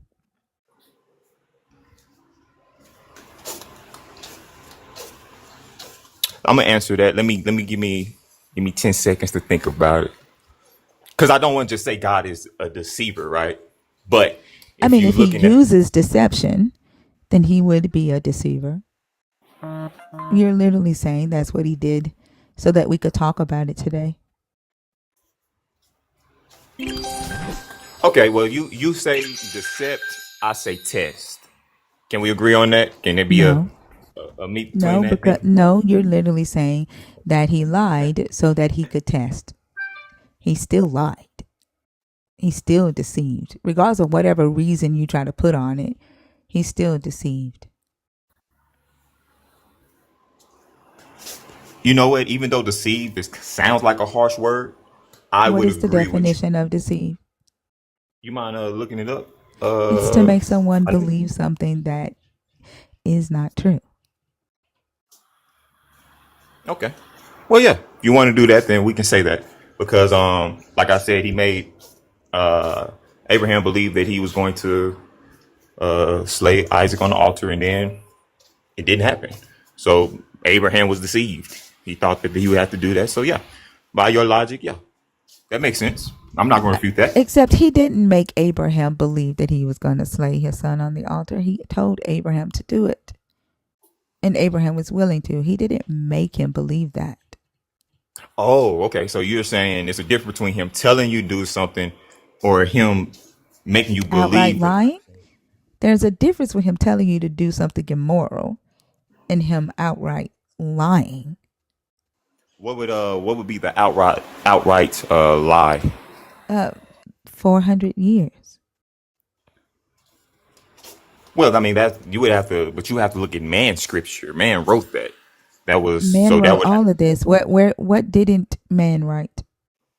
right exactly. So I mean, So if I mean, either your God said this or man said it, and if man said it, then you have nothing that your God said. well, I mean, it's highly probable that the Hebrews got the numbers skewed, and God looked at it and said, "You know what? That's cool. We'll let them rock with it. That's what I they mean, if want to get the you numbers." do realize that it throws everything else off. It throws the chronology all the way off for everything else. Like for example, let's go back to Genesis 20, right? In Genesis 20, there are some people listed in this story that didn't exist during the time that Abraham would have lived. You know who they are? No. You is it right there in verse 20? Hmm. Chapter 20. Is that Yep. it? Yep. There, Abraham. I'm sorry. You want to read it, No, I don't or have to. oh, okay. From there, Abraham joined toward the region of the Negev and settled. Is there? Yeah, I don't know those individuals you're talking. Is there individuals that you're The mentioning that didn't exist there? Philistines, the Abimelech, Gerar, the Philistines, that land, that those people were not a nation when Abraham would have lived. Okay. And They were and not a I'm nation. They were not a nation until the ninth or 8th century BCE. So there is no possibility whatsoever that Abraham even had this conversation with a Philistine king. Okay, and I'm not refuting it, but do you have like actual proof? Right, because Yeah, you I'm can read the agreeing with you you, but can I read also the have to Bible go. unearthed. You can read a lot of archaeological studies. But one book that you can read is called The Bible Unearthed by Israel Finkelstein, who is a leading archaeologist in biblical studies, especially ancient Israel. Um, Okay, so yeah, so this is all informational knowledge. At the same time, though, I'm a, like I said, my call as a Gentile is completely different from what God did call for the Hebrews and the Jews, right? So but I'm not whatever, questioning your call. Like we're talking about where the God is the great deceiver, right? Your call right, shouldn't have anything to do with facts of the story or historical facts. right. So yeah, if by your metrics and standard, if you go by the Bible and it doesn't check out all correctly, then yes, that would make my God a deceiver, right? I call him a tester, but if you want to call my God a deceiver, well, that's I'm not going to argue A with that, right? tester is not the same thing as a liar, right?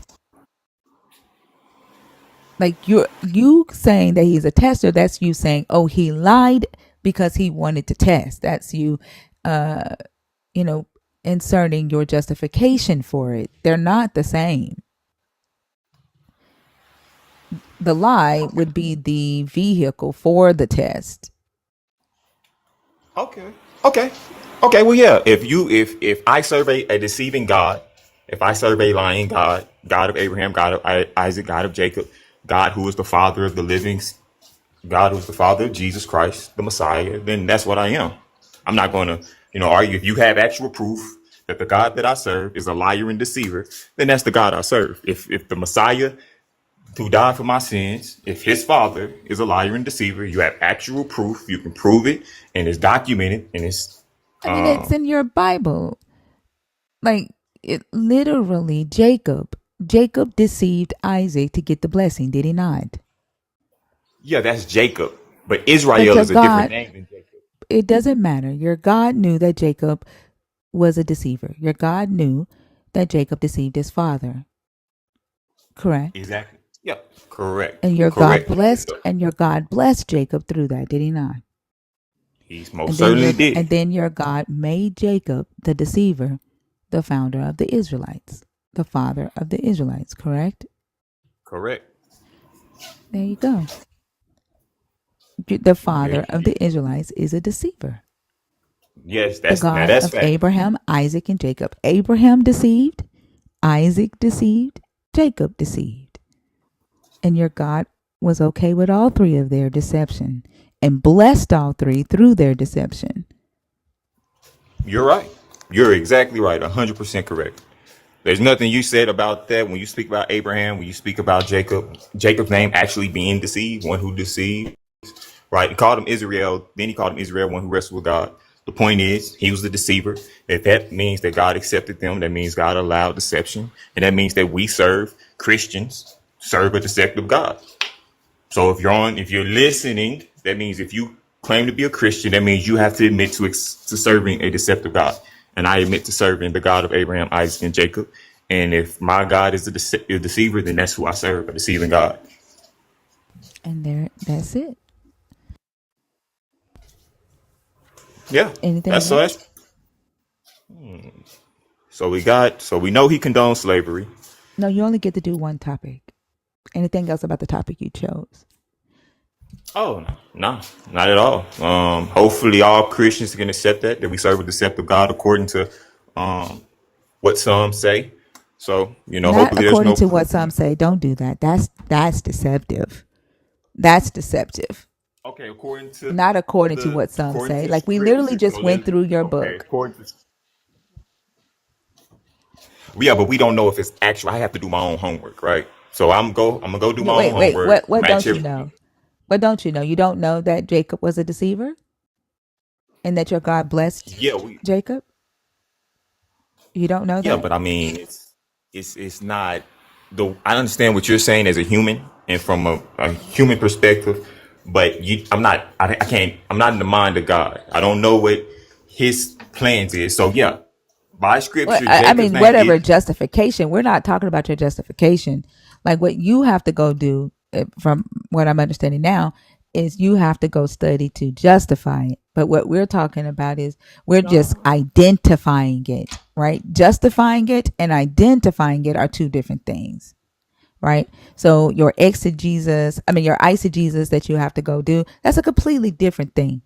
But here in Genesis 27, Isaac is literally lying. Here I am. He says, I am Esau, your firstborn. Is that a lie? correct. That is I have done as you told me. Is that a lie? correct. The Lord your God granted me success. Was that a lie? Who when he, Jacob? when Granted when Jacob when success. when Isaac asked Jacob, who he thought was Esau, how did you get the food? How did you get the game so fast? I just sent you out to get it. He sent him out. He sent Esau out to hunt food. And Isaac asked Jacob, how did you get the food so fast?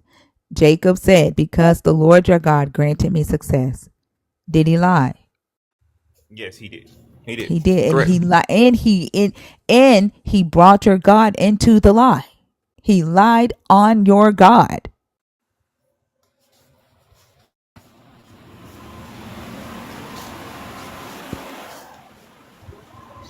Then Isaac asked him again, are you really my son Esau?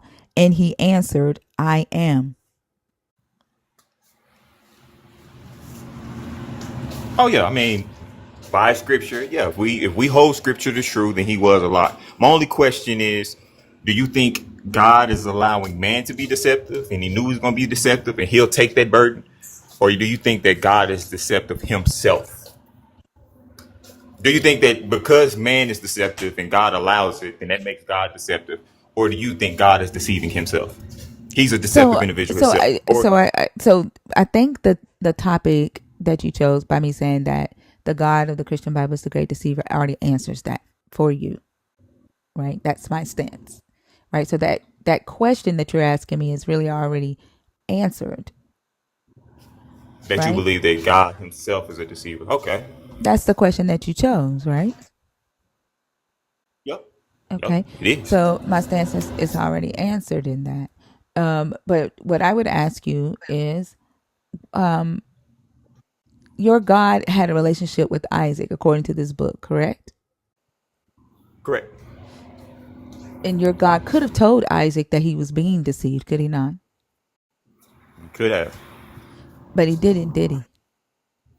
He did not. Unless I mean, he He he probably did afterwards. We don't know. he We didn't. don't know, but from He what the goes text is, on. He did not, because the very next chapter, Isaac is blessing Jacob again and telling Jacob not to marry a Canaanite woman, right?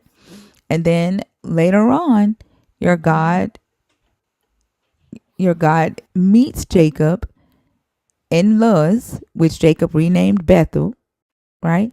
And he tells him, I am the Lord, the God of Abraham your father, and the God of Isaac. And he tells him, the land on which you lie, I will give to you and to your offspring, and your offspring shall be like the dust of the earth. So the same promise that he gave Abraham, your offspring shall be like the stars, right? He tells Jacob, your offspring will be like the dust of the earth. And you shall spread abroad to the west and to the east and to the north and to the south, and all the families of the earth shall be blessed in you, in your offspring. This is the same thing that he said to Abraham. So your God knew, right, that Jacob deceived Isaac. Your God knew that that Isaac wasn't blessing Esau. Your God didn't say anything to Isaac, although he could have, but he didn't. He allowed that deception, and he blessed through the deception. And Jacob became the father of his chosen people, a deceiver. And he gives him a promise: know that I am with you and will keep you wherever you go, and will bring you back to this land, for I will not leave you until I have done what I have promised you. And obviously, he's talking to Jacob. He's talking to Jacob, the deceiver, who had just deceived his father. And he gets the promise from your God that he will be by his side wherever he goes. And then even after that, Jacob was like, all right, bet. If Jacob puts a condition on it, if you do these things, then you can be my God. Facts. So I just had a quick question for you. Do you say that obviously the question is posed that he is a deceiver, so you believe that, but do you think he is a deceiver himself or God of deceivers? I know you said in the question that you think he's a deceiver, Your but God said, your God uses deception. Your God condones deception. And I didn't ask a question. That's a stance. You see the exclamation mark there? oh, you do have an exclamation mark. Yeah. Oh, you have an exclamation mark on 3 of them. And yeah, Ezekiel 14.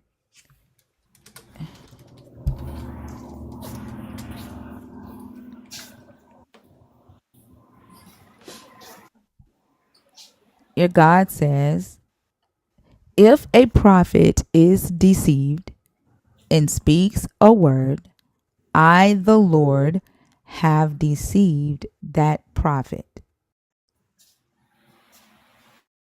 So boom, it, there it is, if, right there. so, yep. Boom, there it is. It's right there. And you can't refute it as a Christian. You can't refute it. I mean, if this, like I said, you want to take the word for you want it to be true. Obviously, man wrote it, so it can be switched and things like that, and it can be tampered with. But I mean, if you believe in the word to be true, then that's there it is. It says it right Akira, there. the verses before and after it is justification for it.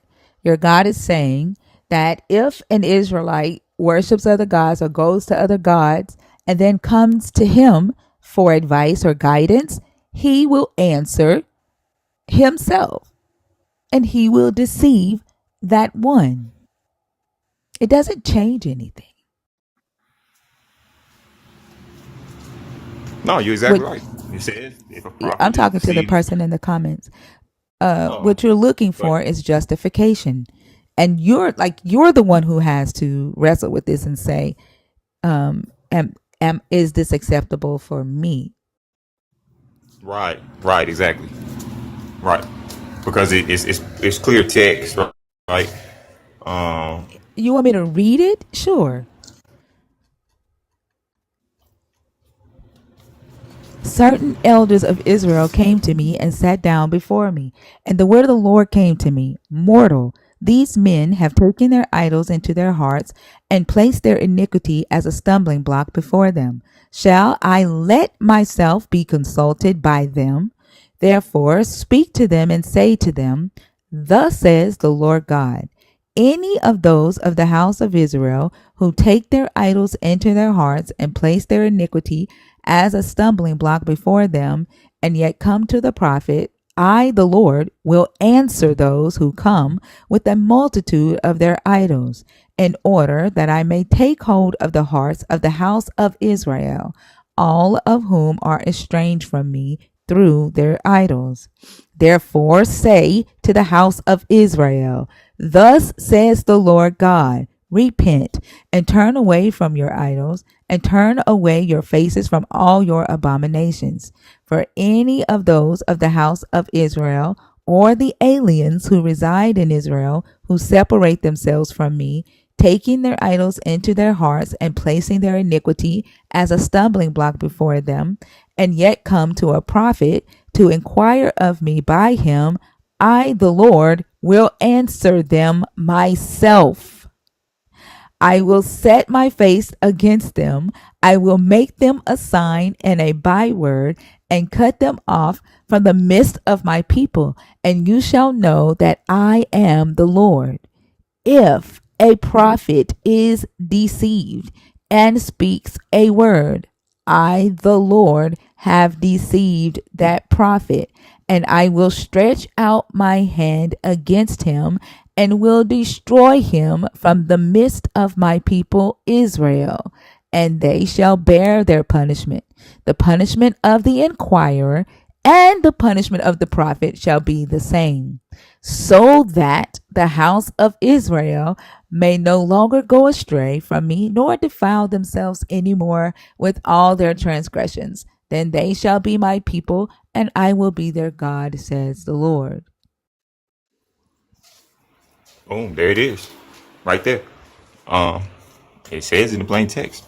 I mean, of course, a Christian like myself or other Christians will say, "Yeah, he did that. He deceived, but he deceived them to cleanse them." And but at the end of the day, he did deceive.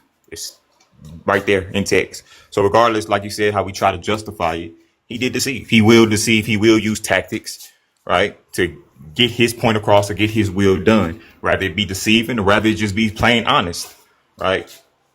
So, yeah, that it says it right there. So we serve a God who can do anything he wants, right? If he wants to deceive, he can deceive. If he wants to just be honest with you, he can be honest with you. It's literally up to him however he wants to do it. So yeah, So he let me has. ask you this. Where is this other deceiver in this book? Where is the other one? When you're talking about deceiver, another deceiver. Yeah. Hmm. I mean, you would want to say the adversary, but he's not depicted as a deceiver. He's more just depicted as a individual who makes accusations about humans before the Lord day and night. You Yeah, but might say that he's a that's not a deceiver. That's a Satan. And that's a job title, right? The angel of the Lord turns into a Satan against Balaam, right? That's not a deceiver.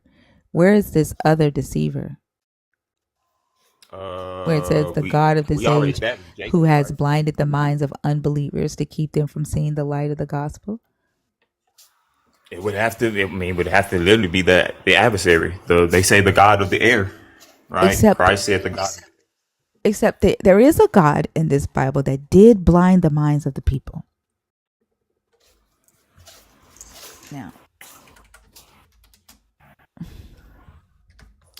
so let's see. 2 Corinthians chapter 2, verse 4 says,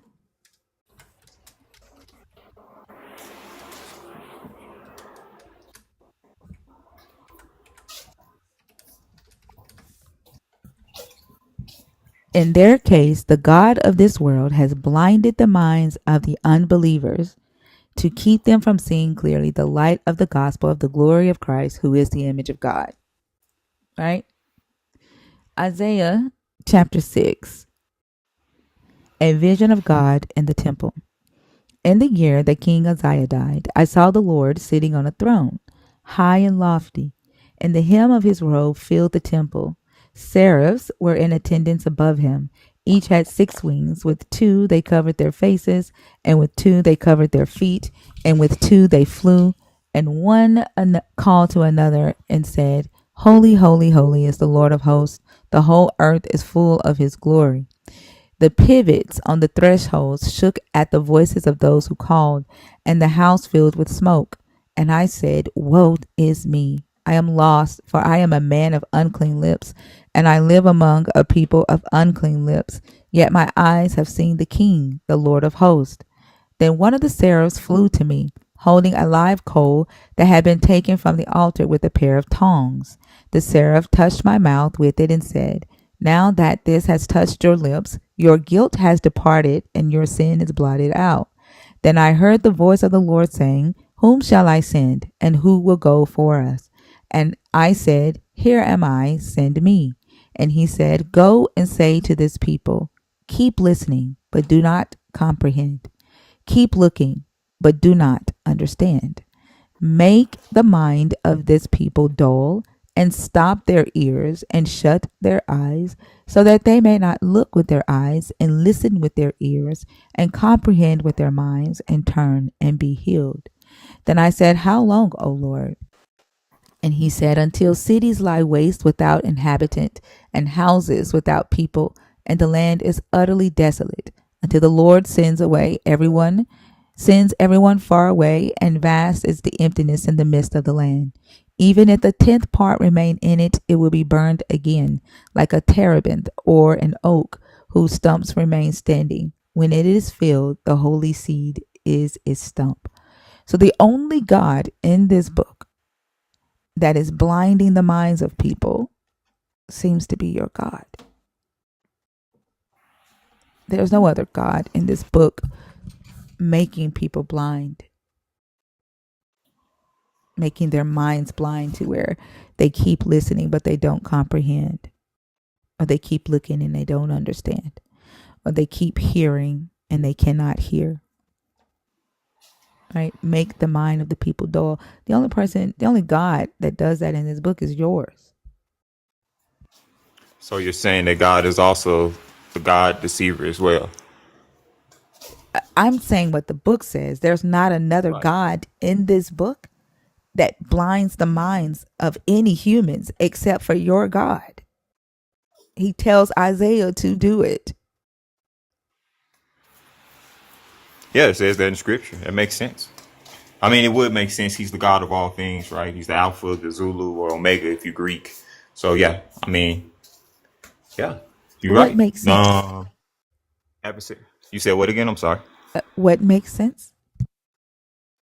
It would make sense if that is him, right? If you hold God to his, if God being the Alpha and the Zulu. Well, I say Alpha and Zulu because I was in the military, so Alpha and Zulu, but Alpha Omega, right, is what the Greek have, right? Alpha Omega. He's the first and the last, the beginning and end, right? If he's all things, right, then she should be that too, right? So that would make sense as well because there is no other reference in scripture, even though Jesus, the Messiah, made a reference to the adversary being the father of the Pharisees and the Sadducees, and he did mention a God of the air.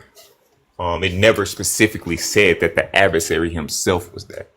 The accuser was that. So if they never said that it was him, then it has to be somebody else. And I mean, if we just go logically, it could be just God himself being that as well. So it could be both true, right? If you go by scripture that he is the God of deceiver, he's the God of the Israelites, and he's the God of the deceiver. There's only one God, and he's playing both sides. He said he makes alive and he makes dead, right? I'm sorry, he makes alive and he makes unalive. So, So you right. mentioned that he plays both sides. So is he intentionally trying to confuse y'all? Isn't there a scripture that says he is not the author of confusion, or is he? I know the scripture said that he's not an author of confusion, and that's where Christianity and beliefs, because I'm not confused, right? If that's what, if Bible, if the God that I serve comes out blatantly and say, yes, this was all me, I mean that's his So choice. He's God Almighty. I'm not. did he order sacrifices or did he not? Yeah, I believe in Leviticus, Deuteronomy, Exodus. Sacrifice has to be made, offerings, peace offerings, sin offerings.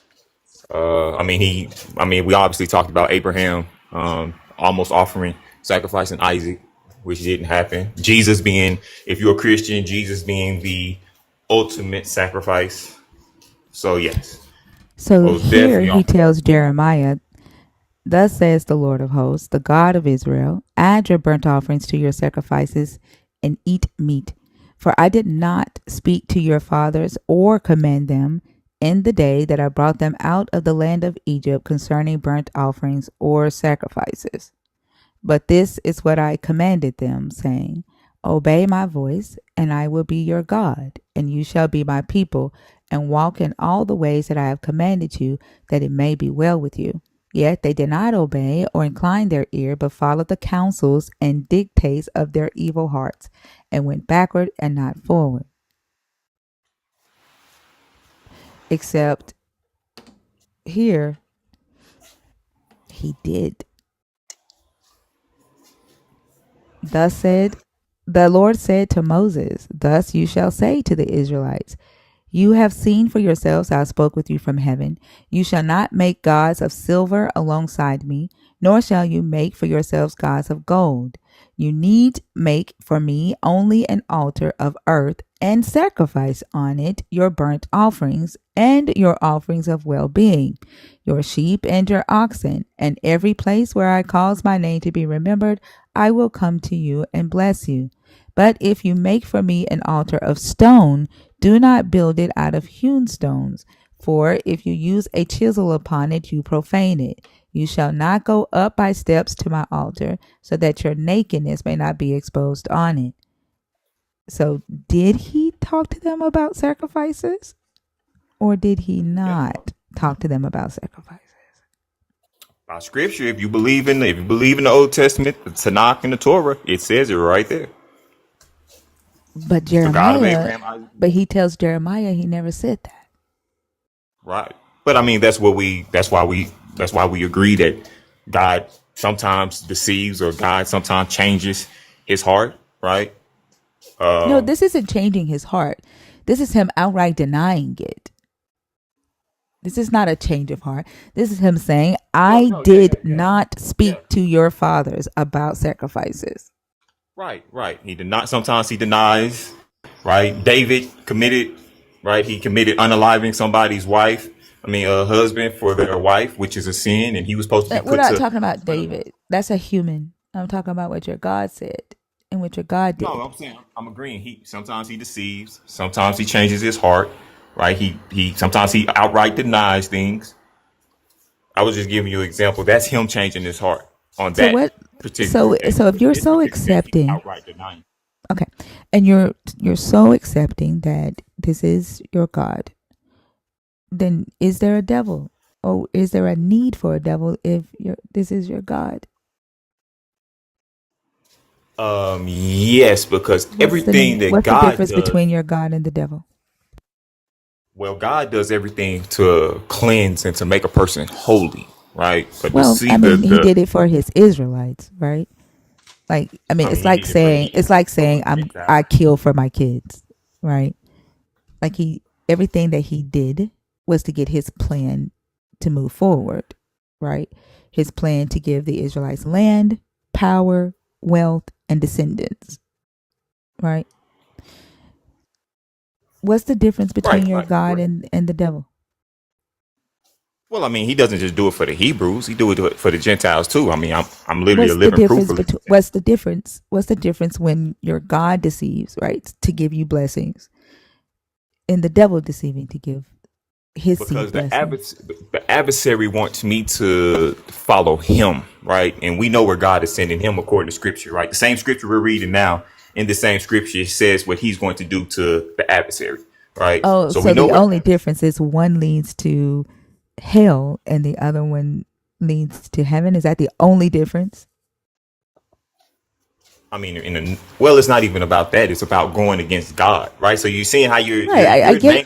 I get the going against God. What is the difference between having a God that is deceitful, that's a deceiver, right? And a devil that's a deceiver. What's the difference between the two? Just heaven Oh, and okay, hell? okay.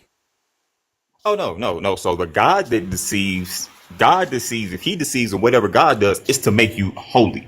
If Right. the The definition adversary, of holy is like the definition of holy is to just do the God's will. It doesn't make you good, right? So it doesn't matter like the to make you holy. It's still deception. I'm asking what's the difference between a having a God that is deceptive and a devil that's deceptive? What's the difference? the God, if God is being deceptive, it's for good. When the adversary is being deceptive, it's for Okay, bad. what's the It's that good? What's the that's good? the difference. What's the good that is for? Heaven? Sir, I'm sorry. Go ahead. You Is said what again? I'm what sorry. is the good that is for? Is it heaven? What's the good? No. Well, I mean, God and Jesus' whole entire thing is for a human to be morally good, Okay, right? what do So, you define that for me though in the terms of this God? When God is deceptive, so it's for the good. What's the good that comes from God's deception? well, obviously, he wants us to separate ourselves from the world, right? So the secular world. So watch your mouth, vulgar language. So Watch your Christians temper. don't curse. So God don't want Christians to curse Not or at all, use and they do that it. language. So why does your Jesus call a Canaanite woman a dog, which was a slur in ancient Israel for Gentiles? Because so me personally, coming as a Gentile, and this is just from being in first country America, first world country in America. I can see why he would call. I'm just speaking for me. Wait, I so don't. I'm not. you're justifying your Jesus using a slur, although you said that the reason that your God deceives is so that he could teach humans how not to have a vulgar mouth and use slurs and curse words Well, I against mean, people. if you, I mean, God Himself curses, right? He's Okay, cursed people so I'm sorry. before. So he's a God. He's a deceiver, and he's a God of do as I say, not as I do. Well, I mean, what is if so your if your intention, what is in your heart, right? If you call a person a dog, or if you, I personally know for a fact that I come from Gentiles that are like dogs. Now, am I calling them dogs? They're my family members. Am I calling them dogs out of being Wait, disrespectful? what Am do I you calling mean? What do you mean you come from Gentiles that are like dogs? What do you mean? I mean, ooh, yeah, we secular for real, and I'll just leave it at that, right? Like, do you You know talking what? about Do you know a dog is like saying the N word, right? In ancient Israel, calling a Gentile a dog is like a somebody calling black people niggers. So what do you yeah, mean? What do you we mean was that your raised family are to be dogs? exactly that. We was raised to be, not only was we raised to be niggers, we was raised to be Are you real niggers. fucking kidding me? So No, you are my you so whole you love this God, this deceiving God so much that you are willing to belittle yourself and say that you were raised in a family of niggers. oh no, that's not even. We don't even have to mention God with that. I was raised every rap song I listened to. We was raised and taught not to be men. We was raised and taught to be real niggas. That's how we was raised. I'm not talking Being a about the niggas. I'm not talking about that self-endurement term. it's the same thing. If they're It's gonna call not the you a same nigger, thing. The say when a racist uses it, they're not calling you their friend. They're not calling you their boy. They're not calling you their homie, and you fucking know that. right? But I mean, if you're calling me whatever you call my ancestors, I ride for that too. If you called them ER, I'm an ER now. If they was ERs then when And you I hung think them, your ancestors I'm will an probably ER. slap the living shit out of you for saying that. I mean, they could Like, be upset if they and want to, because you but at the have end no of the day, basis of saying it other than the fact that you want to ride this God's dick. Like, honestly, like well, you're like no, let's you've been just leave. very like you've been very yep lap doggish. Like you've been very deceiver, evil, confusing, nigga. Like this whole time, no backbone whatsoever, none. Well, I mean, if the well, I mean, so I served. So not to get off topic, stay on topic. Just let me finish what I'm going to say. I served in the Air Force, right, for 6 years. There's things that we did, and there's things that we still do that I don't totally agree with. But for my country, you do what you got to do for your country, right? That's my God. The same way our whole entire motto in the military is God and country. There's things that my military has done, there's things that my government does and sends us to do that I don't totally agree with. But for my country, for us to have this platform and this freedom to express ourselves, I'm willing to do that. So to serve And my God, there are whistleblowers in the army who are not willing to do it.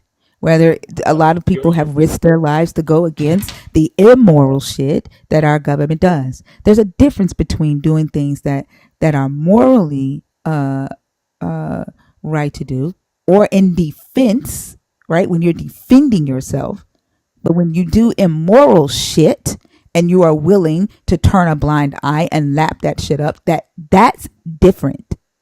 oh no. So me personally, I don't whatever God did or does, the Messiah, the Christ, if my Jesus called that lady a dog, and if I saw that lady, I would say I would apologize that my Messiah called you a dog, but he didn't tell me to do it. Right? So the whole thing is do as Nobody I said say. anything about you apologizing to a character in a book. It's the fact that you are Well willing no. to just accept whatever. And the fact that you Oh, are okay. willing My to ride. call I'm yourself sorry. a nigger. for the belief of a God. And Well, it's on not. top of that, a Well, God that's that you can't even explain is different than the so-called devil that you believe exists. Other than the fact that you believe that it's going to take you to heaven. Your oh no. definition of good is very your definition of good is subjective at best when it gets to this God. Anything that your God says is good. You don't have a real definition or a real idea of good. Okay, let me just address the fact that I'm willing to be called a nigger. That's not. It has nothing to do with God. That's just my culture, It's not your right? culture. So Don't you when fucking we say were that. That black people do not like to be called nigger. That is not your culture. It's a fucking lie. why would we call ourselves nigga? Why would we call ourselves That nigga then? We nigga. should even First off, I don't say the fucking word, and neither do my kids. But saying okay. nigga and nigger are two different things, and you know that. And so don't Well, fucking what I'm lie on the saying is culture. no. What I'm No, saying you is are lying if on the that culture right now. You know that okay. they're So not the same. firstly, And the fact that you are okay. So trying to firstly, make them the same for the sakes of this argument for this God is ridiculous, and I'm not going to let you do that. oh no. So nigger and nigga is not the same. Let's get that clear. Nigger and nigga are two different things, right? So I'm with you on that. What I'm saying is, just like I'm willing to be accepted being called nigga by my fellow individuals, I don't know what they called each other in those times. But if they called each other that word, which I'm pretty sure they didn't, but if that's whatever the white folks called my ancestors at that time, Hold I'm on, going to can we look at get the comments turned back on? They've been off for too long. What? Who turned the comments off?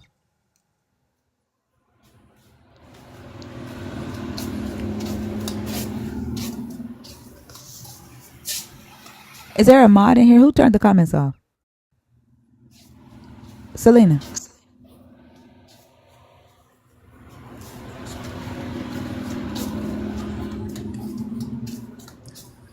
Who turned the comments off in here?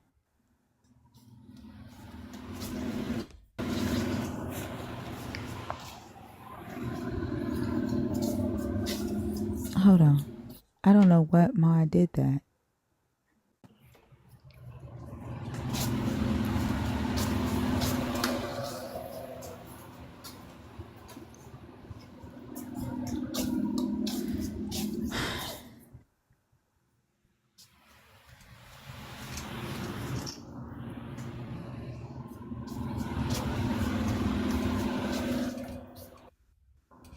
Wait, they're not turned off.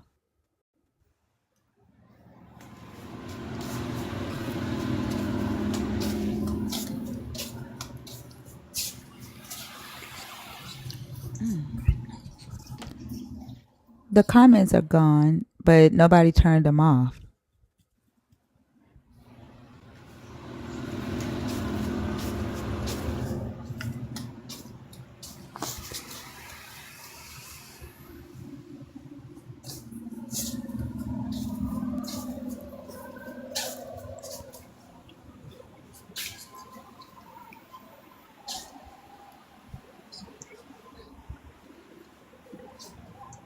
Hold on for a second.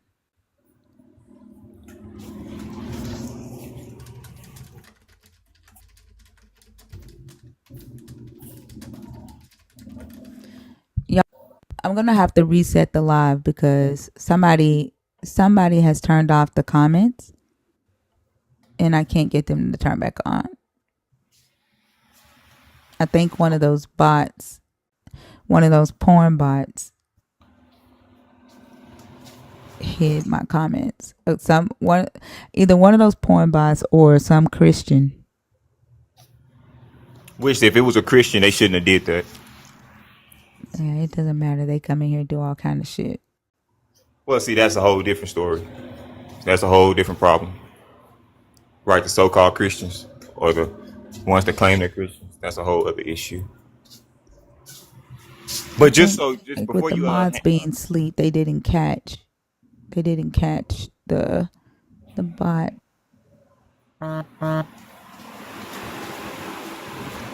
Hold on.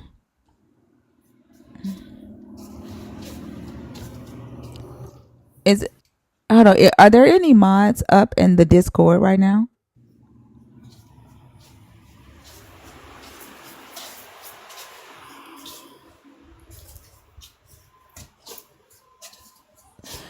You know, Joshua, how they come into the chat and they'll do the slash hide comments.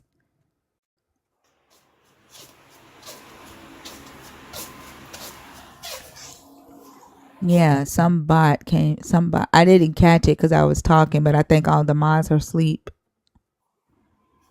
Oh, there Now you they're go. back. Yeah, now they're back. No, Selena.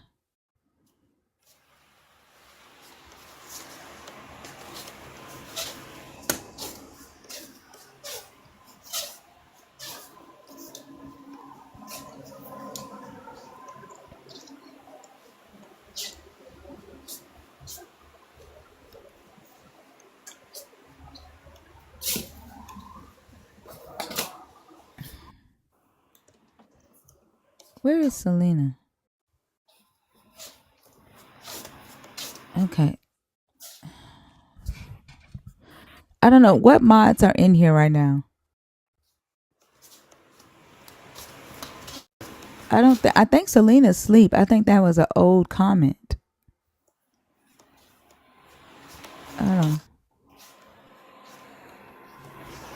No, I'm here. I had to go get my grandbaby real quick, and I don't know how I got. I don't know what happened, why it dropped me. Did you turn the comments off? Yeah, and then I ran upstairs, got my grandbaby, and because he was cutting up. Okay, I couldn't turn them back on though for some reason. They were Oh, showing. really? Yeah, from my end, it was showing that they were not even turned off, so I couldn't Wow, turn them that's back on. crazy. Yeah, so But we've been no, sitting here that was for me. about 30 minutes without comments. Yeah, my bad. I had to run. I was like, oh no, I gotta get back down, and then I'm out of the thing. My bad. But Okay, yeah, no worries. I got him I back. thought you were All asleep right. because I was calling your name. No. Okay.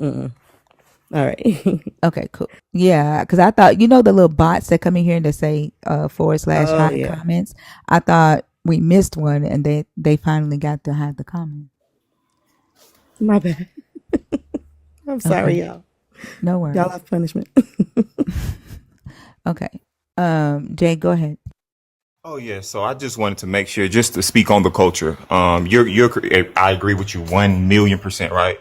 There's a difference between the NIGGR and the NIGGA. What I was saying was, and I know you think I have this lapdog type of mentality, but I'm just like I'm more what you call a ride or die type person.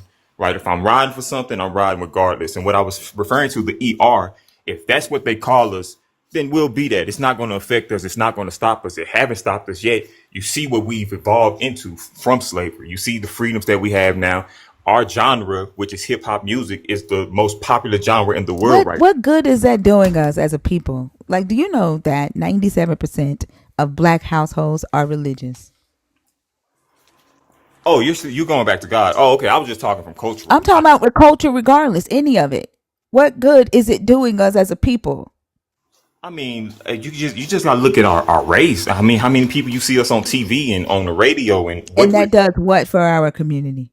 okay, What's right? what is our wealth? What is Individuals. our median income right now? It would obviously. I mean, I would if I gave you talk about single parent No, household. just the average median income for a middle class black family. I would say two jobs. I would say average. I want to say 45K. Not even close. Am I right? The Am I average close? median income for a black family in 2023 is $56,000. $56,000. Do you know what the average median income for a white family is? If it's 56, I'm gonna add probably 20K to it. So I'm gonna say 76. $81,000. 81K. The Okay. medium income. The 15 for every dollar the black family makes 15 cents for every $1 the white family makes. The wealth That gap is astronomical. yeah, So that's all of this culture that you're talking about, like the rap songs, right? Seeing black people on TV, right? The money that we spend, the influence that we have to get products to make a lot of money. The issue is that those products, 9 times out of 10, we don't own them, but we exactly right. influence the hell out of them, Exactly right. right? So talking about look how far the culture has gotten us, it hasn't, right? And in fact, I would honestly argue that the belief in this God actually is allowing us right now to go backwards. Do you think American blacks is on par with Africans blacks? You think they're doing better than us as a whole? I honestly, what do you mean? Like in So America? no. So Africans in Africa, right? The ones that didn't come over into America, well, not come over, that wasn't enslaved or sold as slaves to America. Where do you think? Are you asking me? Do I think that black people on the continent right now are doing better than Black Americans in America? Yes, that's what I'm asking. Why would you ask me something like that? Oh, I just wanted to see what you thought. For Do you what? think? Oh, I mean, we were just talking culture. I just thought that. I mean, for what though? What's the purpose of the question? Oh, the purpose is I just wanted to see what you thought about because we don't really talk about the continent itself, right? Those on that No, continent. I do. I talk about the continent a lot, about how Okay. poverty is rampant on the continent, yet Christianity is also rampant. I talk about it a lot about how pastors over there are misleading their members, taking their money. You know, Yes, and where little girls over there have to sell their bodies to get $1 American to buy some bread. I talk about it a lot, but what I would like to know is why you are trying to compare Black Americans to Black Africans. Like, I just want to know what good that's going to do for this conversation. well, because we were talking culture, we talking Black Americans, so I just thought you had an idea. I never really talked too much about the I mean, continent. why? I'm asking you, what good does it do the conversation? Like, do you need a pat on the back or something? Like, I'm trying to figure out what Oh the no, purpose of that is. I just wanted to get a temperature on what it was like on the actual continent, the homeland. I didn't. You've That's not all. researched it. You've not talked to people on the continent. Have you talked to Christians from the continent? No, I have not. I Why have not. not? Introvert, but um, to be honest, I don't even go to uh church really. And you can understand that, right? But yeah, I'm an introvert. That's all. I'm not a really an extrovert type individual. But it just we was talking culture and everything, Like, and do you feel that you are lucky that you come from the descendants of slavery and that now you're in a better position than those on the continent or something? Is that why you uh, asked that question? oh no, it was literally just asking. It popped in my head like I wonder what's going on in Africa. You as a Christian, you're so worried about you're talking about the Hebrews and the Jews, and we were talking culture and the ER and the NIGGA and what Black Americans did. It just came into my mind about I wonder what's really going on the motherland. What's going on the continent? That's I mean, all. It was just I don't think you're being honest about why you asked that question. no, it was genuinely so we were talking culture. We're talking about the N word, Black Americans, um, being on TV, being on the radio, medium income for them. And then the thought in my head was, well, I wonder what's going on at the Like, motherland. do you think that there are no successful Black Africans on the continent? Oh, I mean, Africa has some of the most surplus as far as metals and gold. So I'm know for a fact, without question, it's some most definitely prosperous Africans. It has to be.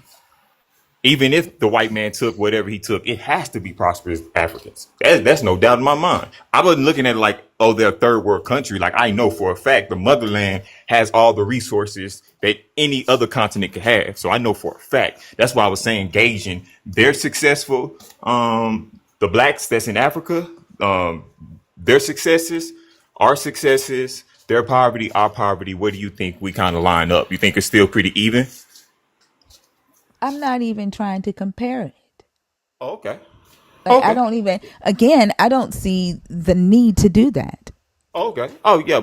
Like I But said. what I do recognize is that both communities have high levels of poverty. Right. Right. Yeah. But do you think that that's every culture though? You think every culture has more poverty than it has surplus? Like even with the whites. I mean, we have they I'm have. not even talking about more poverty than stuff. The gap from wealth to poverty is astronomically high among both cultures, among both Africans on the continent and African Americans here in North America. And that's what you're not understanding. Oh yeah, the gap in between it. Yeah, I mean that is true. A lot of us didn't go to college, right? A lot of us don't get those. It's not what you know, it's who you know. A lot of us don't get that narcissism where we know somebody or we have somebody in power that's only going. Narcissism? Yeah, I'm referring to You so the mean white nepotism? nepotism. I'm sorry, nepotism. You're right, nepotism. Nepotism and the what else was I saying? Oh, gatekeeping, right? Only allowing your certain type of race, right? Because the Caucasian came to America, has a foothold on America, and Like, these gate. are you not paying attention to what's happening in the world today? I mean, yeah, you obviously our presidential debate. I'm seeing what's happening No, in. what's happening with the black community? Are you not paying attention to what just happened with the Fearless Fund and black women VC founders who fund black women entrepreneurs? Like, you don't see the attack on that, where black women were setting up investment funds to invest in black founders, and the attack that just happened on them. I mean, But that was deemed unconstitutional, and they had to stop. oh, I mean, I'm not that issue particularly, but I mean, you that's not really something new with the history, considering how It's we've always. not, considering, right. And when you ask the questions, when you say we don't have this, we don't have that, we don't have that like the other people do, but then when we do attempt to set that up for our people, then we get bombarded with all kind of pushback and laws, and then it's legally taken away. It's legally stopped. It's redlined.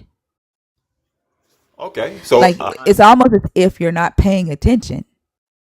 well, no, it's not that I'm not paying attention. It's just this. It's even though that type of setback has happened, right? We went through the whole entire era with the marching era and the civil rights movement. So there's always been pushback for us as a culture, right? And So at some point, that shit's got to stop, right? At some point, there wouldn't have had to be marches during the Civil War era had the Reconstruction era not happened, where they legally rolled back the progress of our ancestors after the emancipation of slavery.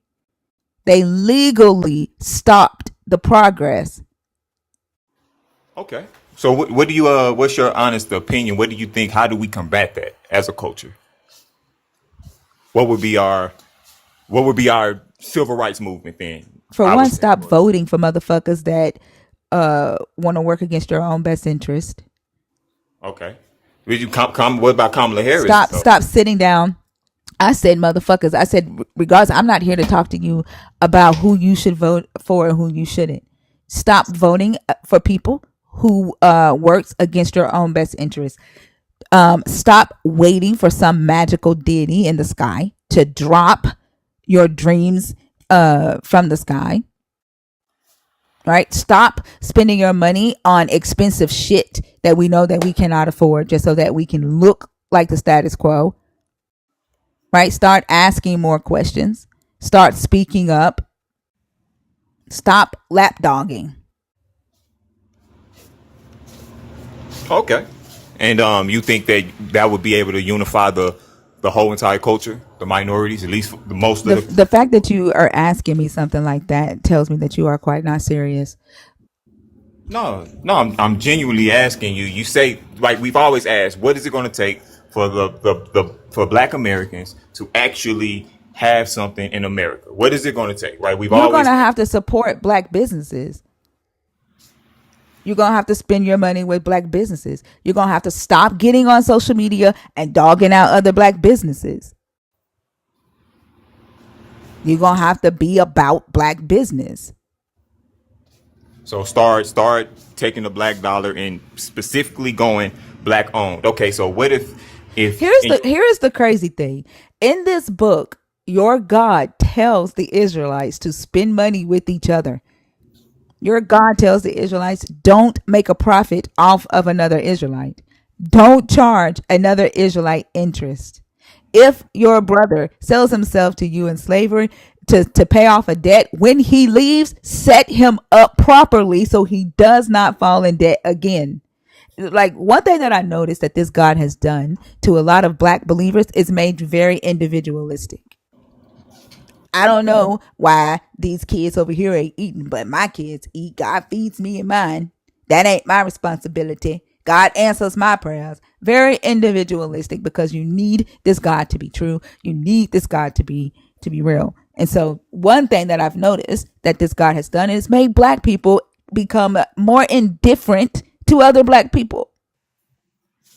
Wow. I mean, if that's true, then that's sad for the black community. Right. I don't look at it like that. I've never done that. Right. I've never looked at another individual, obviously, because what I believe in, the Christ that I believe in, told me not to live that way. So me personally, I don't live that way. But if that's I what, think the very fact that you even tried to ask who's what do you think of the people here, the people there, like, I don't think you're being honest. yeah, I don't think you're I'm being honest. legitimately, I'm honestly being honest. Like, so when you said invest into the back into black owned businesses, what if you stay in a community that doesn't have any black businesses around? Yeah, you live in a day of the age of internet. Internet, right? You can spend But money with black businesses on all over the internet. well, I'm talking like groceries and just getting your car. The very fact that black people, ask yourself what happened to black grocers. Ask yourself what happened to them, to the black grocery stores. Where did they go? Have you ever looked into that? To the black insurance companies, who bought them all up? Have you ever asked yourself why there aren't black hospitals, right? Black schools, right? Even right now with the school voucher program that Project 2025 is trying to do, all they're getting ready to do is take the money that would go to the Department of Education and put it in corporations' pockets. These corporations is going to start their own charter schools, and all that money that used to go to the Department of Education for public school is going to go to these people and make them even more wealthy. And if that shit is going to happen, then black people need to create charter schools. Well, they have a what's the gentleman name? Dr. Umar Johnson. He's supposed to be I don't want to. Yeah, no. You don't rock with him? Mm, mm. Sorry. Oh, oh, my bad. I didn't. I thought he was supposedly supposed to be building a school for. It's called the Frederick Douglass. He's been building Okay, that school since Jesus was supposed to come back. that's true. That's true. And it didn't happen. Okay, so I mean, would it take the wealthy blacks to actually get the ball rolling? I mean, obviously. So me, now that you said that, I'm literally going to take time out, go on the internet. When I spend my dollar on something that I don't need immediately, if it's something like clothes, right? Normally I'll just go to a store and get some clothes, but I'll intentionally go online, look for black owned stores, clothing stores, and I'll purchase some clothes, something that I know that I can wait maybe a few days or a week to get and receive, and put my dollar into that. But what I was saying was, even with me doing that as one Where do person, you live that there are no black owned I was businesses? I just really want to know that. Where, as a so matter of fact, hold on. Let me. Where do you live? Alamogordo, New Where is Mexico. that? New Mexico. There's literally nothing but Caucasians and Hispanics. And it's a small town. We And you're the don't only black family there. well, we have a military base. So yeah, but honestly, if I'm being honest, I think if you can look up the demographic for us, Alamogordo, anybody can look up the demographic of Alamogordo, New Mexico. So It's New not Mexico has a Black Leadership Council for black owned businesses. It's called New Mexico Black Leadership Council. where 50/50 Coffee House and Pub.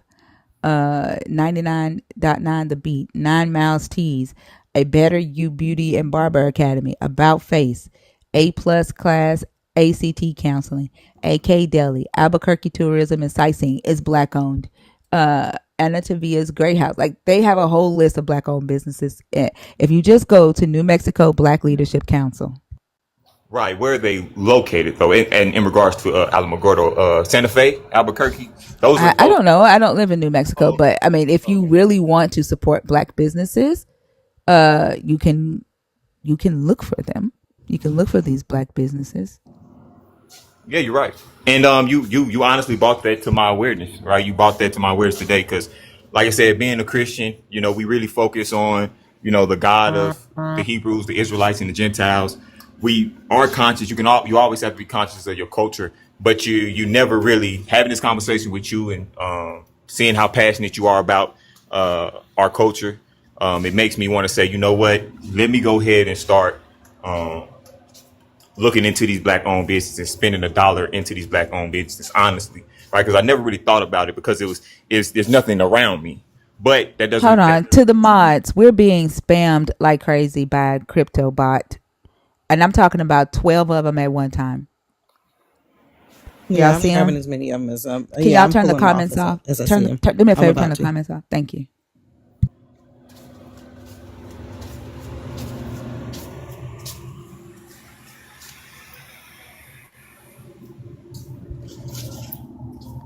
That's fucking ridiculous.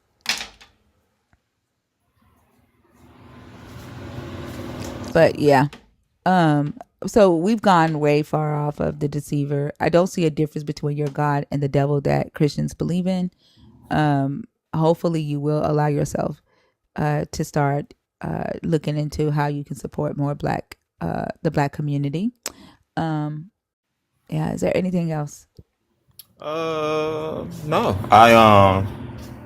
I just would like to hold Christians accountable for how we conduct ourselves in public and speaking. Because I've been on your live a few times, and there have been quite some so-called Christians being disrespectful to you. And I hope that we had a somewhat of a civil conversation. But I do want to take time out to really thank you because you really, I never, even though I identify with our culture, I identify with being black, the way I feel about my Messiah, my God, the way you showed your conviction for our culture, it makes me really want to start looking in and really start not just worrying about my God and my Jesus, the Hebrews and the Jews and the Gentiles, to really start looking at our community as a total and just make sure that I'm doing my part. So, if nothing else, even though we don't agree on my God, my Jesus, I think it was healthy that Except we, we do agree that your God is a deceiver. We did agree on that. yeah, we do agree. We do agree. I serve a deceiving God, a deceptive, a smart God, a cunning God, all those things. Yes, we do agree that I do serve that, and it's not a lapdog mentality. Um, it's just me, just like you said. I'm taking upon myself now to do my part for the black community. I'm going online after this. I might stay in the chat for a little bit, but after this or tomorrow, I'll make sure to get on the internet and start looking at areas around me in the New Mexico area to start making sure that I put my time and my effort into our community as well, not just the Bible, right? My community as well. So that's just to sum up. I know you think I have a lapdog mentality. I just take in everything. I accept the fact that we get called ERs and NIGGAs, but I'm just somebody. I don't really do a lot of complaining, and I'm looking for solutions. I don't have time to complain. You can't really complain being a black man in America anyway. So just suck it up, and whatever comes with it. But yeah, I think this was pretty insightful, and like I said, hopefully you thought that I was at least being somewhat respectful, and I would just hope that we Christians, if you're on this platform, your own thinkers platform, that we hold ourselves to the same type of standard. We don't have to agree, but let's not get on here and start slandering and yelling and talking about it. And if you believe in the God of the Bible, mostly of what Thinker is saying, 99% is true. So if you have a problem with serving a deceiving God, if you have a problem with serving a manipulating God, a cunning God, a God who does things for His will, then Christianity might not be for you. That's something we have to bear.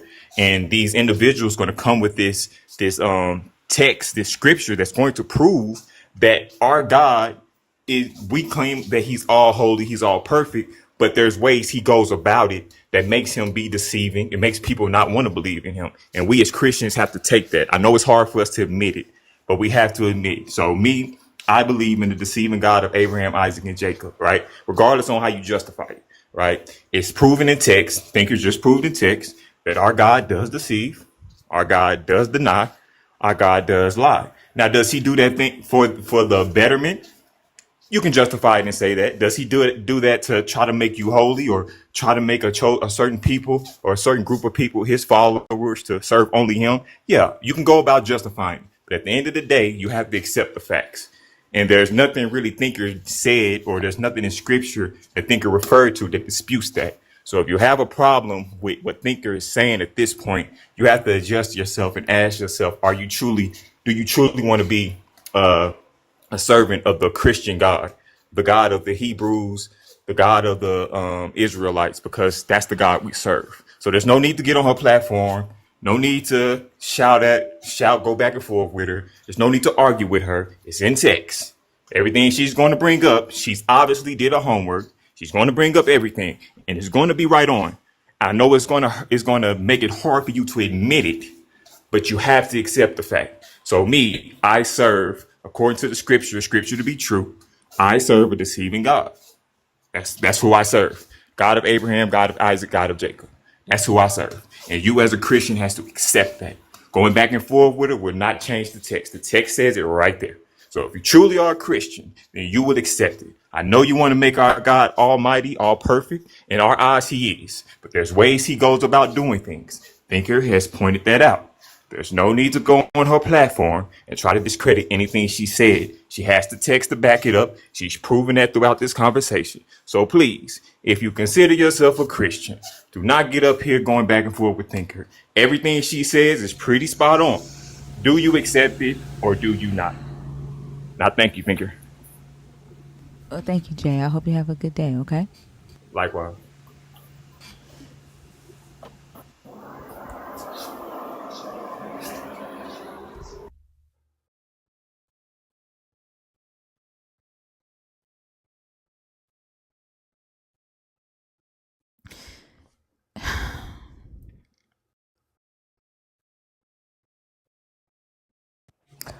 I was still stuck on, as a black man in America, you can't complain, but I didn't want to say anything because I didn't want to start the conversation back up.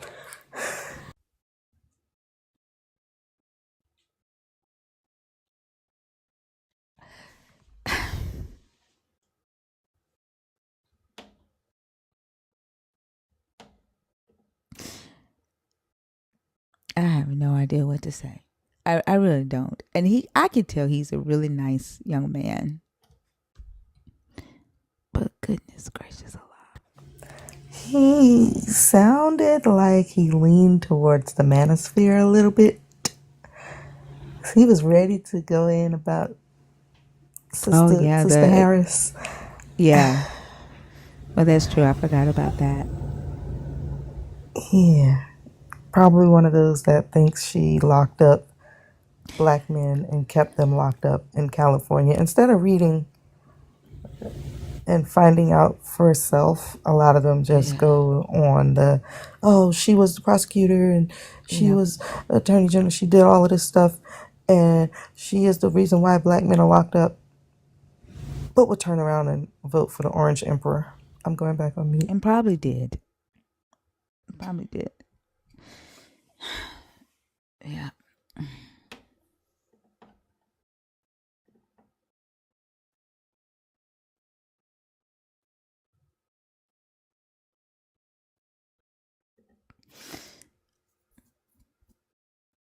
I,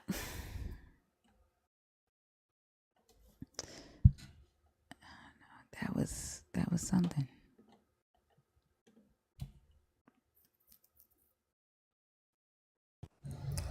We all keep tapping the screen, please, and remember to gift the host, gift the panelists of your choice, and share it alive.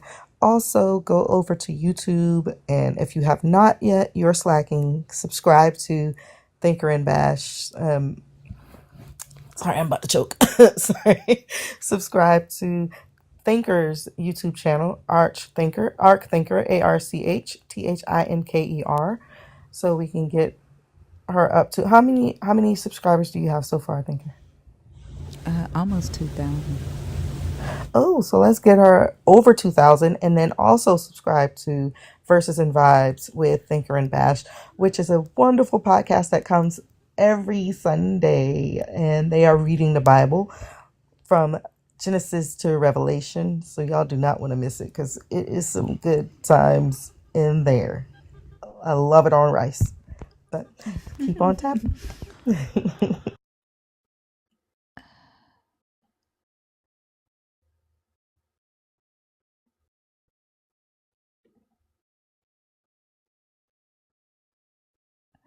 Truck fetch? Truck and fetch? Okay, they're not there. Can you comment and let me know if you're waiting to come on stage? Dang.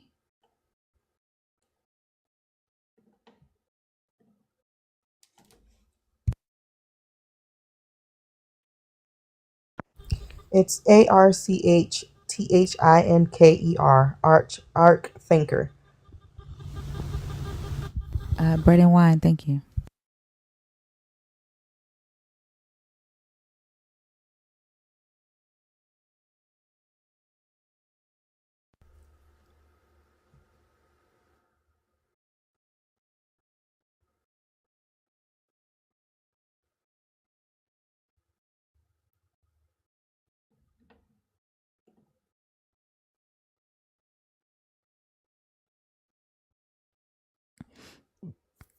Do you see them? I'm waiting on the box to open. Okay, I think I can grab them. I got them. Thank you. Got them. No problem. Bread and wine, how are you? Hey, how you doing? I'm doing good. Are you a Christian? Are you deconstructing from Christianity, or are you an atheist or non-believer? Some would say that I am a Christian because I do believe in the Bible and I believe in the Messiah as well. Okay, so you would be what we call a sadakmak, which is someone who doesn't necessarily identify with traditional Christianity, like to be called a Christian, but you follow the teachings of Jesus. Yeah, A sadakmak. yeah. That's to a gist of it. We can go with that for lack of a better term. I mean, I could give a little bit more detail, but for Are you a Black Hebrew Israelite? no, no, Okay. no. Some would say that I am based upon my belief system. Like, do you believe that the Black people in America are the true Israelites in this book? Not all of them, but I mean, some do, some can, some do have historical lineage, to them. What historical lineage? They don't have uh any historical lineages. Like, literally, the book says that they are Aramean from Mesopotamia. So, what historical lineage? Well, you have the Spanish Inquisition, and you also have transatlantic slave trade. But how does that go back to the people in this book? So when you have them being driven out of the land, of their own land, you have some of the northern tribes going into the diaspora. Where does What it we say have, they went? Where does it say Cyrus sent the northern tribes? well, they went into Greece, Rome. Where does it say that? Well, when you read the New Testament, No, that's where they that are. the northern tribes, when Hmm. Cyrus the Great deported the north, the Israelites from the north, you're saying that he sent them to Greece and Rome. I'm not saying that he sent them there. I'm saying that some did end up there. That's so. Where did the northern tribes get deported to when Cyrus the Great deported them? Where it says they went to the north or the west of the river Euphrates, something like that. Which is where? Some, I guess you could say Russia. You could also say Europe, but in that generalized area. So not Africa, Well, I'm talking about that's not the That's the northern tribe. But even with Wait, that so part, you're saying that the northern tribes were in Africa? no. All I'm saying, you said that they weren't. That's not Africa. And I'm saying, well, in terms of the northern part, that's why I was talking about the Spanish Inquisition, because you had some of them that were in Spain, Portugal during that time But period. what I'm asking you is, so who were they before they were deported? Were they Africans? Well, technically in terms of Israel, Israel is on the African tectonic plate. It will be Northeast Africa. The Middle East technically is Northeast Africa. It just in terms of history, they don't But call it that. are you East African? Um, I would say yes. So Yes. you're Coptic. What do you mean by that? You're East African. Yes. From where? Where are you from? Where are your ancestors from?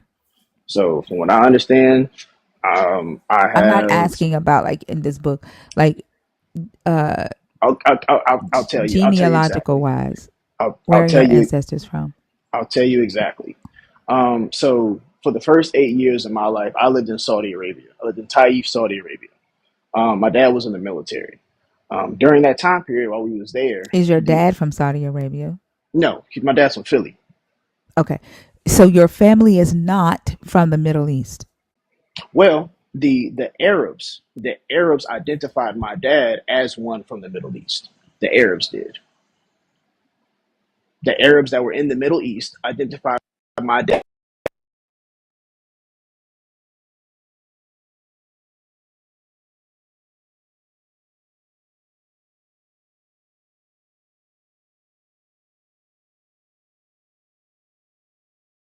Did they So, have his sorry, dad's sorry DNA? about that. Sorry about Okay. that. I got a call. My bad.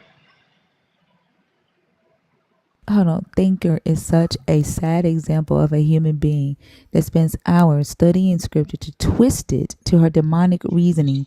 Such a pathetic person. Aw. Are you mad because you can't handle what your Bible says about your God? And then on top of that, you're typing the same thing over and over again. Like you're like a child. You realize that. Like you're telling me that somehow I've gotten under your skin and that you have to act like a child because you can't handle what your book says about your God, Michelle Casper.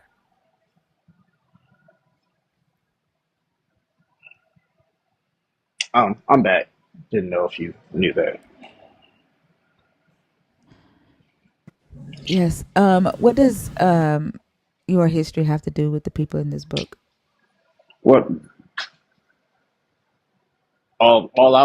all you asked me was, do I think that all black people are And you said some linked? of them, Yeah, right? yeah, I said some of them And could you be. believe that Yes, you are one, correct? yes, ma'am. And the people in this book are from Mesopotamia. They're Aramean. So I'm asking, how do you go back to the people in this book? Are Well, you Aramean? not all of them are Jacob, Aramaic. Jacob and Rebecca were Aramean. Isaac and Rebecca were Aramean. Abraham was from Ur. Yeah, but They what were was Abraham? Aramean. What was Abraham called?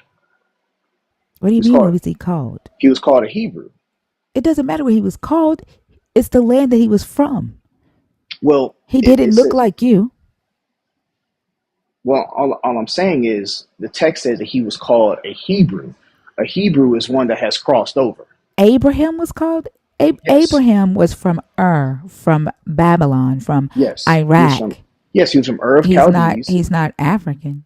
but he It, was called. but calling somebody something does not change your bloodline. It does not change your phenotype. It does not change your ethnicity at all. No, no, you're right. It doesn't change any of that. But what you are called is a huge identifier of who you are. And you're saying that historically your genealogy goes back to it. Genealogy has to do with DNA. It has to do with genes. Okay, so you're asking about DNA tests and everything like that. That's what you're referring to, If you're going correct? to use genealogy, Okay.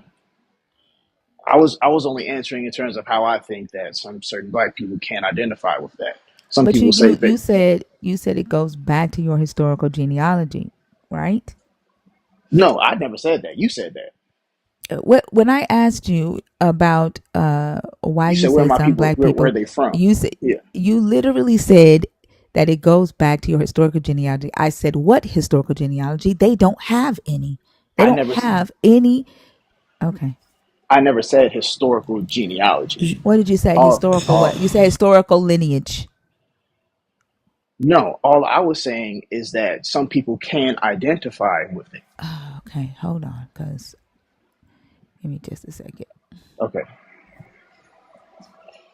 They went to the north.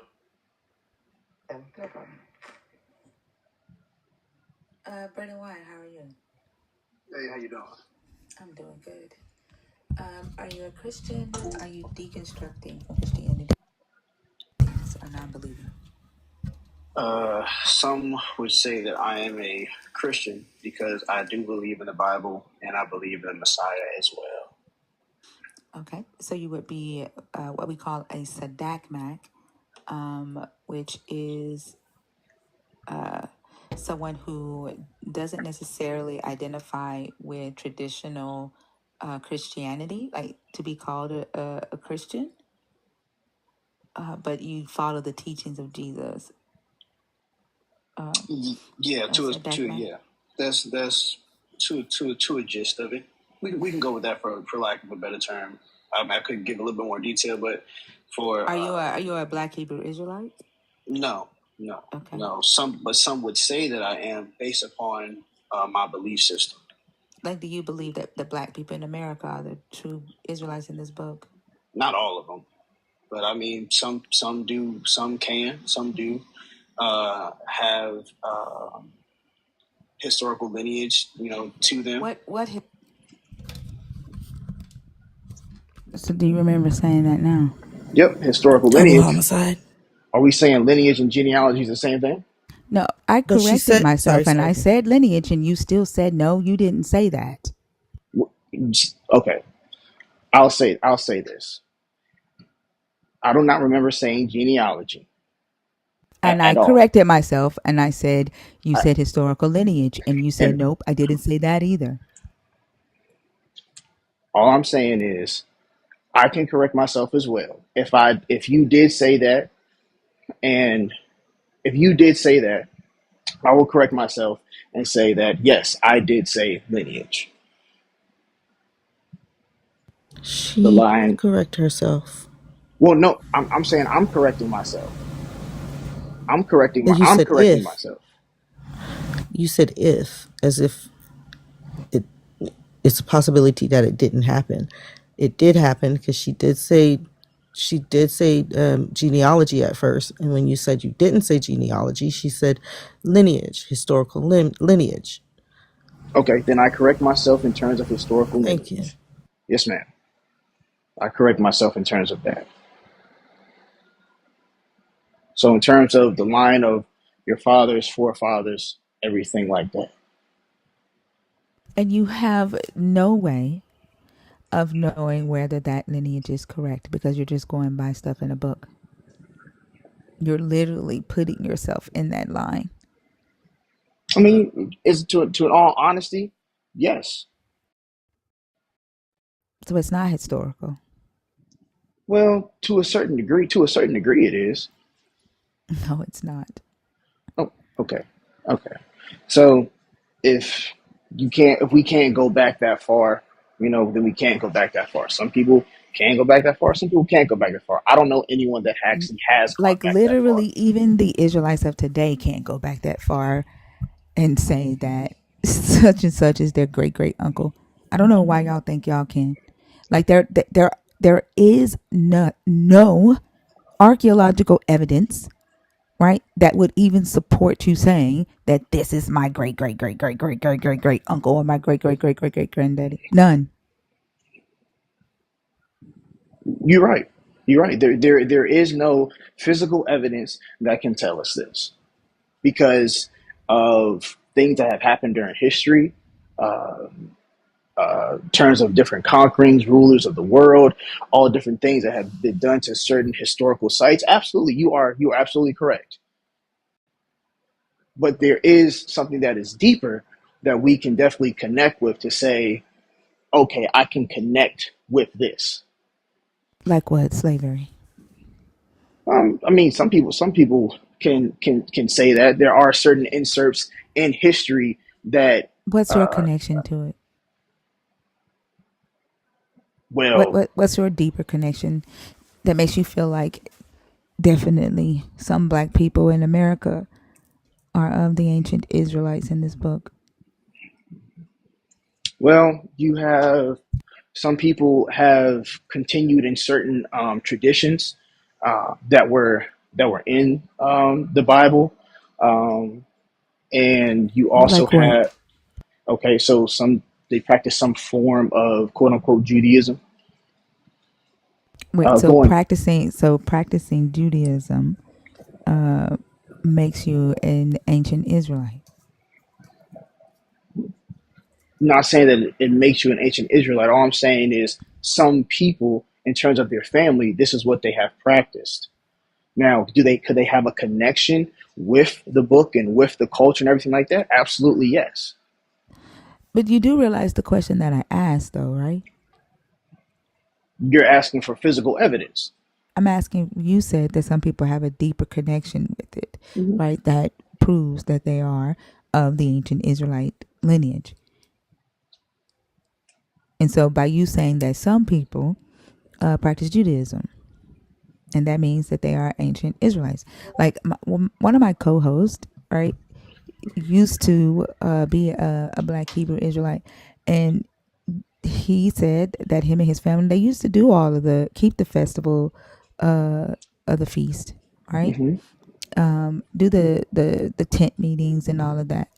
But then Hmm. he did more and more research and realized that he ain't no Israelite. Yeah. But Okay. they used to keep the traditions. So, I get what you're saying. My thing would be like, does that even matter? You're the one who's saying that it's connection to historical lineage, and Well, yeah, you because I was gave just that reason. Like yeah, you gave I was that answering your reason. question. Yes, I was answering your question on, do I think that some people can? I say yes, I do think that some people can. Would I say that's like a main point? No, I Well, wouldn't say you're the that's a one who main brought point. it up. Well, I only answered it. I only answered the question because you asked, "Do you think this?" Because you asked about the Black No, Hebrew I didn't. I Israelite. said, what are the deep connections that you were saying that justifies your saying that there are some black people in America that are true Israelites? You said keeping the customs of Judaism, and I gave you an example. My co-host was one until he learned more and researched more and realized that he ain't no Israelite. Oh, well, that's him. It didn't work for him. I didn't say it would be for everybody. I did say some. I didn't say all. I did say some. This is just basically you saying, "Oh, I think I'm an Israelite, so I'm an Israelite." If Or some people want, I want to be an Israelite, so I'm an Israelite. Or I have faith that I'm an Israelite, so I'm an Israelite. is there anything wrong with that? When there are people trying to tell other people that because they are of a certain ethnicity, that they belong to a certain group of people in a book, and they try to make that person's belief system, yes, it's wrong. Well, that's not my stance, though. I don't have that same stance as certain Hebrew Israelites. I believe that anyone who walks in the ordinances of this book believes in the Messiah. You too can be a child of the Most High. You get adopted into this family. So that's my take on it, based upon what it says. Why do so many black people try to be the people in this book? What is it going to do for black people to become the people in this book? Well, from what I've gleaned to it is, I, to a certain degree, Black people, most more so in America, in terms of certain things that has been pushed in front of our faces or things that have been promoted in front of our faces, um, how we've been treated, being quote unquote less than a people, just these things in terms of what they teach us in school. Sometimes schools don't even teach us anything that happens prior to slavery. They just teach us what the slavery, and then boom, we in America, but nothing prior to that.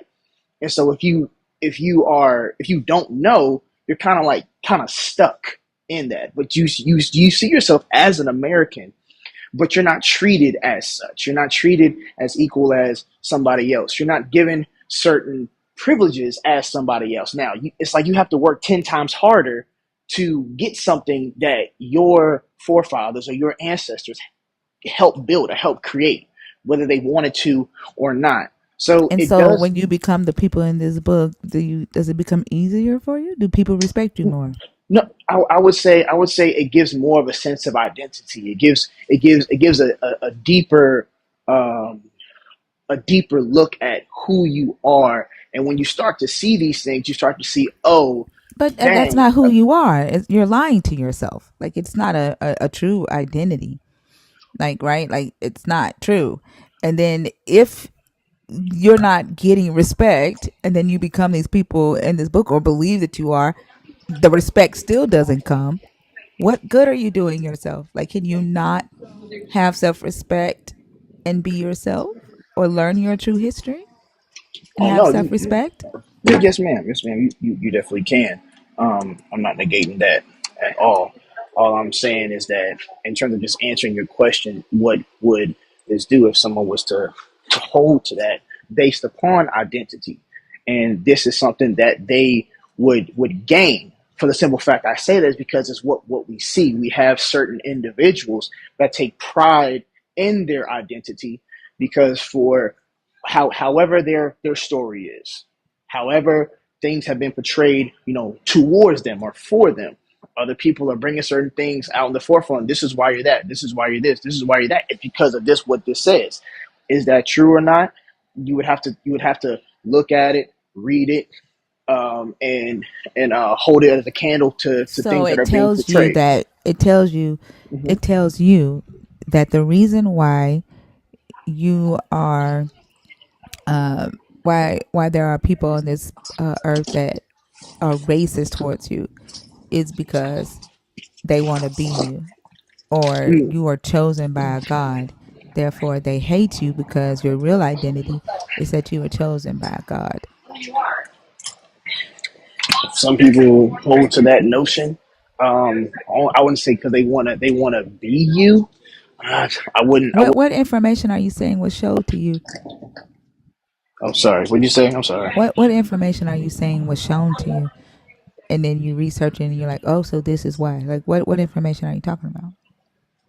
I'm just giving an example, like just of what we see So on the what made forefront. you say it? What made you be like, oh yeah, I'm an Israelite? Well, like I said, in terms of like the Arabs, I really so I grew up in Christianity, but I never really saying, oh, like these are the book. These are I'm this person. I'm this people in the book. I just was like, okay, well, this is what we follow. It talks about these individuals and everything like that, and all this thing. So it's like, okay, we follow these ways. So this is what we are.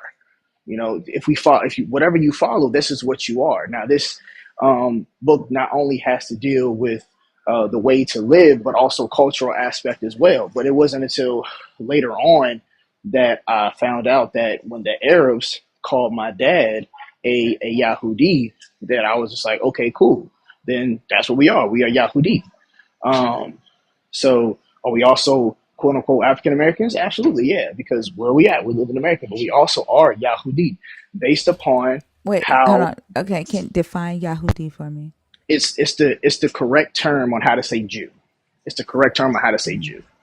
Okay, So and so an Arab called your father a Jew, mhm, and you said, okay, so because an Arab called my father a Jew, that means that we're Jew. mhm. Did that Arab know where your father was from?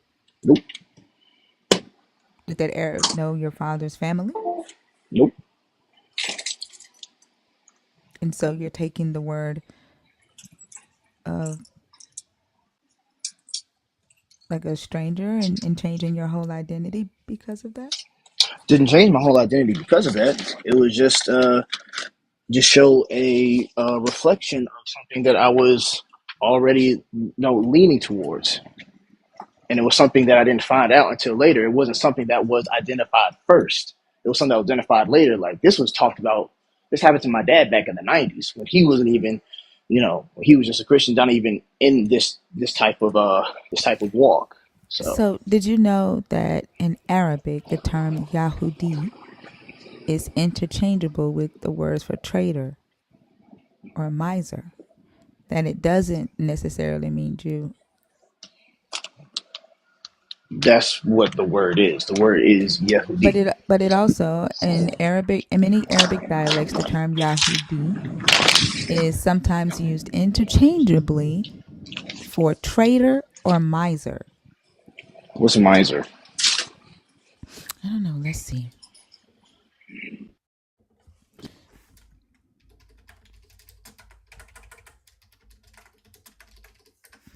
A miser is a person who hoards wealth and spends as little money as possible.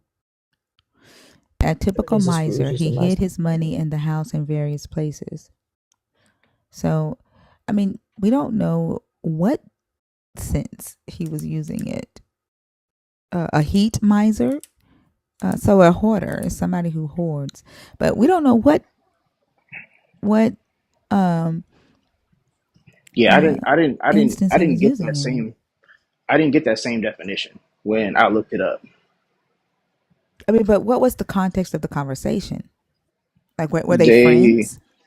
yeah, They were friends. So yeah. did he explain to your dad why he called him that? No, he said they were he called him that. He was just identifying them. And they never talked about it again. No, I don't know. Doesn't sound too convincing to me, I especially when that mean, word has multiple uh, yeah, concepts. yeah. So I mean, I looked it up and it says Yahudi um, is the Arabic word for or Yahud or Yahudi is an Arabic word for Jew or Yahudim. Yep, it does say that. It says, for example, in many Arabic dialects, the term Yahudi, and then it has Jew in parentheses, is sometimes used interchangeably with words for traitor or miser. So I do It know says that in Yahudi as an insult for someone considered unscrupulous or duplicitous, divorced from any literal reference to Jewish identity. So it's divorced from any literal reference to Jewish identity. So we don't know the sense in which that word was used towards your father. Well, we do know, well, we probably don't know this, but in Arabic and in Hebrew, Semitic languages, you can have the same exact word that has two different meanings or actual multiple meanings based upon the context of it, which I think you actually are bringing out right now. But in terms of this particular context, it was talking about his identification, like who he is. I I have mean, to that's ask what him. you're telling us. That's what you're Yeah, saying, right? Like you yeah, weren't yeah. there, right? Yeah, I wasn't there. I'm just relaying what he told me. And I'm Did like, your oh, dad okay, change cool. his identity after that? No, But you decided to do it based off of a conversation your dad had with somebody when he was 8. no, he wasn't eight. No, you were 8. Yeah, I was eight. I was Yeah. eight. But my dad had the conversation back in the '90s, but he told me about the conversation probably like in 2015. And so in 2000, he told you about the conversation 2015, and so you're like, "Man, we're Jews." Basically, There is someone in the comments that speaks Arabic, and they said, "Trust me, is not a compliment." It was like your I would dad was have not to. being complimented. I would have to disagree because of what we just saw. We just saw that it was a compliment in terms of it I being no, a where gift. did I see that it was a compliment? Where did I see Well, that at? I mean, so you said to be called a Jew. All right, see y'all. Like, why do So to you be called think that calling somebody a Jew is a compliment? Jewish people today don't even like to be called Jews. It's a slur. I That's why mean, they say Jewish. how was it a slur? Only they call each other Jew. When somebody else says it, it's an insult. It's a slur. Kind of like black people don't like other people to say the N word. I would have to defer to that because even in scripture, they call them Yahudi, and that's just a Yahudi is someone of the It's a tribe of Judah. slur. It's literally a slur. Can you show me that it's a slur in the text? Why would I have to show you that in the text? Talk Well, you talk should. to any talk to any Jewish person today. They'll tell you that they call each other Jew. And if somebody else says it, it is a slur. They would rather be called Jewish. I mean, that's them, but But I'm you talking would about. know that though because this is your family. All I'm saying is in terms of what the text says, it says that a Jew is one who is literally not outwardly. So why would someone being called that be called Who wrote that? Who wrote that part? about? The scripture that you're quoting. Who wrote that? Oh snap! Oh, can you hear me? Can you hear me? Yeah. Okay. Yeah. Did you hear what I said, or do I need to repeat it again? Yeah, who wrote it? Paul. So And in the Greco-Roman era when they were under occupation of Rome. will a Yahudi What or scripture Yahoo? are you talking about? Which scripture are you talking about? I believe it's in Romans, Where? where it talks about. Uh, I don't know the exact verse, but I do know the words. It says, "A Jew is not one that is outwardly, that is of the flesh, but inwardly." Mm. And this is written in Greek, Yeah. not in Hebrew. So the I mean, Jewish people wasn't calling themselves Jew. This was the Greek, the Greco-Roman, right? well, Paul wasn't a Greco-Roman. Paul was a Paul was a Hebrew Hmm. Roman citizen. Hmm. He was a Hebrew Roman citizen, right? Yeah. Hmm. And then, but his letters were translated in Greek.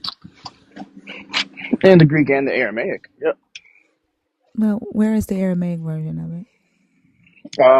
It's called the Peseta, the Aramaic Peseta. And you've read it, Yes. and it says that they were Jews. Hold on. I'm getting off of work, but I can. If you go to that same verse and you type in Google, Aramaic, uh, Peseta, you can see exactly what it says. It has the Aramaic and the English translation for it as well. Let me see if I can find it too. Hold So on. the first time that it was used in history was in the 8th century BCE, when to separate the northern kingdom from the south. The earliest biblical use of the term Yehudi appears in Second Kings when it describes people from the kingdom of Judah during a conflict with the Arameans.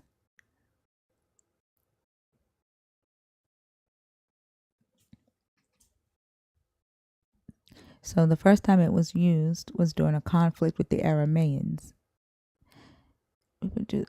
A tribal territory. The Babylonians likely referred to them as Yehudim because they came from the province of Yehud.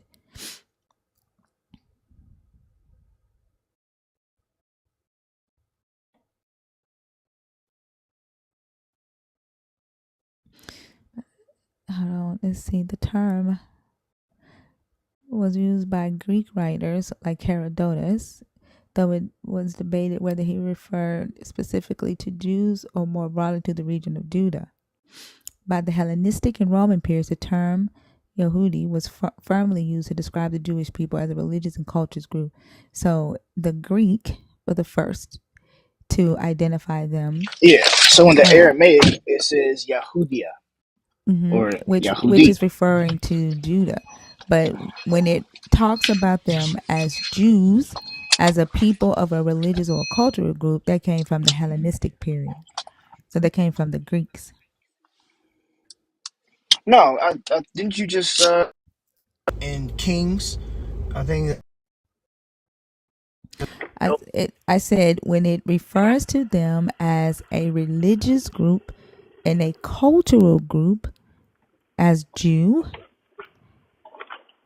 that came from the Hellenistic period and the Roman period.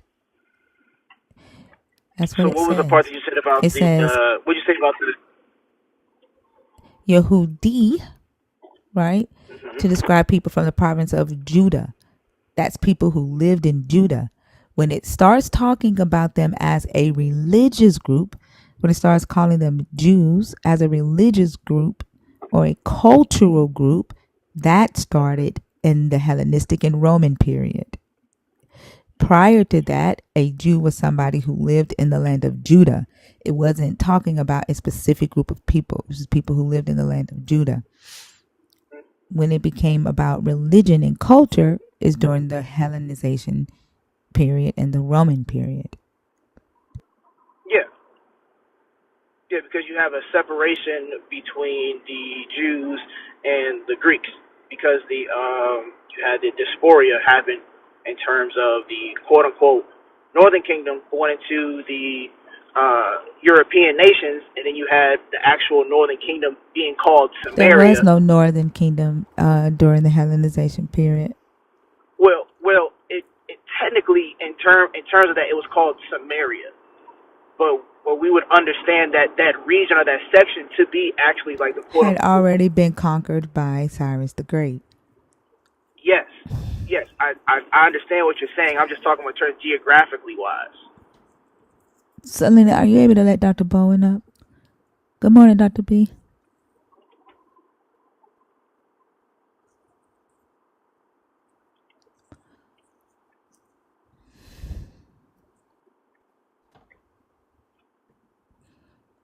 Hey, Dr. B, how are you?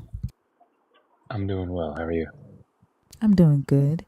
When Excellent. when was the term Jew used as a slur?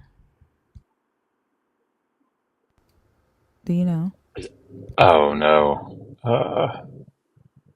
No, I don't know that I know that off the top of my head. Sorry. That's okay.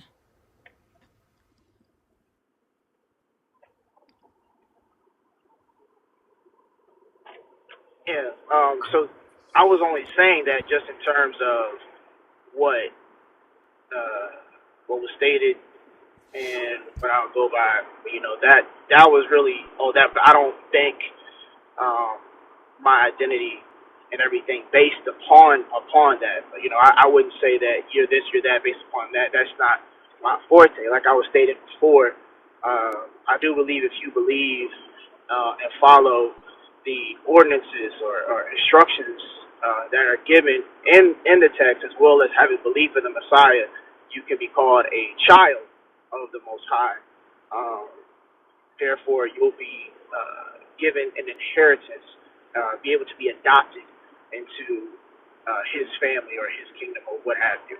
So that's just my take concerning it.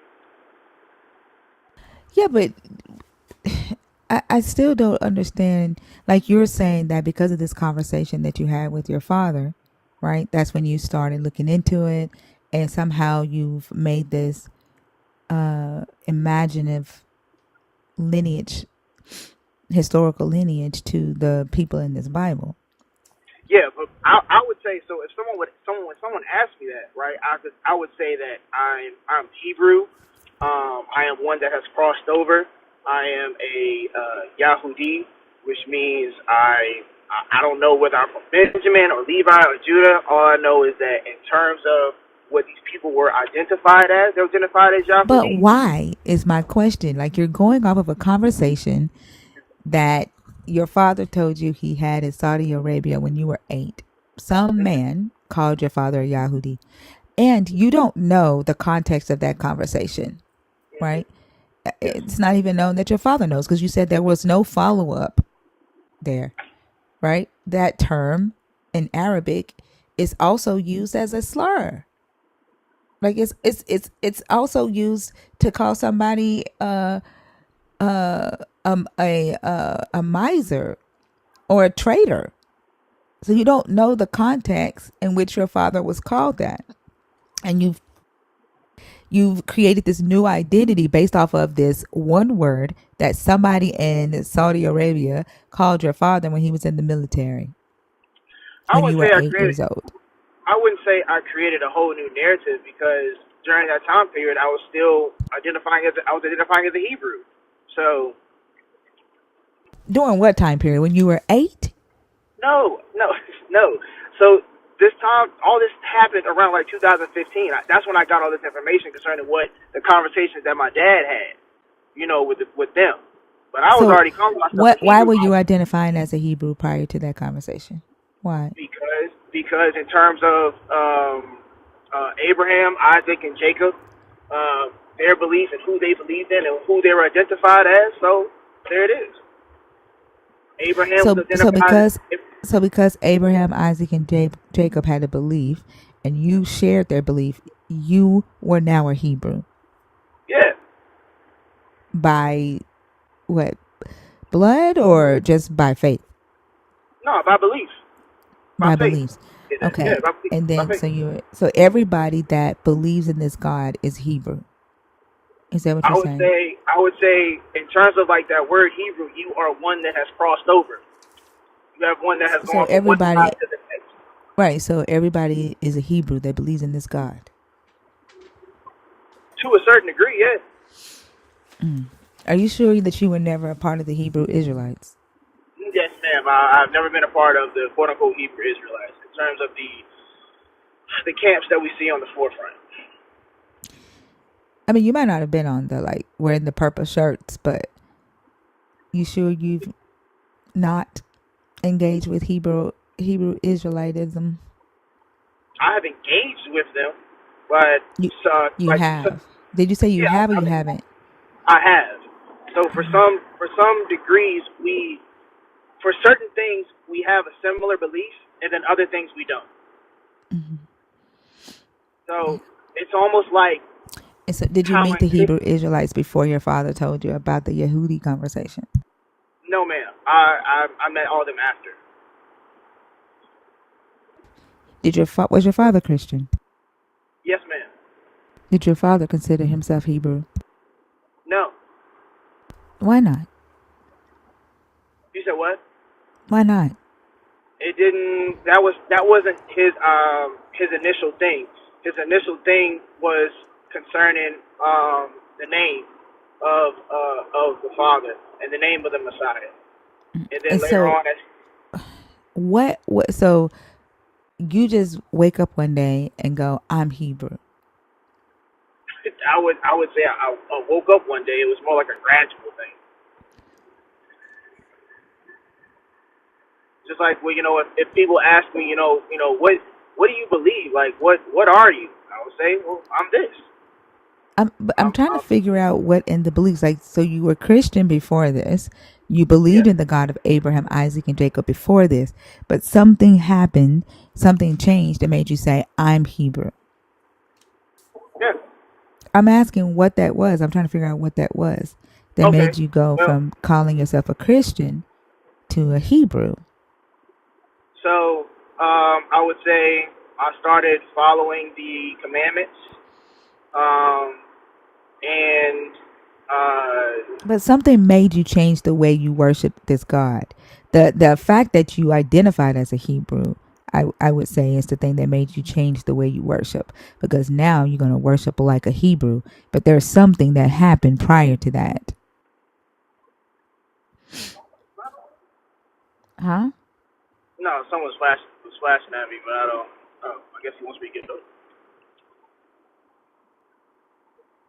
Sorry. Why did you just get over? You sure you didn't meet some guy that said, "Dog, we're Hebrews," or see some videos like black people are the Hebrews? No, no, I didn't watch any of that. I honestly just started taking the text a lot more serious. and seeing in terms of Abraham, what he was being called out from Ur of Chaldee and being called What a was he? Like, what was he called out for? What did he do so special that this God called him out? Like, what so was he? so in the book of Jubilees, it talks about how he started to question and started to seek who the true God, like true power was. Because during that time, his father and everyone that was in Babylon of Ur, Chaldees, what have you, whatever that region, they worshipped idols made of wood and stone. Mm-hmm.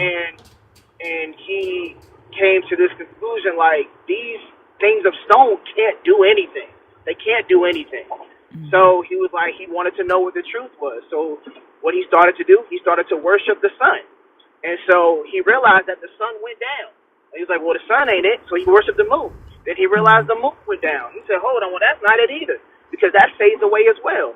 So he was Mm-hmm. like, all right, what is it? Is And this so what it was, Josephus, like Josephus talks about this in his book, and he's like, there must be one God because uh, everything is random, right? everything is random. Everything, everything I is wouldn't say everything random. is random. I No, wouldn't say everything is random. that's what Josephus said. Oh, Abraham oh, said, okay, okay. I but got you. like, I got you. but like you realize that Jubilees was written during the Hellenistic period, and You that think the writer of the Book of Jubilees wouldn't have known what the hell Abraham was thinking, or why this God called Abraham from Ur, because the person who wrote the Book of Jubilees wasn't around then. Abraham is believed to have left Ur around 2100 BCE. The Book of Jubilees is written around 2nd century BCE, around 160 BCE. Right? So how would this writer know what was in Abraham's mind? so? In terms of the Dead Sea Scrolls, the Book of Ain't Jubilees was nothing found in the in Dead that. Sea Scrolls explain it. Well, there were some things found in the Dead Sea Scrolls concerning Jubilees. So all they did was just rewrite everything. The Book of Jubilees was written around 2nd century BC. That doesn't change anything. Like the Dead Sea Scrolls was found around 1948 or 1945. Yeah, it was found, but It that means still that doesn't explain. It still doesn't explain how somebody 2,000 years later knows what was in Abraham's mind.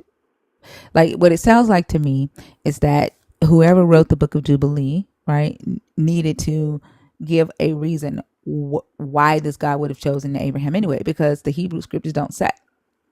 Right? Like there's nothing in the Hebrew Bible that says how like that Abraham was so amazing and that's why God chose him. well, it doesn't say that Abraham was so amazing. It doesn't say I mean, anything. It for doesn't say why this God chose Abraham at all. it just says that he told him this is what he was going to do for him, and Abraham believed. Right. That's all it Yeah, says. I mean, in terms of the But you said that you read it and you were like, okay, because of who Abraham is, right? Now you're a Hebrew. hmm But you don't know who Abraham was. we know who Abraham is based upon the text. It Right. says He's just a guy that record. left Ur. He was a deceiver. He lied. He What did he lie about? manipulated. What did he Oh, manipulate about? he lied when he told the Pharaoh and the Abimelech that Sarah wasn't his wife, that she was just his sister. I mean, technically, she was his Yeah, sister. but she was his wife. Yeah, he was his wife, but he tells you Yeah, so why. But he said that she was his sister. why did he Like say he that? lied. It doesn't matter why, he still Oh, lied. okay, Like I okay, mean, okay. who the hell like literally she was fucking 90. And then when she went into the Abimelech's house, she was 90 and pregnant with Isaac. Ain't nobody capping for no 90-year-old pregnant Aramean woman. She wasn't Like pregnant at that time she with was pregnant Abimelech. when yes she was. Like No, she she literally was wasn't. give she was. I mean, I know the She wasn't math. pregnant. Like for some reason your God can't do math. Like literally, she was pregnant when she went into the Abimelech's. She had to be. She had to be Can you because when she had Isaac, she was 90 years old. When she can had you Isaac, I can you mean, she prove was. that? I mean, yeah, I can pull up the scriptures. Sure, hold on. Yeah, yeah. Let's just see if when Abimelech was on the scene that she was already pregnant. We're gonna go to verse 19. We're gonna go to Genesis 19, then Genesis 20. Genesis Okay. 19 is where they get the promise.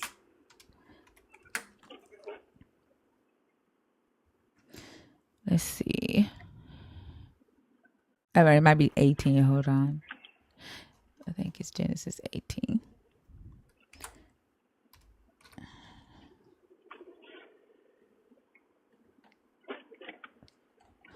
All right, the son of the promise. Let's see.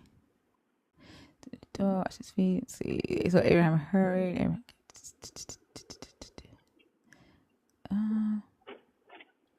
Now Abraham and Sarah were old, well advanced in age, and Sarah had passed the age of childbearing. Therefore Sarah laughed. Also the Lord said, Sarah, why did you laugh? I do have a question though. I do have a Mm-hmm. question. Yeah, go ahead. Hold on. Honest question. Actually, it's two questions. Sorry. Honestly, two questions. Um, when you're having these conversations with people that do believe in the text, and do you take into consideration anything that they say? In all honesty. Yeah, I've learned a lot from believers that are honest with themselves. Okay.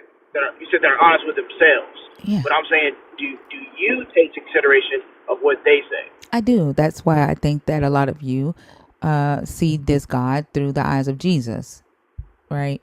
Like some of you can't accept the truth of the Bible because you see through these bloody stained goggles. I learned a lot. Like some of the questions that I ask come from conversations that I have with believers up here. Not a lot of you actually study your book, so I haven't really learned a lot of history from believers, but I learned the way believers think. I'm learning to have empathy for believers, although it's quite hard. Copy that. The second question is,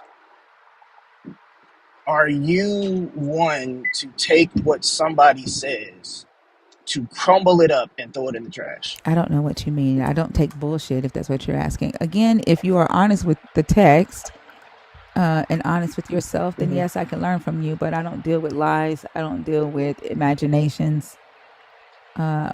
So, I mean, if you give me Okay, something all that's right. worth it, then yes, but I'm under no obligation Okay. whatsoever to accept your imaginations.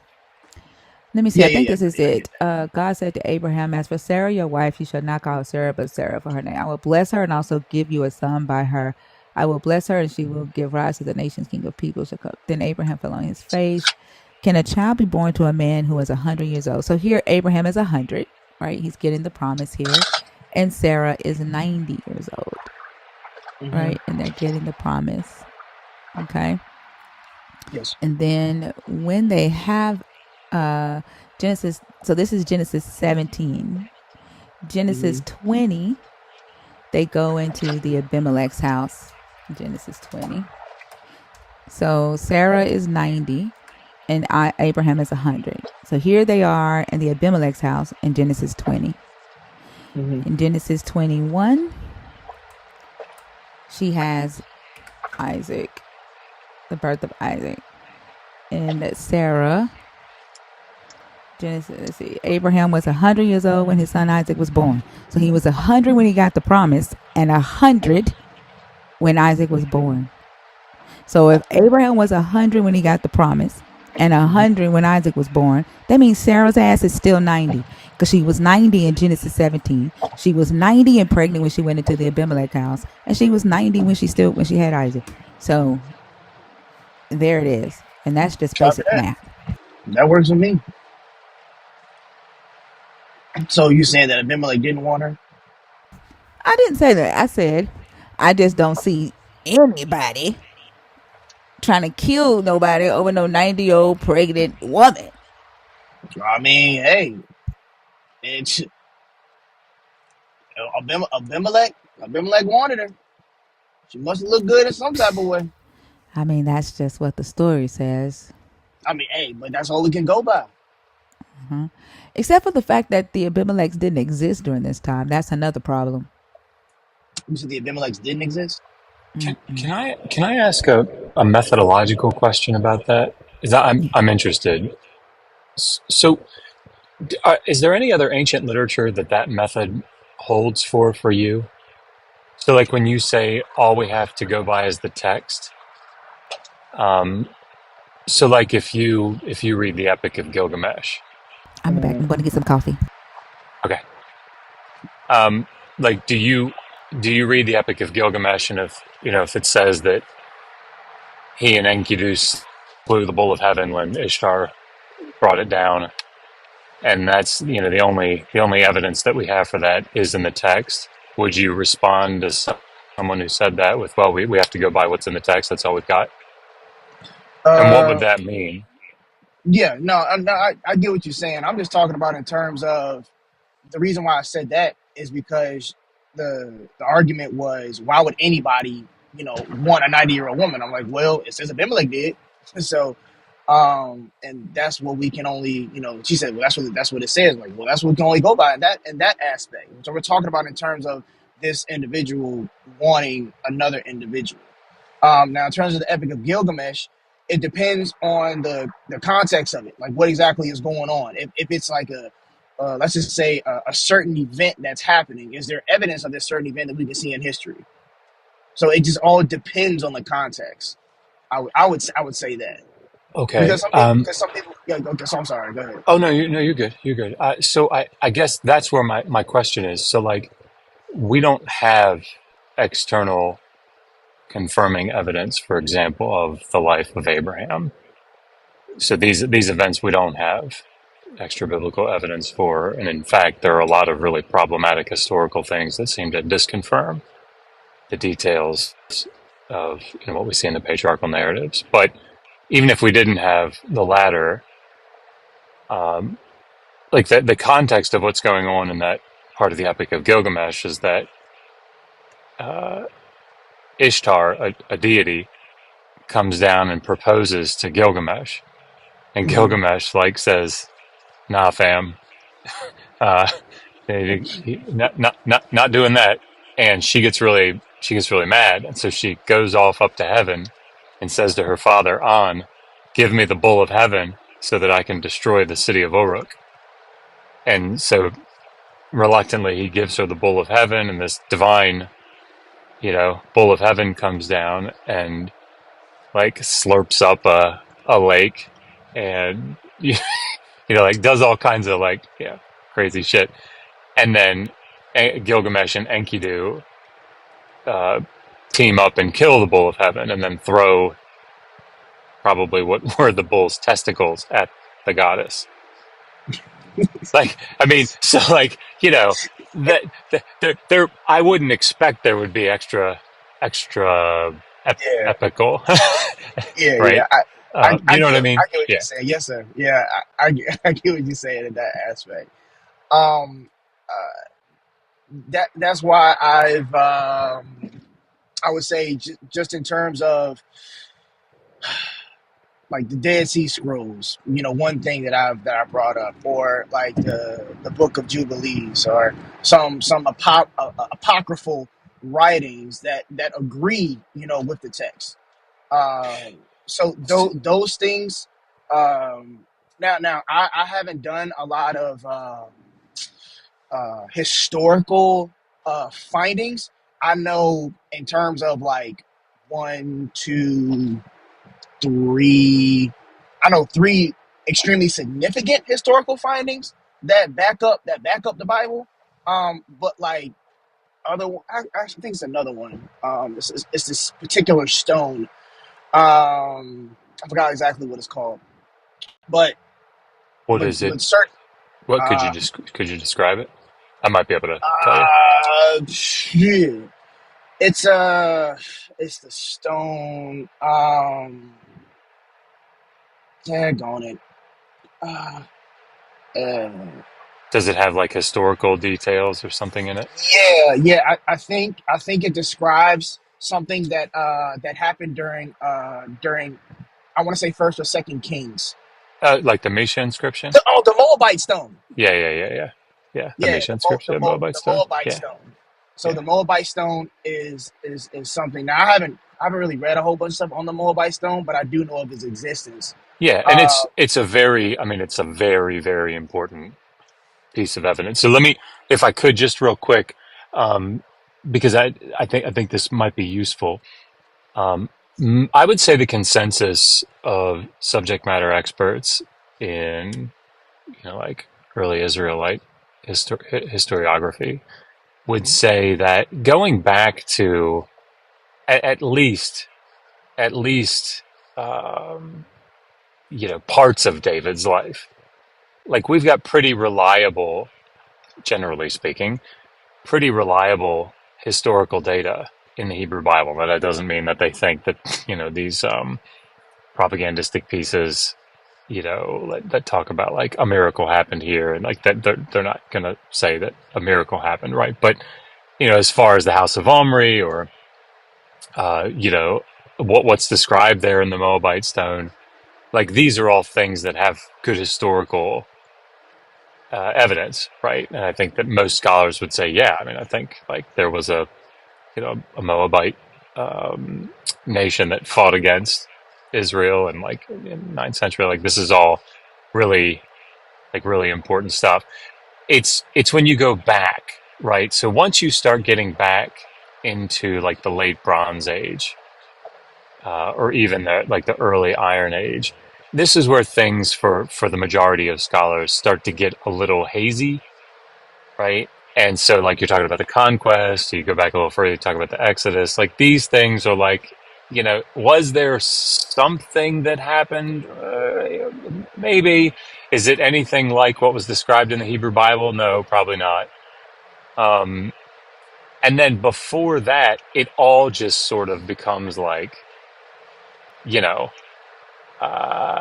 like, do we think there was an Abraham, Isaac, and Jacob? I mean, like, are there people that some of those stories could have been based on? I mean, like maybe, but I mean, like as far as the patriarchs are concerned, like we don't have any data to support that really at all. And in fact, there's so many details, like Ur of the Chaldees. You've mentioned Ur of the Chaldees quite a bit. Chaldeans, like they didn't show up in Mesopotamia until the first millennium, right? So like when people say Ur is a city, right? So when you talk about Ur of the Chaldeans, like the Chaldeans are a first millennium people group.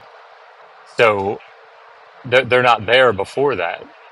And so like this is why scholars, evangelical scholars, would say, oh, that's like a later addition to the text. That's like a clarifying principle, like a clarifying note. Right. It wasn't basically to original to say the text. that this was the region that we would call Ur of Chaldees today. Yeah, right. Like, Yeah, Columbus landed in Maryland or something, like yeah. it's anachronistic. But the point is that, yeah, the earlier you go back, and then certainly, and I'll shut up, but certainly by the No, time you you're get fine. back to like Genesis 1 through 11 and the primeval history, like this is all, yeah, I think even most evangelical scholars would say, yeah, these are mythologies. So, So, yeah, go ahead. so one thing that I have looked at is the what's that what's it called? It's called the what's the age before the flood? It's a scientific term or historical term. It's Oh, antediluvian. yeah, Yeah, the antediluvian age. So I have seen some certain things concerning that, and there are certain structures that do predate uh, modern technology, and based upon like how old that they are, they don't know how these certain structures were actually made when the technology that humans had during that particular time period, it wasn't there. So they're trying to figure, well, how did this thing end up being here? So now, of course, people go all kind of types of ways. This is why you have right, the people will have all the Sumerian text and everything like that, and people will also say, well, they'll say it'll be the giants, in right. terms of the Nephilim or stuff like that. So I have looked at that, and those are some historical findings that do kind of scratch your head, like, oh, we don't really know how this is. So I have looked at that. I would say that I have dug a little bit deeper into that just because I find it extremely interesting. Um, Even in like the pyramids for another fact, I've been there. I've felt the stones and everything like that. Mhm. I've stood next to them. So don't know if the Egyptians had this type of technology Do you to mind? lift these type of things. Do you mind I know. if I? Okay. Do you mind? Sorry. Do you mind if I want to reframe this if I could just a little bit Oh no, no, you're because fine. I think so. I'm an Assyriologist, so What's that? I um my PhD is in the ancient Near East. Okay. So like the Oh, Assyrian. The yeah, that's right. Assyriologist. You got it. Sorry. No, you're good.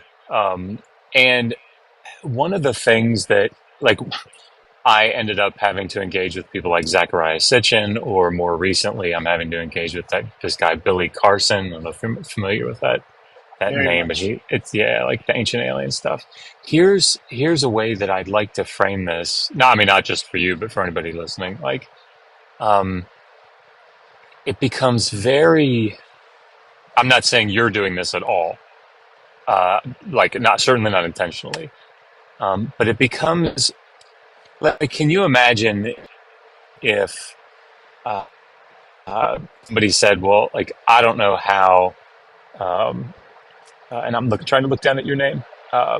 But like, if somebody's talking about you and they're, "Well, I don't know, I couldn't have done that, so certainly he couldn't." Oh, I see what you're Like, you'd saying. be like, what the, like, you know, come on, you don't know anything about me. You don't know what I'm capable of." Hmm. Um, and this tends to be a very like modernistic. Again, I'm not suggesting that you're Approach. doing this, but like yeah, it's like, well, if we're brilliant, like we made an iPhone, right? So if we can't do it, certainly they couldn't. So it must have been like aliens or something. Like, this is their premise, right? This is how they're doing this. I get what you're And the saying. reality is, ancient people, in a lot of ways, were fucking brilliant.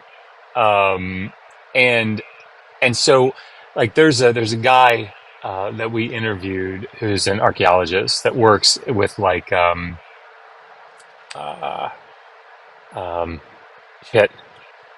I always forget the name. The standing stones that have the figures carved into them. Oh, It you doesn't talking help that it's a, in the was it tortoise? Was it Tortoise Islands? No, it's this is yeah. I'm not going to remember it this early. It'll come to me in like 20 minutes, and I'll go, oh yeah, yeah. But anyway, somebody will probably put it in the chat. But um, Easter anyway, Island. no, these are shit. Hate it when I do Stonehenge. this. No. It's so it's a religious site that probably tribes, migrated. It doesn't look like that. People were living Where, there. where's it at? Yeah. It's over. Yeah, it's over in in the Near East. Anyway, it doesn't. I'm going to move on. The point is that I think it can just be. We want to be careful that we're not making assumptions that if we can't do it, they couldn't. Yes. And I think that's really important because it can be obviously just it makes a lot of it can play. This is why shut up. I'm so sorry. I get frustrated when people say things like, uh, even the people that wrote like the Hebrew Bible, when people say stuff like, these ignorant goat herders or something, like nothing could be further from the truth, right? Certainly they were ignorant of, like scientific things that we understand today, but that's just it's because like we're standing on the shoulders of giants, right? Like, um, but I mean, like these were like very creative, very intelligent writers that are putting together the Hebrew Bible. So anyway, I'm sorry. I just I don't want to. No, I no, want to no. make You're sure fine. No, you're fine. we respect the the ingenuity and innovativeness Yeah, of yeah, people in the past, even if we don't understand how yeah. they did Copy it. that. Anyway, sorry, that sounded No, like a but that's sorry. Go ahead. that's all I was saying was that these certain structures are even beyond like current day and age, like 21st century. They're beyond our imagination. Like how do they do this? That's what I'm more so bringing about is the amazement of how they did. It's not to say they were so stupid they couldn't. It's like no, it's like how were they able to do this?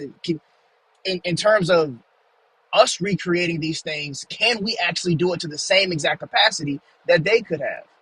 You know, Right, but therefore it's Göbekli Tepe. Somebody put it in the chat, so that's what I was thinking of was Göbekli Tepe. Thank you.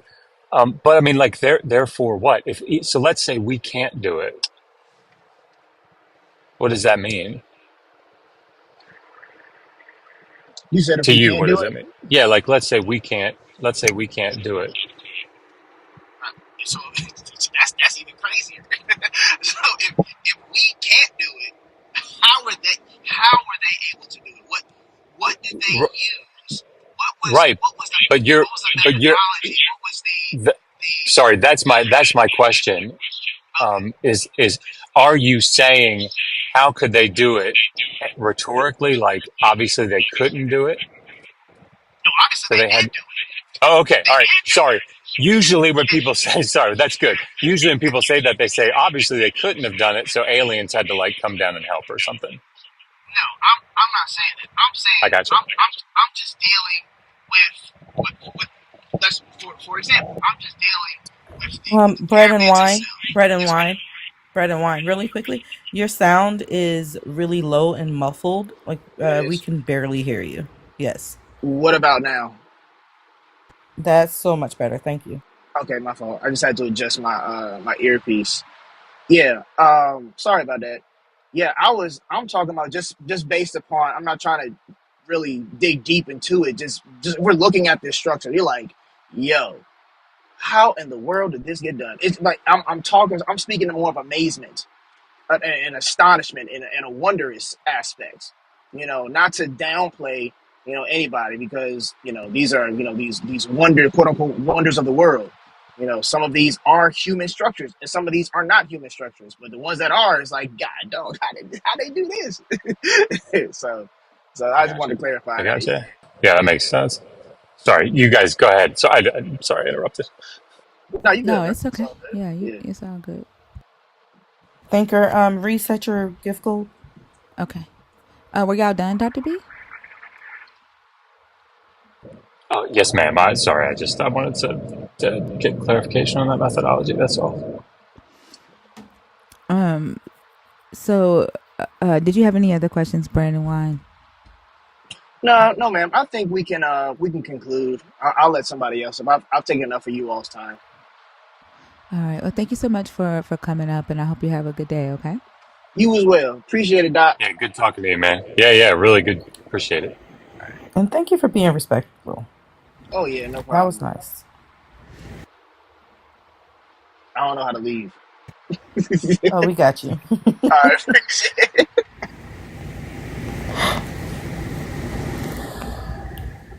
All right. If you're waiting to come on stage, can you please comment so that we can bring you up? Thank you. Thinker, I just want you to know that I am not offended that you don't return my emails. I'm not offended by that. What? You should know that. You Ooh. emailed me? Like three I, times. But I really? don't. It doesn't. I don't want you to think it bothers me. I don't I don't check that email. Like I'm that's the not. TikTok thinker email. Like literally, I just need to give you my cell phone number. Okay, Bash just text where me. should I email you? I honestly text is gonna be Uh, better. Like no lie. Um, all right. Bash just text me. Like we don't even deal with email. And I was I, I was getting ready to give you my number right now. I was like, wait, Yeah, I'm it's gonna email it to you. probably not the right move. I'm pulling up the email right now. Like sometimes a brand will email me and I won't even know it, and it's like it's been sitting there for like days. But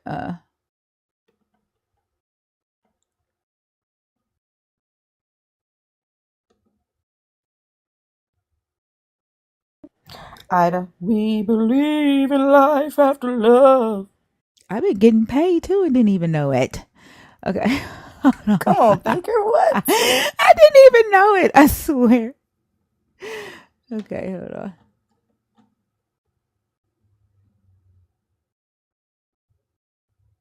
Okay.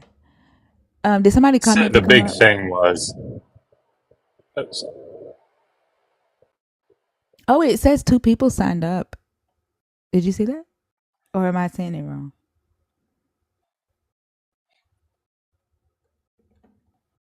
I think, I think you're saying that was the thing that Dr. B, you going in and came out. through a bad area. Uh, I know some people. The link probably had gotten lost in the thinker chat. I'll post it again. Uh, Yeah, that's what I think the emails were about is we've got to get I think the minimum is like 10 people to sign up for the class if we're going to hold it. oh, And okay. yeah, that's all. That was the big thing. So and I know Um, that Megan said that she wanted your audience to have, because we cap the class at 25, just because after that it gets sort of unwieldy and students don't actually get, any kind of personal interaction. At least that's my opinion. okay. But I wanted your audience to have like, as many people wanted to sign up for that before we open it up to everybody else. I That's know. all my email I was know about. 2 people said that they're getting it for Christmas, so I don't know if they have to wait um until closer to Christmas for their family member to pay for it for them. There's 2 I that's getting it think, as a Christmas gift.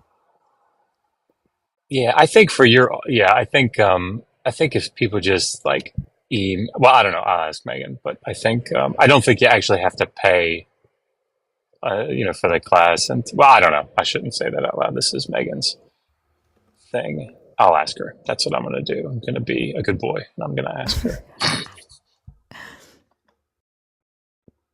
Let's see. Okay. I'm gonna post it again in the Discord. And I need to put it in a place. Dang, I got orders on Printify. Uh I also wanted to tell you before I yeah. forget, I woke up this morning to a message from Kip, Dr. Kip Davis, Uh-huh. and he said, went into Thinkers Live last night. She's pretty sharp. Oh wow! So Oh my god! thought you'd appreciate that. That's pretty awesome. When you mentioned that you was gonna break him on, I was like, oh my god, I hope he doesn't think I'm like Well, basic. no, no, definitely not. And he's West Coast, so he was telling me yesterday. He's probably, because right now it's what, 3:48 for him, I That's so guess. freaking cool. But yeah, he was like, I'll probably be able to like jump in the evenings. So he was asking about like what time your show runs and everything. So yeah, but he Okay. was like, that's what he says. She's pretty sharp. So congrats. I mean, I agree. Thank you. I Thank think you. I all sharp. appreciate that. Oh my gosh. Oh my goodness. Okay, I sent you the number. Did you get it? And then I'm trying to. I have so many emails here. I'm trying to find the one that had the link on it. Uh, It mm, should have come from digitalhammurabi@gmail.com, I I think. have several of them from. Like I'm Oh, trying to find. it might have come from Thrivecart. I don't know. God, I really should know more Uh, about this system. Sorry. wait. I think it did come from Thrivecart. That's the registration. I need the link to the affiliate. Okay. Did somebody comment to come up? Yeah. I haven't seen a comment from Matter of anyone fact, let me. yet. If you're waiting to come on Um, stage, can you please comment so that we can bring you up? I got a better way of searching it. I know how to find it in my live chat. I'm gonna do it this way.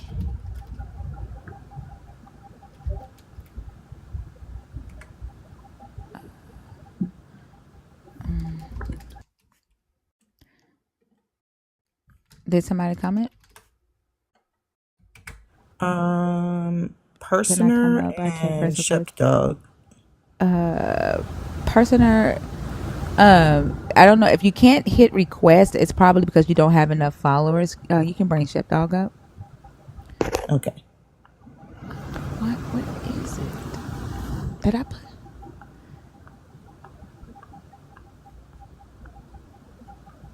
Sheepdog, I don't see you, sweetie. Sorry, I don't see you, Shepdog. Man, I'm tripping. Is your account private? Oh, there it is right there. Okay, Dr. Paul. Oh, no. Hello, thank you. I paid for this. Dr. Paul. Did I put it in the live chat? I can't remember what channel I put it on, Dr. B, and that's probably why nobody can find it. Where did I put it? Oh, never mind. Y'all, it's not in the Thinkers live chat. I put it in the book recommendations. It's in my Amazon book list. Wait, is it? Oh, God, where did I put this link? Nope, that is not where I put it. I got to find the link, Dr. B. I put it in the Discord. Should be getting lost in the Discord. I gotta remember where I put which channel I put it on. But it's Snip Dog up. Where did I don't see him in the request queue. I don't maybe see he's going to him in the work. request queue.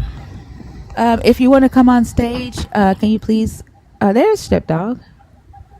Okay, because they weren't in there let me when see. I checked. There you go. Okay. Where's Mac? I saw Yeah. Mac too. Is Mac still here? Mac is there. I got him. Okay, thank you. Not a problem. Reset your goal. Okay, and then Shep Dog is in the request now too. If you could bring him up.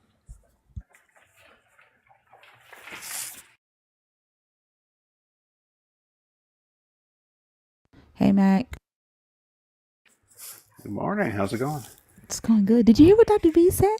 I missed the name. Kip Davis. Wow. Ain't that Okay. cool? I mean, look, when you start getting the respect and admiration you deserve, it's going to be a lot of awesome revelations and really exciting things. So Yeah, that's pretty cool, cool. but not surprising. How's that? Yeah, Mac, it's revelation, not revelations. Thank you. Oh, so here's the thing. If that's the tone you're going to set, sir, we can definitely go there. I will match energy. Well No. played. Well played. Well played. You know, I was on I just remember the name. So I was on a live the other night with what's his name? I wonder why. I remember you Oh had my talked about gosh. right. So yeah, I'd never like interacted with him before, and he reminded me of like I was telling Oso about this. He reminds me of like a chess hustler, like that kind of energy. You know what I mean? He Like the doesn't guy who let just tries anybody to talk. yeah he just tries to like baffle you and like it just like gish gallops and like jumps from book to book and all that shit. It was really interesting. But he gave me something a verse I'd seen before, but then they kind of coupled it with some other stuff. So a lot of their slavery stuff is wild. That's all I can really say. I don't want to take up too much time on your platform, but he's got his little acolytes, and yeah, it's funny. You call them acolytes? I was in there the other night. I couldn't stay long. I had to leave. Were you Oh my when gosh. Christina was on? That's what. Yes, I was trying my best to support the crew because Oh, a did you lot see of them me? were Did you on see me there. flame out No, or I crash couldn't out? stay long. I didn't know. I didn't see you say anything. I tried my best, and then I went back, and Rocky Okay, was on there, and so I didn't enter the room, and I stayed for a little bit, and I said I can't. Like the gaslighting, it's the so bad. deflection. Oh, it was just. The It's like it muting. felt like being in a like the superhero shows Mm. and like the villains are like coming at you from every way. And it's like it felt like that. Like I was in a room full of like lasers everywhere. I'm like, oh hell, I got to get out of here. Yeah, yeah. It's Who like is Ultron. who is I wonder why? Is that what you said? Yeah, it's all one word. Yeah, and I think is he Hebrew? He's Hebrew Israelite, right? Is he? Oh, I don't think so. Oh, he's I could be not. wrong. I could be wrong. But the people he was like siding with were definitely not like Dom Dotsky. I don't I don't know. know. I don't I know don't know that they would them. be allied. Yeah, I only also know said he's I not. wonder why because he came in here one night being all loud and shit, Hmm. and it was in the comments, and he ended up getting blocked. But I don't Yeah, know because why I Bash was is trying to on for remember the that. name because I was like, I was going to be like, the guy who Pastor West was talking to, and that was the whole problem. Who Because was talking to? Pastor West, you remember, like, he Oh was, like, yeah, talking shit with yeah, you, and they were all being all yeah. buddy-buddy. That's because Hmm. that's how I was trying to remember his name. But then it popped into my head as soon as I started talking. Yeah. The way he was talking over Christina was like irritating me. So I was like, I cannot. And then every time she would talk, and then she would just like say one thing, and he would say, "See, you're not letting me talk, Christina." And I'm like, what is Yeah. happening? Like, Yeah, it's very clearly a tactic. yeah, Just to, like, it's like the cry bullying, basically, right? Tone policing while you're kind of steamrolling the conversation. yep, yep. It's all manipulative. What's up, Shep Dog? Oh, not much. I don't have a weird question for Dr. Bowen this morning, so that's good. I wanted to come up and share something. I am a broken individual from Christianity mentally. I struggle every single day with PTSD, acute anxiety disorder, and some other stuff. Um, Thank you guys. Your life has become a place where I feel like I can come to calm down. Mm-hmm. A place that helps my brain out. So I wanted to come up and just thank you guys. Oh, you're so welcome. I'm happy to be that for you, and happy that you're able to find peace. And I hope that you continue to find peace. And we love having you here, especially with your cool name. Yeah, I just, Am I saying it right? Chef oh, Dog? nobody says it right. Oh, I'm Yeah, still not Okay. saying it right. I thought it was Chef Dog. It's with Step. a B, right? You're missing the T in there. Sheb. Step dog. There you go. Step. Step Step. dog. Like Step like dog. stooping. Chef Dog. Damn, I Yeah, thought I was thank saying it right. You know, it's still on a piece of paper. Look, still on a piece of paper on my computer. And I thought I was saying it right. No, that's okay. It's just a stupid word I made up. Oh, is it So, really? yes, absolutely. I want to make like an AI image of what a step dog looks like, but I haven't done that yet. So Well, there's a whole concept behind it. there should be. There should be. It's a Did y'all see movement. the AI Jesus? No. No. There's an AI Jesus at confessionals now. And it was created using ChatGPT 4.0. And people have been going into the confessionals confessing their sins to AI Jesus. And it's a Middle Eastern Jesus. It looks like Humperdude's daddy. Like it looks like it would be Humperdude's daddy. Like if you know who Humperdew is, I right? know exactly who Humperdoo is. Thank you. He looks like Humperdew. He would be Humperdude's daddy. That's what he looks like. He's an AI Jesus in confessionals now, and people go in there and talk to him, and he's programmed with like responses. That's a There's really strange, but that's also very, very hilarious. I'm gonna pop back down to the comments. Thank you guys for this morning. You're welcome. I don't know if I mentioned this last week, but my friend Skylar Fiction, I used to co-host with him on his channel, and he's been messing around with AI a bunch. And he sent me a link, and I came in there. He was having an argument with me on his live stream. He created an With the AI AIU. me, and Oh it my was gosh. scary because it Yes. sounds just like my dumbass. Oh my Like, gosh. and I was such a dick. Like the AI was such, God, he was so rude. And, We are but it so was, not ready for this. oh man, it was terrifying. It was Like as terrifying. a people, it's gonna be bad. Yeah, I agree. And then the regulations, there's not enough regulations yet for it.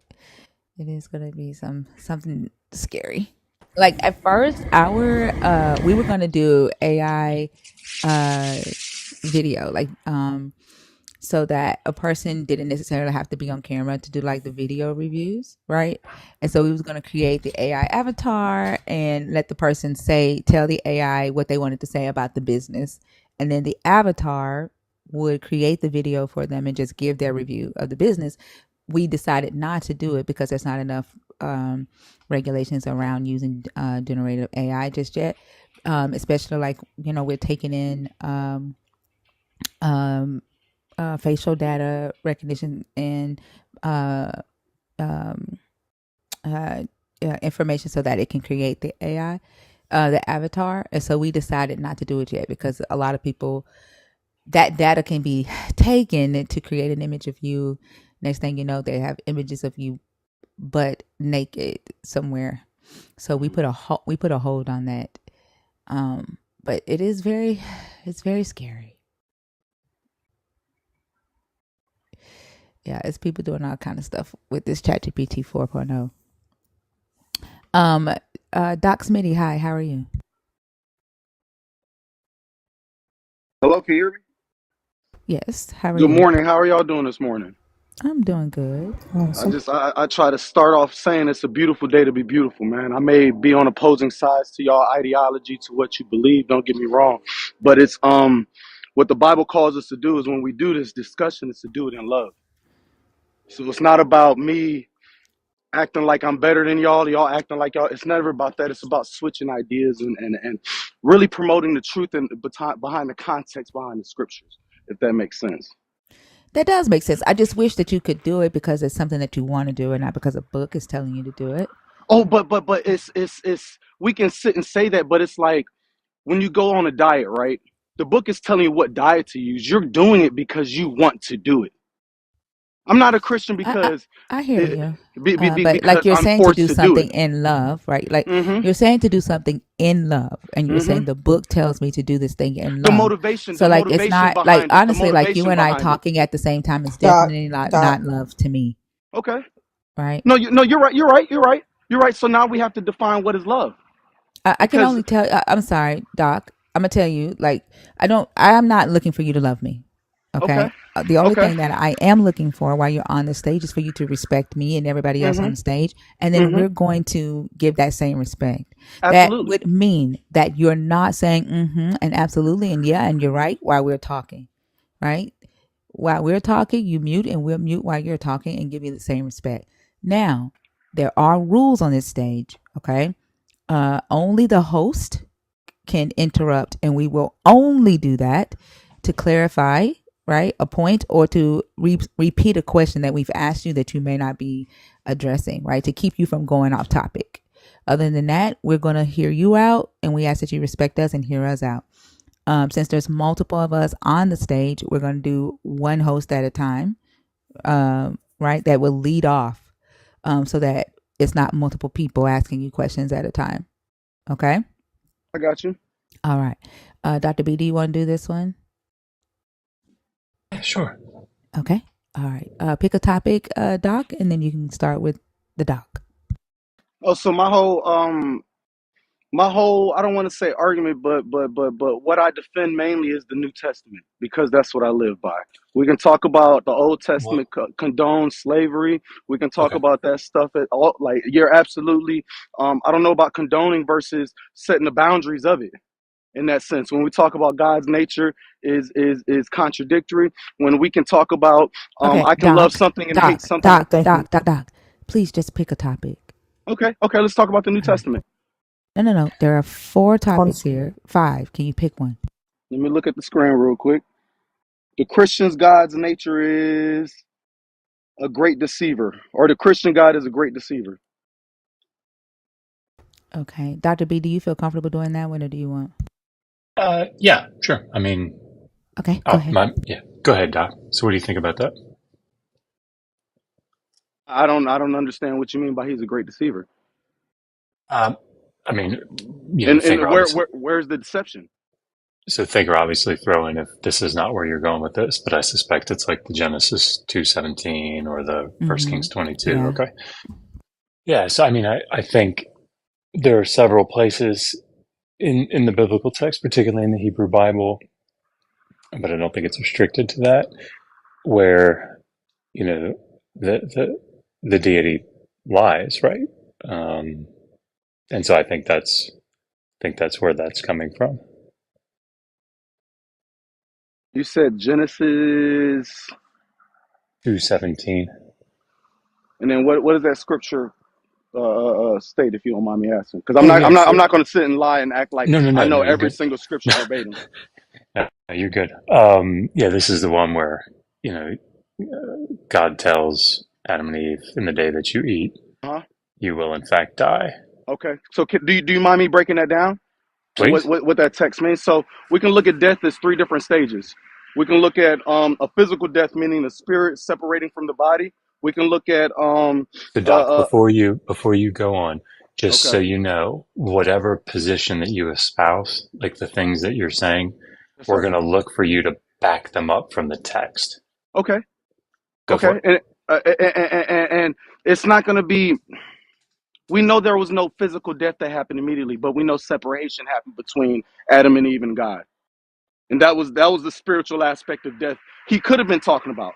I'm not going to say I know for a fact what he was talking about because I wasn't there, but it's hard to sit and say this for a fact is what happened, and that's the Okay. stance that y'all are taking, if I'm not mistaken, when it comes So, to that. well, here I'll tell you just so you can more accurately critique what we're saying. Yes, sir.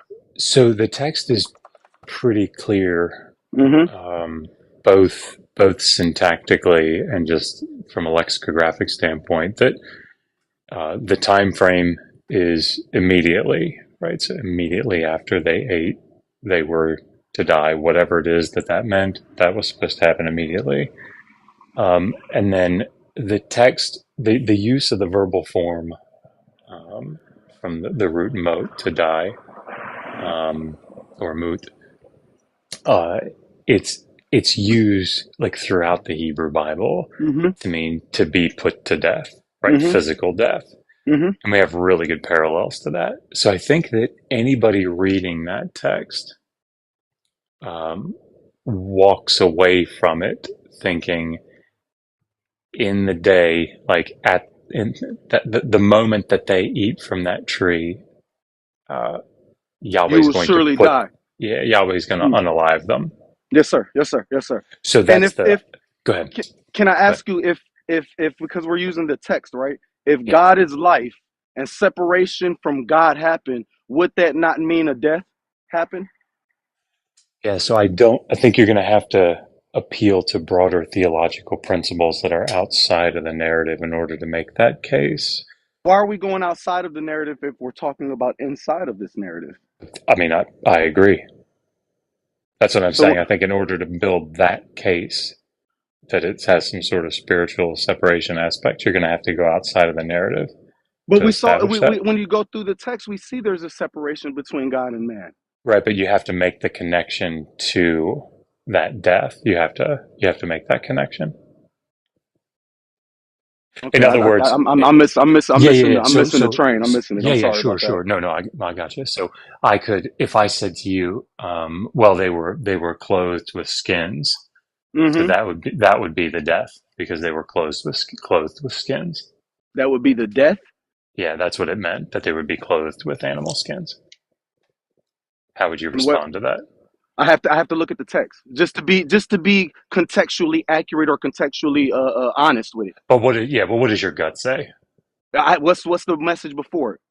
What's the verses before it? Give me Sure, two, three no, verses before it and a verse or two afterwards. no, no, I agree. So I'm trying to use an example So that's like, and somewhat that's outlandish. the issue that we have when it comes to breaking down the text. We'll take a text here and a text here and a text here, and we'll sit and try to compare them together. And what happens is you end up with a fallacy. That happens. That happens in Sure. Christian churches all the time. Yeah, yeah, Like I know I agree. I'm not saying that's not the case. The problem that I have with not Hey, just you, just also, Doc, chill, You gotta chill, chill, oh, bud. chill. I'm sorry. This is passion. I'm sorry. I No, completely wait, because you apologize. keep cut. Hold on, because you've cut Dr. Bowen off several times. Allow him to finish, right? Okay. Because he's trying to give you, he's giving an example, Mm-hmm. right, of what you were doing, and now you're preaching against what you did. Taking So something out of context. you like No, so literally. Go ahead, Adding your Dr. own B. meaning. But go ahead. I Sorry. sorry. The point that I was trying to make is, um, if we're going to say that to die, you will surely be like put to death. You'll be unalived. That means spiritual death because there was a separation between humanity and God. Like I get it. Like this is not a new position, right? Traditional is a very traditional position. But the problem with it is that one has to make the connection between those two things from the text and say, this is how we know that this is what was referred to here. And so the example that I gave, which I think if you just think about it for a second, you'll be like, yeah, that you can't, you'll say to me, Josh, yeah, you can't do that. Is if I said to you, oh, well, when it said you will surely be unalive, what that was referring to was God unaliving those animals so that he could make clothing for them. You would say, I would imagine you would say like, yeah, but how do you connect those two things? Like it's all good and all to say that, but like, how do you justify that connection? That's all I'm saying Okay. is we have to justify that connection. Sorry, go ahead. No, you're good. You said justifying the connect. Okay, I got you on that aspect, and it's I can't without being opening the text together and really it's hard to justify it. Like I said, it's going back to it's hard to pick and choose scriptures and say this is what it is, or even say this is contradictory. Like I said, it brings a contextual dishonesty to it, and that's in every aspect of it, right? We can do that with the Constitution. We can do that with health aspects to it, and it brings us to a point where we're still lost, Sure. if that Well, how makes about sense. how about this? Why don't we go to maybe one that I think is clearer, that probably everybody would agree on. Are you familiar with the story of Micaiah in First Kings 22? It's I can't where go ahead. go ahead. No, No, I was about to say it's I can't say I can. When you say the name, I can't you say that I yeah can. you'll probably know it once I start to talk about it. Okay. It's Ham and Jehoshaphat are going to go and fight against Ramoth Gilead, and Jehoshaphat says, the king of Judah is like, I really want to make sure that we're supposed to do this, right? That Yahweh wants us to do this. So Mhm. let's get some prophets in here, Mhm. and so they bring in 400 prophets, and these 400 prophets, they're like, hey, should we go up and fight against Ramoth Gilead? And they're like, all with one accord, yeah, definitely, you're gonna win, no doubt. Go up there and kick ass and take names. And Jehoshaphat says, I don't know. It's kind of weird that they all agree. Mhm. Um, is there not another prophet somewhere? And Ham's like, well, there is, but I don't like him because Mhm. he always says bad things about me. And Mhm. so they bring in this prophet Micaiah, and Micaiah comes in and says that he had a vision, and in the vision, he saw Yahweh seated on the throne with all of his like angelic, his Mhm. divine counsel around him. And he's asking the question, who, who will go and entice the king to go up and die to fight and unalive in this battle at Ramoth Gilead? And the text says that, Micaiah tells him one divine figure says this, and one divine figure says that, and then finally a spirit steps forward, and he says, I will go and entice Ahab to do this." And he says, "Well, how are you going to do it?" And he says, "I will be a lying spirit in the mouth of all the prophets." These are Yahweh's prophets, right? Mhm. And Yahweh says, "Yes, go and do that." And then the text, I think it's in verse 23, says, Micaiah says to the kings, and so Yahweh has placed a lying spirit in the mouth of these prophets. So as far as like deception is concerned, I don't know. Again, I don't know if you're familiar with the story, and if you're not, that's It's, totally fine. it does sound it, but I definitely would like to hear the question, and I have to go back and read it for myself Sure. as well, if that I makes appreciate sense. that. Yeah, I appreciate that, And then by the I'll way. say this: I followed. I think it's the Thinking TikTok, and I follow George as well because I'm not once. I want to get back to you with the correct Oh, sure, sure. No, I appreciate context that. behind it. Your question about them, why would he put a lying spirit or a lying deception in those prophets' mouths, right? Yeah, and I That would think be just the. to clarify, I think if in any other context, right, like if you found out right now that Jeremiah was actually like God was lying through Jeremiah, like that would be problem. I mean, when I was a Christian, it would have been very problematic, right? Yeah, yeah. God can't lie hmm through his prophets. But like, what do you think about that? When we say, can I give you an analogy real quick? Are Please, y'all yeah. old enough to be familiarized with a Guitar Center, the store, the Guitar Center? And if we go into a Guitar Center, we can go into it and understand that there's a bunch of instruments, and there can be a young person over there playing your favorite song, rocking out, but they're butchering it, right? And what ends up happening is we don't look at the artist and their song as that's the person that we hate. We look at the young person that messed it up. So prophets that's coming down here in the name of the Lord, lying, we can't put that on God.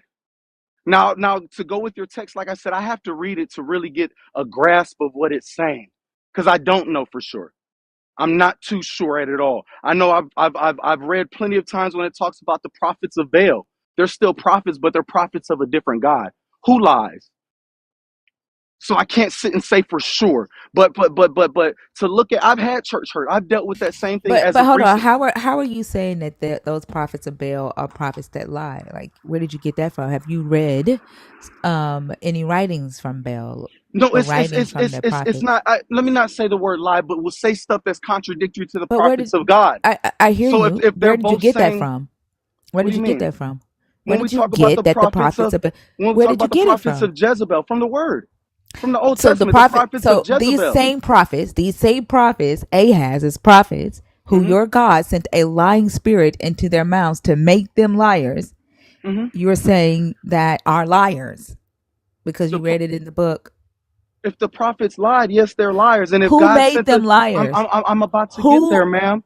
I'm Hold about to on. get there, You're ma'am. hold on, because you're telling Dr. B, right? hmm You're telling Dr. B that you have to go and study some more I and said I had to read the understand. I'm sorry. Stop whole word. talking while I'm talking. Let me finish and then you can respond, okay? You're telling Dr. B that you have to go and study the context more to see why your God put lying spirits in the Ahab's prophet's mouth, right? These are Jezebel's prophets. These are the same prophets, right? But you're sitting here calling them liars and saying that they prophesy against, something different than what your God prophesied. But you're ignoring the fact that your God sent lying spirits to them to make them false prophets. How are you claiming that you're accepting that the book says that they're false prophets, but you can't accept that the book says that your God sent lying spirits to them? Am I able to respond now?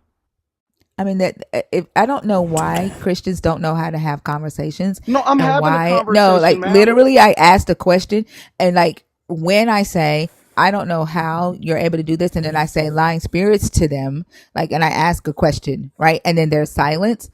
I don't know why you can't take that as a cue that it's time to speak. But for some reason, when we tell y'all don't start your sentences in the middle of my sentence, y'all always respond with a condescending, may I please speak now?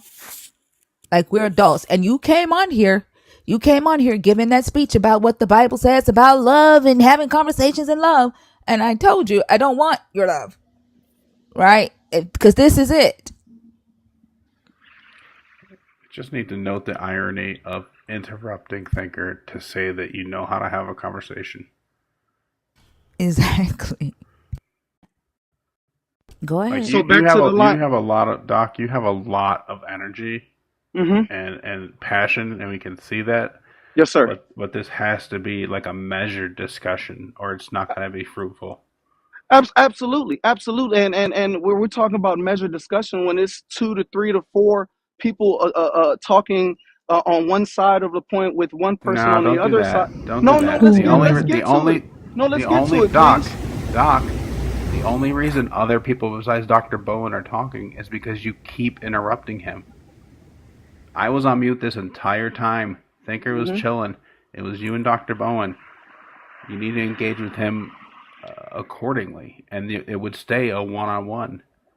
And you were ending it saying that you were getting ready to go study. And I responded and asked, why do you need to go study after you just said that Baal's prophets were liars? Then you said, I shouldn't have called them liars. They spoke false prophecies. And I asked, why do you need to go study if this is something that you know when the book says that your God sent lying spirits to them, to these same prophets?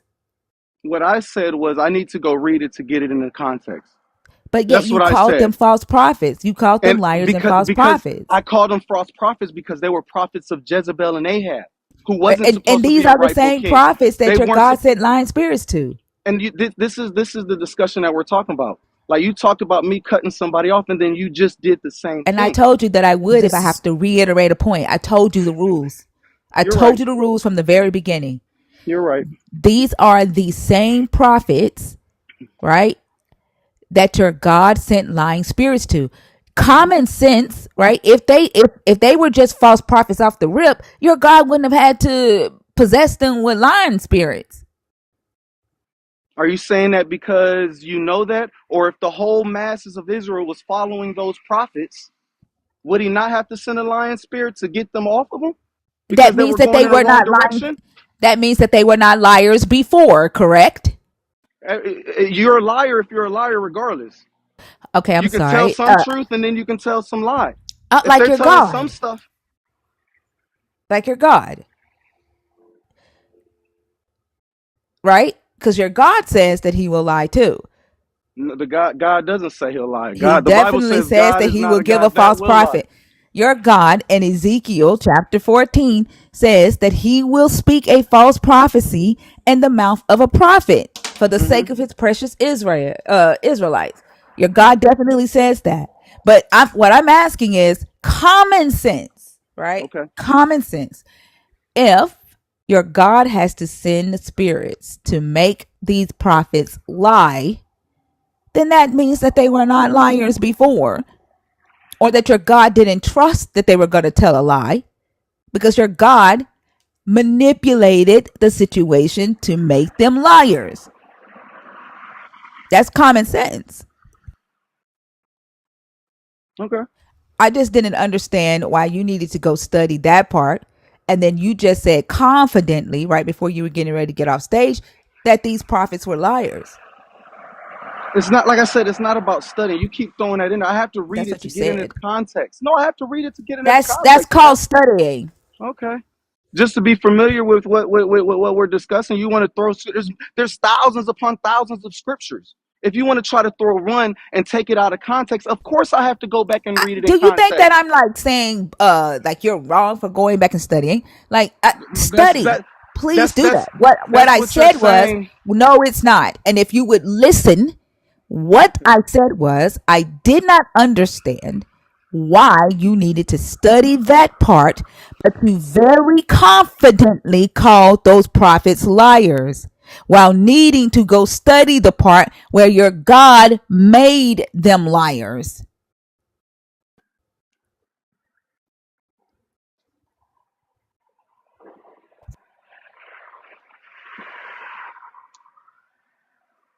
So the point I was trying to make with going back and studying, when he asked me, did I hear about that story? The story I was referring to was the prophets of Baal, the prophets of Ahab and Jezebel. I knew they were false prophets already. About God putting the spirit of lying in those prophets. That's what I had to go back and read to answer confidently or to answer contextually How do honestly you about that. know? Okay, this is the question that I asked you. Okay. How do you know that they were false prophets? Because Have you ever read text from Baal? no, I haven't read text from Bill. Exactly. Have I you can't ever say I read have read text text from Bill. have you ever read text from these prophets? No, I haven't. Right. So you're going by what you read in this book. You're going by a one-sided story that these prophets were false prophets. They were liars. Right. And you just, again, you put this title on them without studying about them, right? Without actually learning about them. But when we tell you that you're in your Bible, your God sent lying spirits, is, oh, I got to go get context. But you didn't need context for why these prophets were even called false prophets to begin with. Oh, I know why they were called false prophets to begin with. Why? Because that's the only reason they're given the title of false prophet in the Bible. When Because you of say why? when you speak in the name of the Lord, and that production or that prophecy doesn't come true, you are considered a false prophet. Oh, That's like it. It don't Ezekiel. matter if you're lying Like or Ezekiel. if you're telling the truth. If you're Like speaking Ezekiel. in the name of the Lord and Like lying, Ezekiel. Like and then Ezekiel. okay, Like and you Ezekiel. said Ezekiel 14. No, like when Ezekiel said that Nebuchadnezzar, that God told him to tell Nebuchadnezzar to go into the city state Tyre and to destroy the city state Tyre, and that he was going to take all their wealth, and your God couldn't pay him because that prophecy didn't come to pass. And you're Nebuch- saying God told Ezekiel to say that, or Ezekiel yes, went on his own. Okay. yeah, it Okay, literally says it. and that's why I said I have to read it. If you're saying that's what it says, you're right. You're absolutely right, and I don't mind saying that, but I have to read it in context to, like But I said, get it honestly. you haven't read a prophecy that the prophets of Baal gave, and on behalf of Baal, and those prophecies didn't come to pass. Why don't you need to study them? That's the question that I'm asking. Why are you so gung ho to say that these prophets are false prophets when you've not studied or read the prophets of Baal? Do you have to read every other thing to know if somebody else is lying, and if you get the context from one? If but that's your methodology, like, does that only work when it comes to your God? Like, everybody else is just automatically guilty unless it's your No, God. and I'm gonna be honest. The way I look at it, the way the Bible says it, everybody's evil. Everybody sucks and deserves hell. We all are That's in not need of what a I asked savior. you, though. That's No, not what but I asked you, though. you're talking about these people being evil. The I way I didn't look say at it that. from reading it, you didn't say about Where these did I people say being that? mean or being I didn't wrong. say that. I did not say Okay, that. I you didn't said say something any about of my that. methodology I and said about your methodology is that mm, you need to study and get context when it comes to your God, but you're very confident that Baal or his prophets were automatically false prophets, yet you haven't studied any of Bell's writings. You haven't studied any of the prophets' writings. Like, you don't even know if they exist. And yet you're very confident that these people were false prophets. Why don't you need so to so study them and so verify now that claim before calling them false prophets? you're saying for me not studying, I don't even know if they could exist. This whole story I'm could be saying you made up don't know about. if they were actual false prophets. That's what I'm saying. Like, you're just Okay, okay. you're repeating something that you read in this book. I'm not judging from both sides of the spectrum, is what you're saying. No, you're being biased. Mm-hmm. You're saying that you need to verify, right? Mm-hmm. Whether your God sent lying spirits, or whether your God told Ezekiel a false prophecy, and it didn't come to pass. But yet you read in this book that Baal, the prophets of Ahab and Jezebel, were automatically false prophets. Therefore, they deserve whatever they got. Like, you've never studied the prophets of Baal. So you don't say, let me go and make sure, let me go study the prophets of Baal, let me go study the history of Jezebel and Ahab, and validate what this book says before I go and regurgitate it, No, the but the same way same with you're doing Ezekiel. about your God. If I say it with Ezekiel, I'm gonna believe it what it says with Ezekiel. That's And because if it says about Ezekiel the talks to your prophets of God, Baal, but I'm you're gonna not. say it. So when did you say, let me go study and verify that the prophets of Baal were actually false prophets? When did you say So that? this goes back to when me and Doc were talking, and he was like, I don't know if you're familiar with this story. I'm familiar with the prophets of Ahab and Jezebel. I'm familiar with that story. Did you So I can verify speak whether they were really false prophets? from my word, yes. From my Wh- presupposition, fro- yes, I did. okay, so from your one-sided word, you and my the question that I asked you was, have you ever read any The of the prophets, I writings of told you Baal? no. Have you I ever read haven't. the Baal cycle? Have you ever read No, the Baal cycle? I haven't.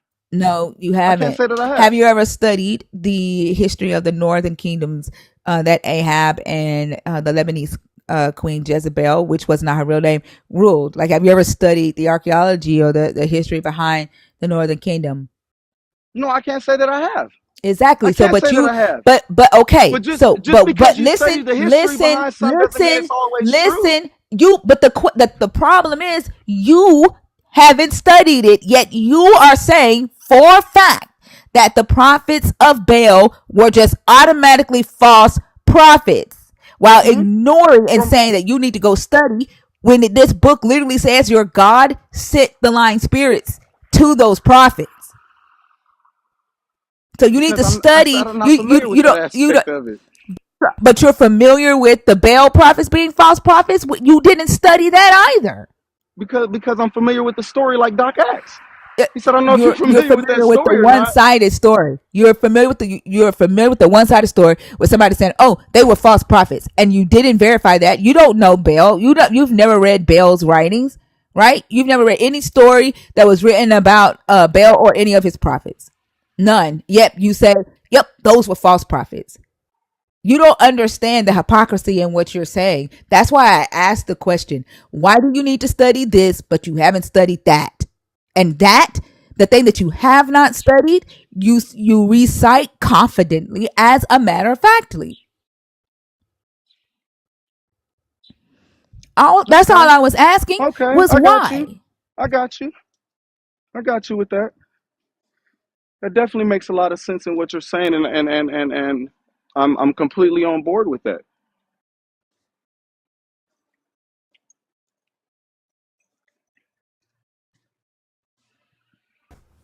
Dr. B, I'm sorry, I didn't mean to take over that because I just needed to understand why that was the case. Oh no, it's absolutely fine. Um, I don't know. I don't know how much further we'd be able. I think. I mean, I think the issue would be that in order to engage further on these two passages, I mean, it sounds like you'd want to take some time to study it. So, I mean, I think maybe we Let's just go. do that. And we could do it at a different time. I don't know if you'd have time To to go through study it. it Like, like on the fly. I mean, we can try if you'd rather do that. Oh no, I definitely would. Like I said, it's these are discussions that I love. Okay. Yeah. So, Just like I think the problem that the problem that we generally face when we talk about the First Kings 22 passage is that, however one breaks it down, like the agent in the story is very clearly Yahweh, right? I mean, he says that Yahweh has set this lying prophet or this lying spirit in the mouth of the prophets. Like the agent is Yahweh. So normally, what apologists will say in this passage or about this passage is that there's a difference between God lying, directly coming to Abraham and saying, "Hey, what's up, Abraham? You're not going to have any kids," and then Abraham has a kid, or vice versa. That there's a difference between that sort of direct lying and indirect lying, which is sending somebody else to lie. Now, me personally, and I think probably just intuitively, that doesn't pass muster, right? Like, we don't do that in any other context in life. Like if person X hires someone to unalive their spouse, like we don't go, oh, well, I mean, they didn't do it, so like it's cool. Um, and if I say to my buddy, hey, if my wife calls, could you tell her that I'm hanging out with you tonight, right? When I'm really off with somebody else, right? I'm still I'm still a deceiver, right? I'm still lying, even though I'm having someone else do it, right? there's still culpability. So I don't know. That's sort of the issue. So assuming, if we just assume for the sake of argument that what I'm saying is an accurate representation of the text, if we can do that. Um, If it's that, right, and you use the agent of you telling your kids, and I don't know if you have kids, this is just an example. If you eat all that, your teeth are gonna fall out. That's the agent of lying, but it's something you're trying to convey to your kids, right? That necessarily their teeth might not fall out, but that's unhealthy for them. sure. And actually, that I think is a good argument for what's going on in Genesis too, right? I think that's probably closer to what the original writer was intending, right? That Yahweh was lying, but it was for humanity's good, right? I think that's probably the intent of the writer. But again, that sort of comes down to at its base that Yahweh was lying, because we have good Near Eastern parallels for that sort of thing. Um, so in other words, I don't think that the writer is attaching this notion of immorality to Yahweh lying in Genesis 2. I don't think that morality is attached. I Uh, think for me, because you yeah, keep saying I don't think, and that's where I say I don't think it as well. Like we fall in the same boat. But for us gotcha. to sit and say this is a definite is what they meant is where we have fallacy at. If Sure, that I makes don't sense. know. Yeah, yeah, yeah. I don't think that anybody up here, I mean, we're talking about history and we're talking And about this the is back in interpretation of Genesis history. 2 aspect of it. This is Yeah, when we that's right. refer back to That's that. right. Well, but Okay. but I think any passage, any Yes, ancient sir. text, yeah, I Yes, think sir. I think we would all agree, all of us here on stage, including you, like we would all agree that um, interpreting the past is of necessity, uh, an imprecise act, right? I mean, like that's sort of built in, I think, to the methodology is that like, could we be wrong? Yeah, of course. Like, I mean, it's the past, right? I mean, I'm a fallibilist, I suspect. So, like, I think that I could be wrong about most anything, when you get down to it. But I think that when we use that sort of language, like, when I say the text says that Yahweh was the agent, if you press me on that, I'll be like, well, look, it says that,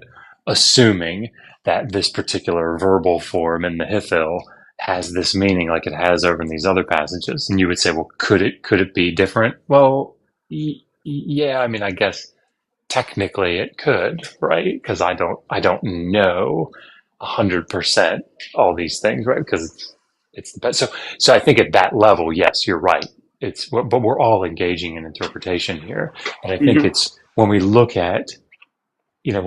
at if you have 25 people come up to a police officer and say, yeah, there was an accident here 30 seconds ago, and the red car hit the blue car, then yeah, I think one is reasonable to conclude, if they all are saying that independently of one another, that probably the red car hit the blue car, right? And that's a reasonable conclusion to draw.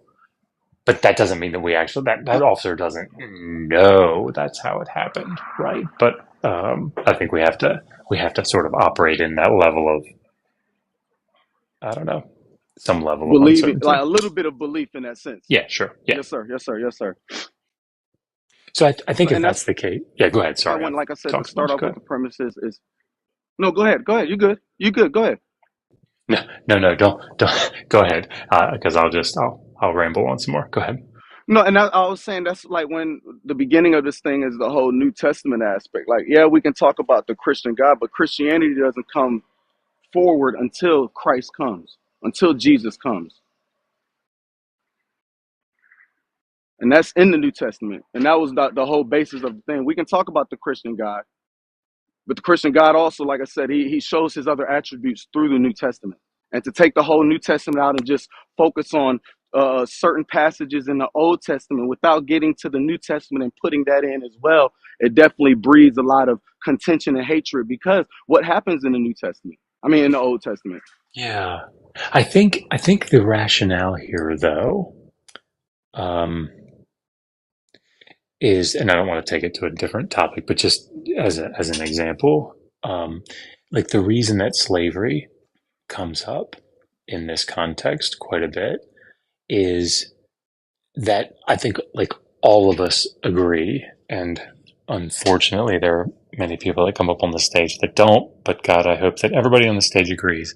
Slavery is, grossly immoral. Owning another person's property is grossly immoral. And so this is something that whatever one's interpretive model is, even or especially if one is going to the New Testament saying, well, based on what we, as you just said, like what we see in the New Testament and further information or whatever, the internal critique still goes through, I think, if, or at least someone holding to that interpretive model has to address why it is that passages like law collections, laws in the Hebrew Bible given by Yahweh according to the narrative, Mm-hmm. endorsed the social institution of slavery. Like Mm-hmm. how it is that he can endorse an immoral practice. Can I ask, So is it yeah, something endorsing or setting boundaries? Because if we're not mistaken, slavery was going on throughout the whole world. Hey, hold oh, on, And then Dr. when B, is Michael oh, Kimball no degrees required? I don't. Michael Kimball, no, Matt Oh, Adams. okay. Matt Matt Adams. Adams, Okay, yeah. thank you. Okay. Um, yeah, I mean, to and answer then your, go ahead, and go then ahead. when Sorry. Jesus comes, we got Paul and they set, like I said, more parameters around what slavery should be. Because back in the New Testament, if I'm not mistaken, it was about indentured servanthood. You owed somebody money, you can work it off. Now, like I said, when Paul was writing his letters, he wrote to I believe it was Philemon, Mhm. hey man, accept him as a brother, no longer as a slave. But if there is slavery, you need to know if you're working for your master, don't work for it for him. Work for it like when working for God. And then, master, you need to understand you have a master over you as well. So you need to treat your slaves with that same type of value. So when the New Testament comes along, it further breaks down that wall of what slavery is and makes it lets people know about how people should be treated, and it also abolishes it, or starts to at least. Yeah, so let's do this. Let's assume for the sake of argument that everything you just said is correct, Okay. right? That that the Hebrew Bible is setting limits on the social institution, making it better. I'm assuming is what you were Yes, sir. driving Yes, sir. at. Setting Okay, boundaries. Setting right, boundaries right, on right. it. Yes, sir. And then the New Testament is setting further boundaries and saying, masters, treat your slaves better than what maybe what you have been or what everybody else is doing, and With slaves. inherent value. With inherent value. Not Right, there you just go. treat them Sure. with value, like Yeah, you yeah, are valuable. yeah, yeah, yeah. Okay, so let's grant all of that to be the case for the sake of argument. Yes, sir. um I think the question would then be, why is it that God can't just say, don't own people as property?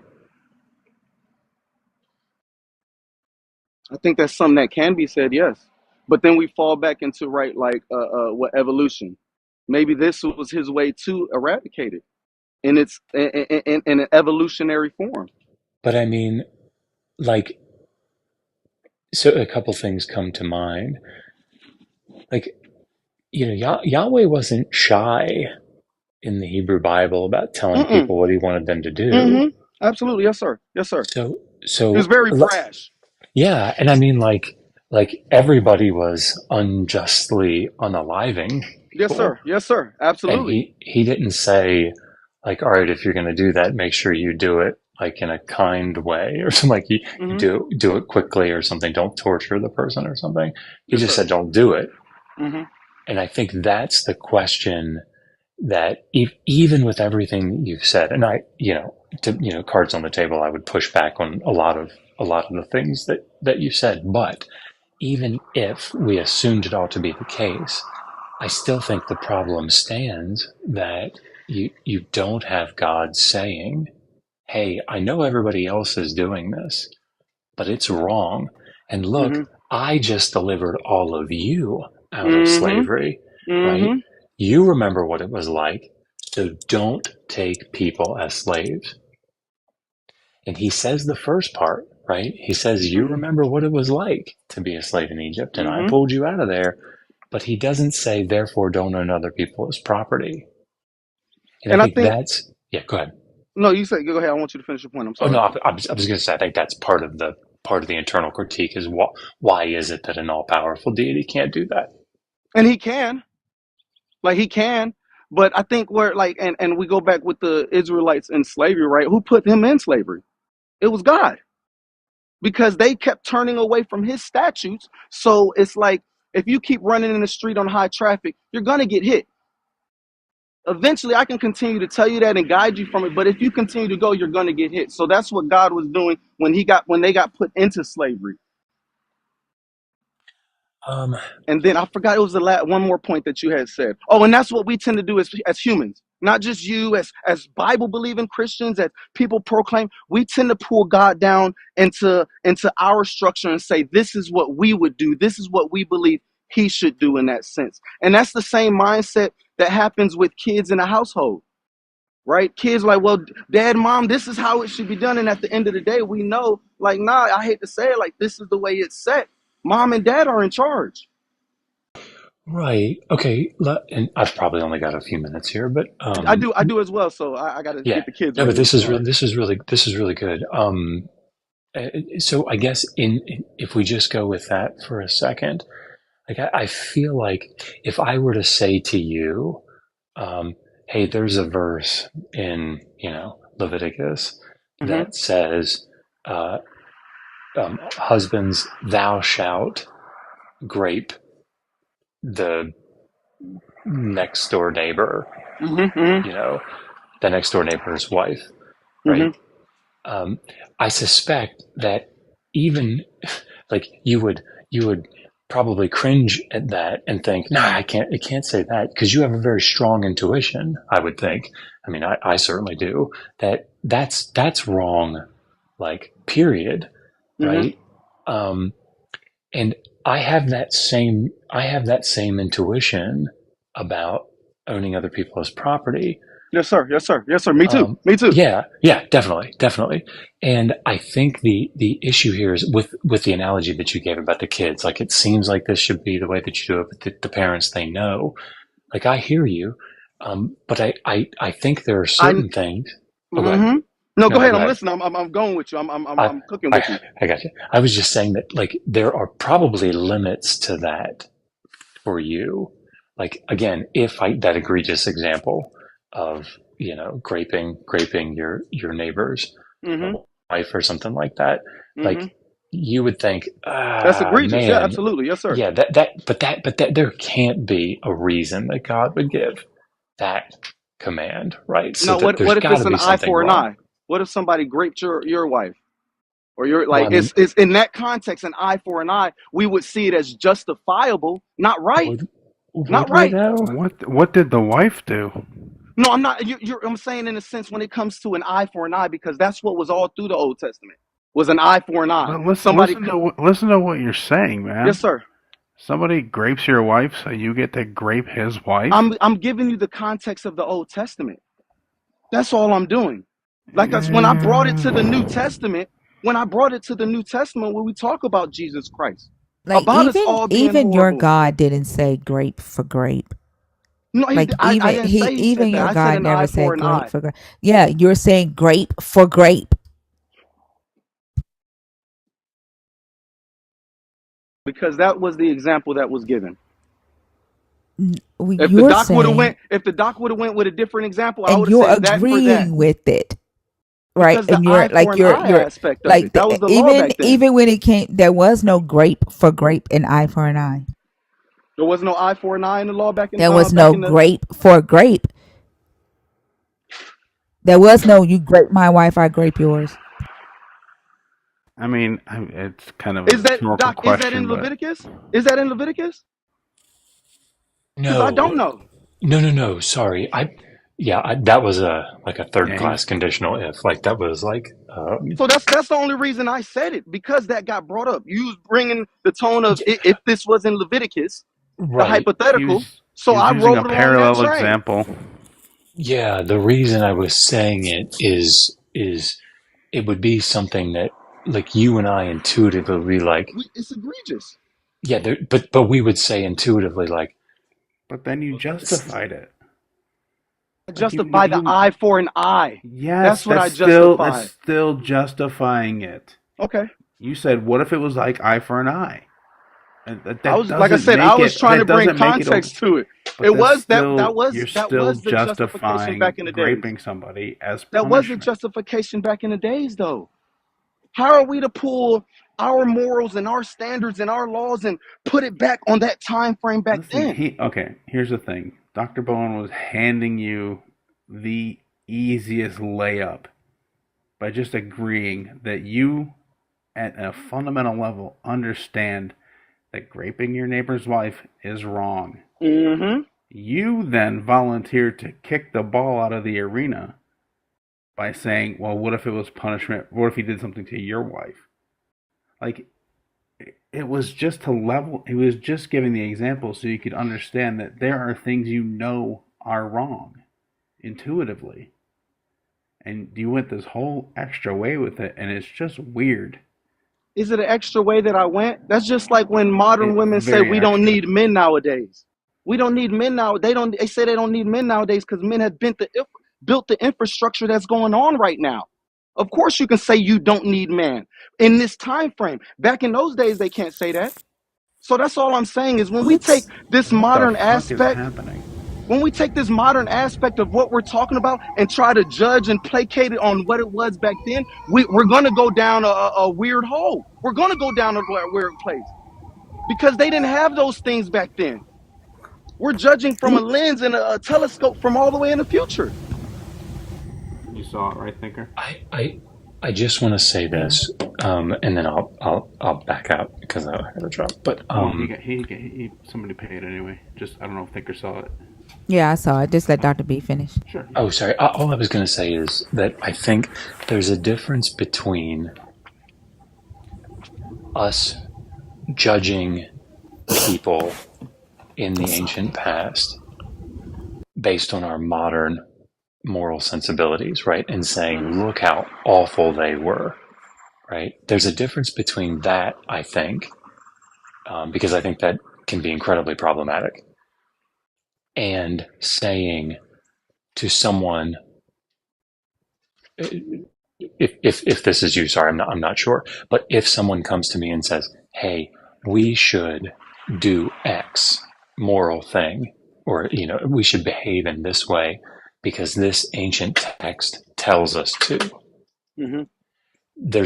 Now I think we are justified in saying, well, wait a minute, like according to our modern sensibilities, Mm-hmm. is that act that this person is advocating for, is it moral according to our modern sensibilities? And if not, right, then I think saying it is an immoral act in the text is justified because it's in the context of someone trying to make it normative. Did Mm-hmm. that make sense? Absolutely, yes, sir. And Okay. please hear me, stage I'm chat. sorry. I I don't do have believe to. I I do don't have to take advocate you that. down. I'm sorry. I do have to take you down because someone paid to drop you. Okay, I okay. did Well, want Dr. I B to appreciate finish. y'all. I appreciate y'all, and I thank y'all. Y'all have a wonderful day. Thank you. Thank you. You too. And just don't. I don't know. I don't want to get off this call. Like, I don't want to go away from this topic without acknowledging that it was not just indentured servitude. There was chattel slavery in the Bible. Like, Sure. it's not even. It's not even like controversial. It's beyond that. So, But just that's what's so. Sorry, Mac. no. That was it. Go ahead. Good. I was wrapped. I think that I'm starting to get to a place where, because I spent all of yesterday on, not all of yesterday, but a lot of yesterday, a lot more than I would have liked, on Facebook comments, like arguing with somebody about this topic and yeah, about slavery.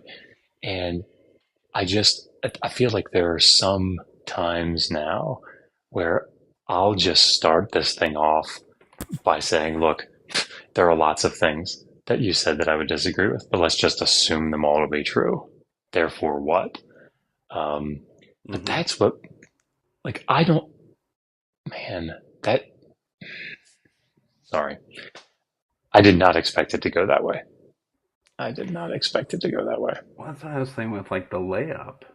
Yeah. It's like, man, you're just like, we can agree this thing is wrong. Yeah, yeah, but what if it was justified? Like he literally said the word justified and then tried to say he wasn't justifying it. I don't know. I think they don't hear themselves sometimes. Yeah. Well, guys, thank you for letting me monopolize this stage. Thank you for coming up. I appreciate you. There's somebody in the comments that keeps tagging you about the biblical slavery. Do you see him? Oh, Michael? Yeah. Yeah, a big fan? He tagged me too. He said I was just making emotional arguments. Oh, well, I mean, Michael, come on up here. You know, bring that smoke. Michael, are you in the guest box? Well, you guys have fun with him. I'll try to pop back in and listen. And I'll come back up if I can. But Okay. Thank you for having me up. You're welcome. And I found the link and I just posted it again in the Thinker live chat, y'all. And this time I pinned it to the top so y'all can go in there. And there is an option with PayPal to sign up now and just pay later if you need to. Perfect. And I can probably post that link somewhere for us as well that people can find it so that you can, you can get the referral. I'll ask Megan and see if there's some way that I can do that, just so it gets out there more. But yeah, let's. I'm excited about it. We just got to make sure we get enough people. But, yeah, I'll make sure.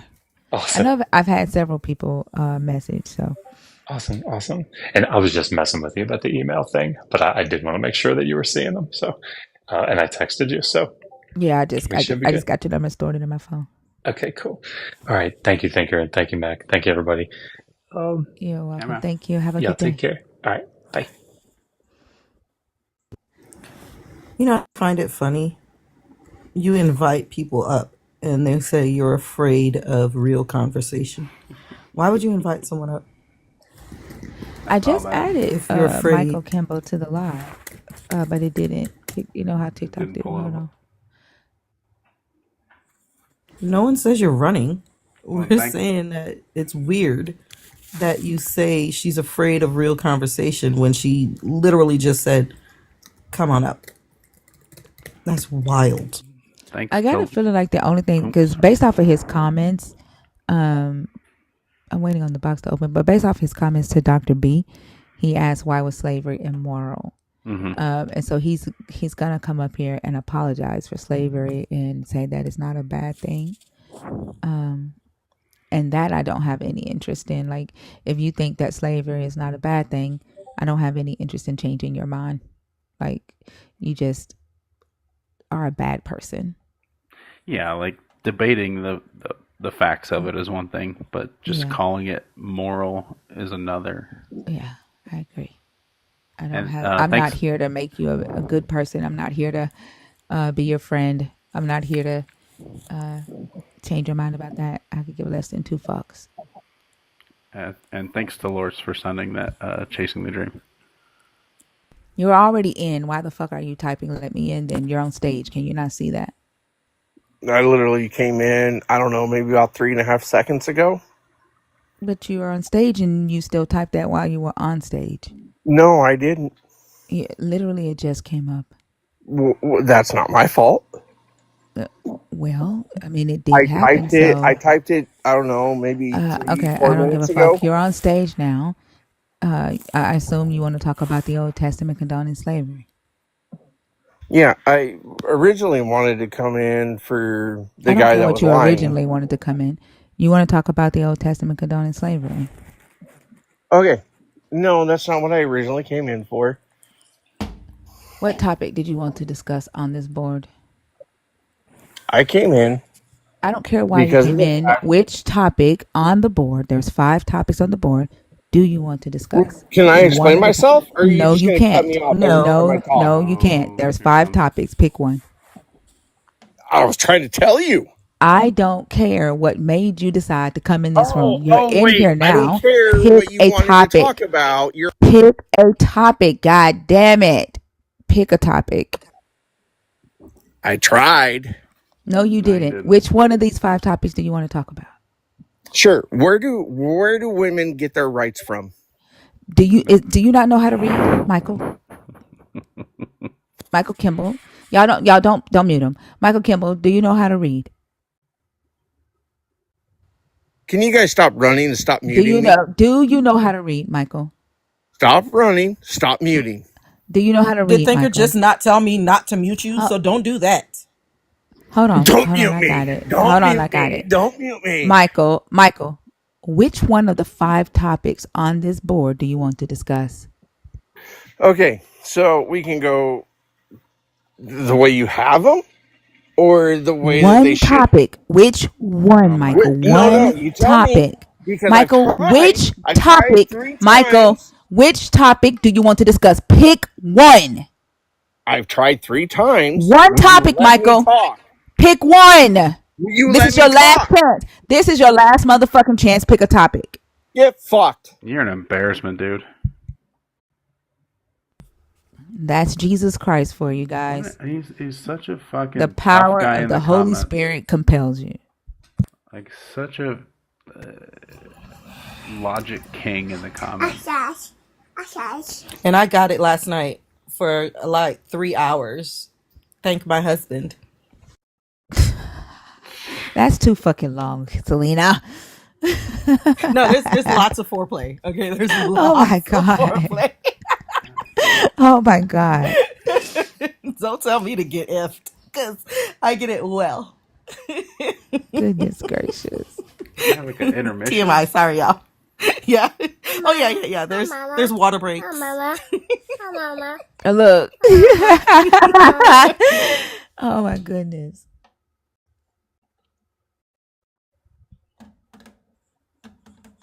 My grandbaby walked in as soon as I said that. Grandmama. Yeah. Oh man. Every time I add somebody to the live, I don't know. Are you on studio? Mm-hmm. Guess they found a new glitch to incorporate.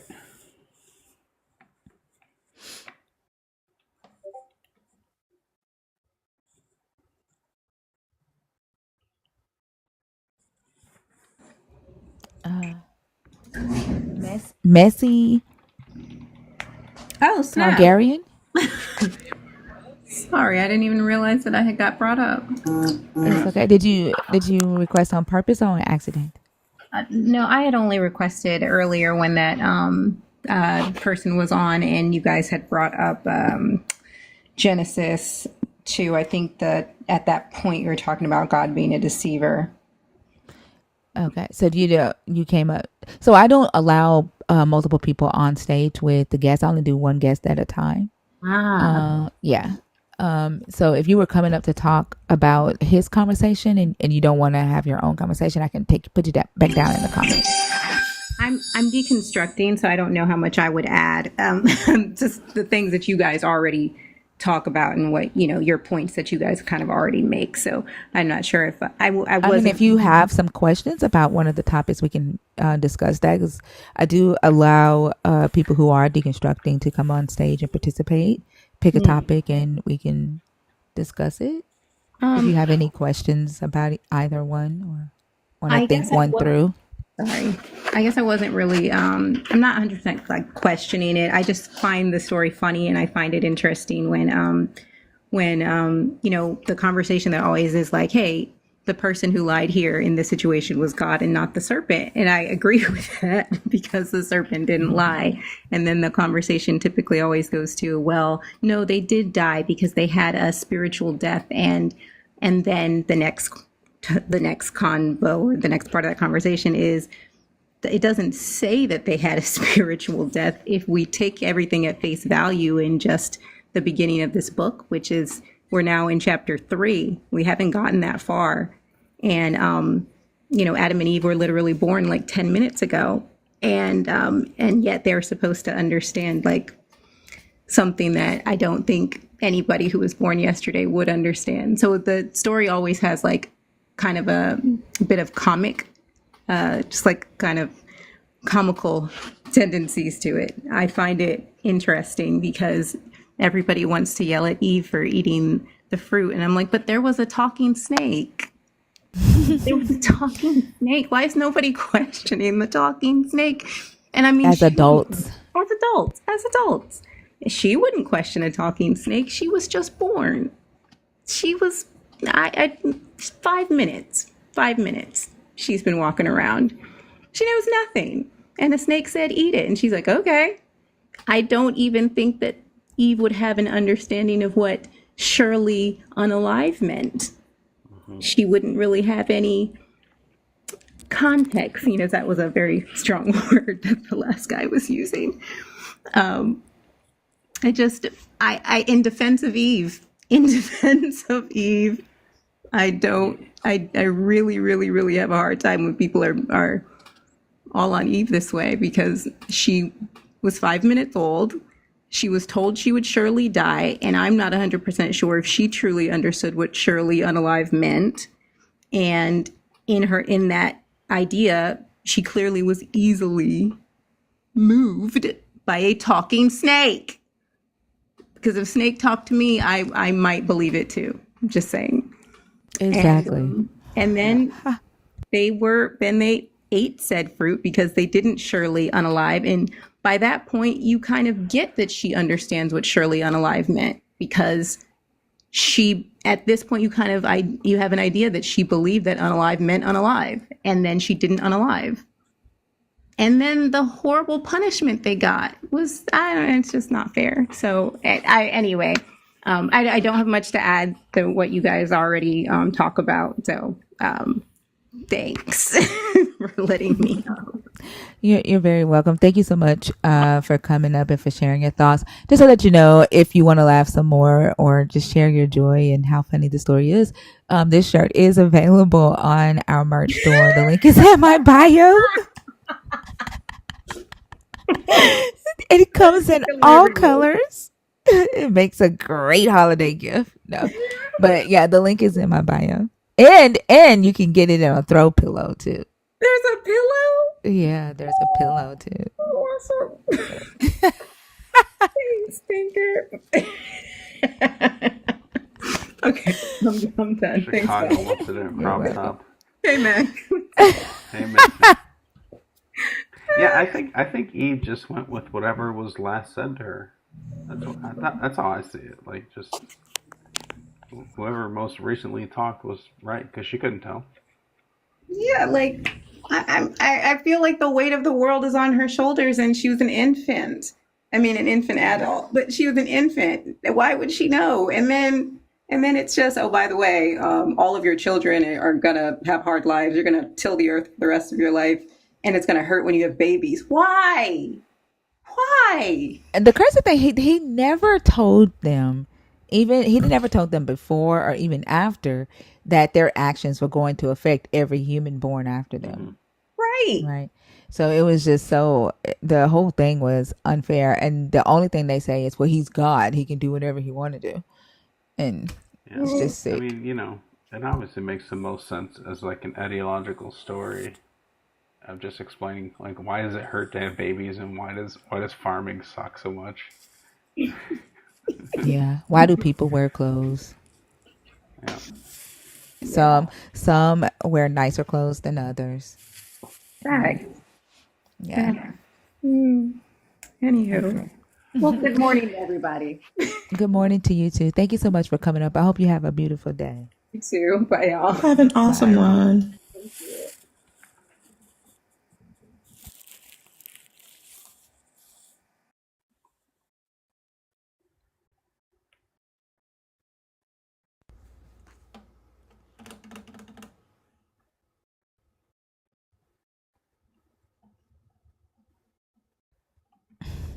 I don't understand how y'all just like stop reading at Leviticus 43. Like y'all constantly coming here talking about an Abed or an Ebed is a bond servant, which is typically an indentured servant. But like you just fucking said fuck 44 through 46. Fuck the rest of the definition or the concept of an Abed, and that it also says a slave. Like, just fuck all the rest of that, right? How do y'all just stop at 43 and ignore 44 through 46? That I don't understand. I mean, they don't understand like basic writing structure and logic either. Because I think, is it 39? That's maybe 40. It says, "Do not treat them as a slave." Right? Right. Like, it doesn't just say that out of nowhere. There's a reason that distinction is getting made in both sections. And then in the second, when it says, these you may treat as slaves, right? Like, they just ignore that. And then y'all just want us, like, y'all gonna, like, keep trying to make us believe that it's just indentured servitude. So are we like debunking the Bible? Or is just like are we debunking Who is the we? entire the chat. I mean this platform at least, the live and the There's no panel. we here. I mean, everybody here is an individual. Everybody's Right. here for different reasons. Okay. So as a collective in the chat, There's not is a the collective here. okay. So what is the I mean, critical? why are you here? Well, because I had seen the blue message. It says the Christian God is the great deceiver. So it just was kind of piquing my interest a little bit. So I'm just Okay, so wondering. you're here because you're interested in the Christian God is the great No, no, deceiver. no, no, Oh, no. so why are you here? I'm not interested in the Christian God because religion has been as a social construct by humanity, and if you guys are critical thinkers, then I mean we understand humanity's thought process is flawed. So the Christian God I could understand, but the creator of all things visible and invisible, no, I don't understand that. So You don't that's why I'm understand here. what? So do you? Oh, well, okay. So since you're asking me, do you believe that there's a creator of all things I visible and I invisible? don't believe in a God, but I'm trying to figure out why you're on stage if you're not a Christian. Oh, Like if you're not a are you Christian, wanting Christians specifically? well, it literally says the Christian God is a deceiver, right? Okay. Like you said, that's what piqued your interest, right? Yes. And I'm just trying to figure out why, like, it piqued your interest to the point to where you hit request. I'm just trying to figure out why. I just wanted to know what the topic of conversation was. That's it. But And you know, because it's on the post. okay. So what isn't understood? Well, That's what I'm you, asking your you. part of Like, this is not understood. Do yeah, Well, you I'm just agree? Do you asking you guys, disagree? what do you believe? That's the I question. just told you I don't believe in this God. Like, but I'm Okay. trying to figure out So like what God do you what made believe you in come if on you stage. believe in a I God? don't believe in a God, but Okay. I'm trying to figure out why you're on stage. Well, I was accepted up by Yeah, chance, but because you commented and said I requested, right? So every time yeah. every time somebody gets off stage, I say Mhm. if you're waiting to come on stage, comment and let me know, right? There's 23 people waiting to come Mhm. up.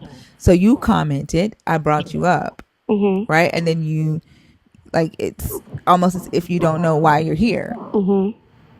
So I'm Okay, so asking your you, why are question you is here? why should we ignore facts and believe God? So are you saying that the Christian God of the Bible is not real? I don't believe in the God. Like I've said that several times. So if do you want to Can answer we that get an question? age check? Oh, well, I'm just asking you guys to be a little bit more specific on, I guess, your beliefs or your I just philosophy. told you that I don't believe in this God. Okay, so what do you believe in if you don't believe You in don't I don't need God? to know understand. that I don't because we're understand why you're coming discussing up this here doing God. this. Like, why are you Okay, so coming up ask here me ATS, questions how about old the are you? making these Christian God. demands? Why would We I need an age ask you check really quickly. questions? We need an age check. How old are you? I'm actually 23 now. Yep, about to be 24 Okay. in January. Okay. I what I don't understand, right? Like I have no desire whatsoever to interview you, right? Mm-hmm. You came into my space, Right, right? Said I requested up, right. right? You came up here and you started asking questions. I'm trying to figure out what's your purpose for being here. I'm not Well, gonna I ask was you just gonna questions. say, I don't want to interview you, right? right. So what are you on stage to do? Well, I'm very interested about the topic, and I was gonna share my perspective of the creator I know. I don't I believe in a don't, but we're religious not God. talking about you. I don't, the topic is not about some other creator. The topic is about the Christian God. Why would I want to talk about some creator you know? Okay. All right. Fair enough. Hey, if you don't want to hear it, let the word fall on ears that want to hear. It's Like, fine. yeah, that I think And I that's didn't a mean to good disrespect idea, your space. I right? was just trying to get a feel of the chat. That's it. Right, but this isn't the chat. You're not in the chat anymore. You're on stage now, Right. right? And it literally says Christian God here, right? Mhm. I told you Mhm. I don't believe in the Christian God. Mhm. I'm not, I don't know your God. I have no desire to, but the topic Okay. isn't about whatever God it is that you worship or serve. Right. Well, I don't serve or worship no man-made God at all. Whatever God it is that you believe you serve, like Right. the topic isn't about that. The topic is about the Christian God. Okay. So what don't you like about the Christian God? I'm not here to be interviewed by you. Well, I thought that's okay. Hey, I'm gonna Nope, just there's five disconnect. topics. There's Yeah. five topics on the board. Respectfully, yeah, I'm gonna disconnect because I'm asking you about the topics on the board. Thank But it's you. Thank you. Thank you. That's the best thing for you, sweetie. Have a great day. Like, it's so funny. Like, what does she think that other believers think they worship a man-made god? Like I that. don't That's know. what makes her unique. I don't when to say that you don't worship a I want man-made I God, like the whole concept of God is man-made. Like I don't. Yeah, I bit a hole in my tongue because I didn't want this call to go on any longer. But that one was like, wait, what do you like? You think because you believe in it, it's not man-made? Like nonsense. But then like who goes in alive and like ask me questions like what? Yeah, I don't know because it's like she said like that it piqued my interest. Okay, what did you think about it? Well, what do you believe? It's like, dude, if you got nothing to bring, like hang on the chat. Well, then you must like sour shit, Sarah Shaw Bricks. Like for your motherfucking ass to be here, you like sour shit. If I'm so bitter,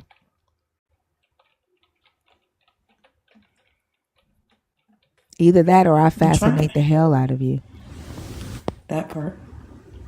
Trying to get a feel from the stage instead of sitting in the comments and getting and actually familiarizing yourself with Yeah. what's going on.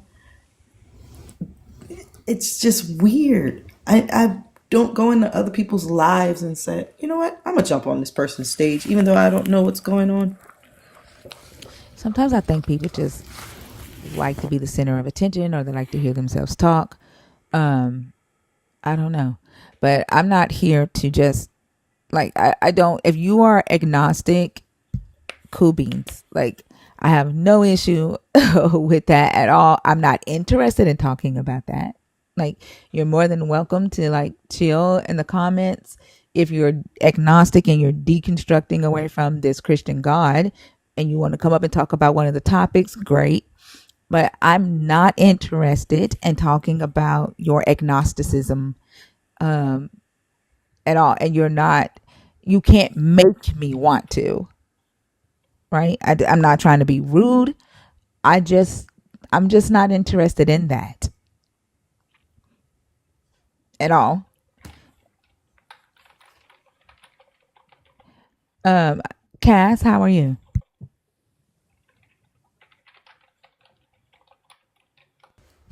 Cass,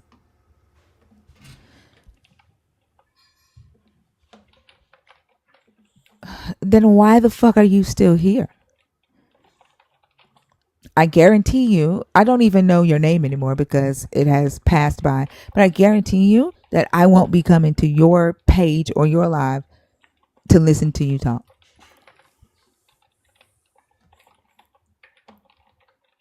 You're the one that's here.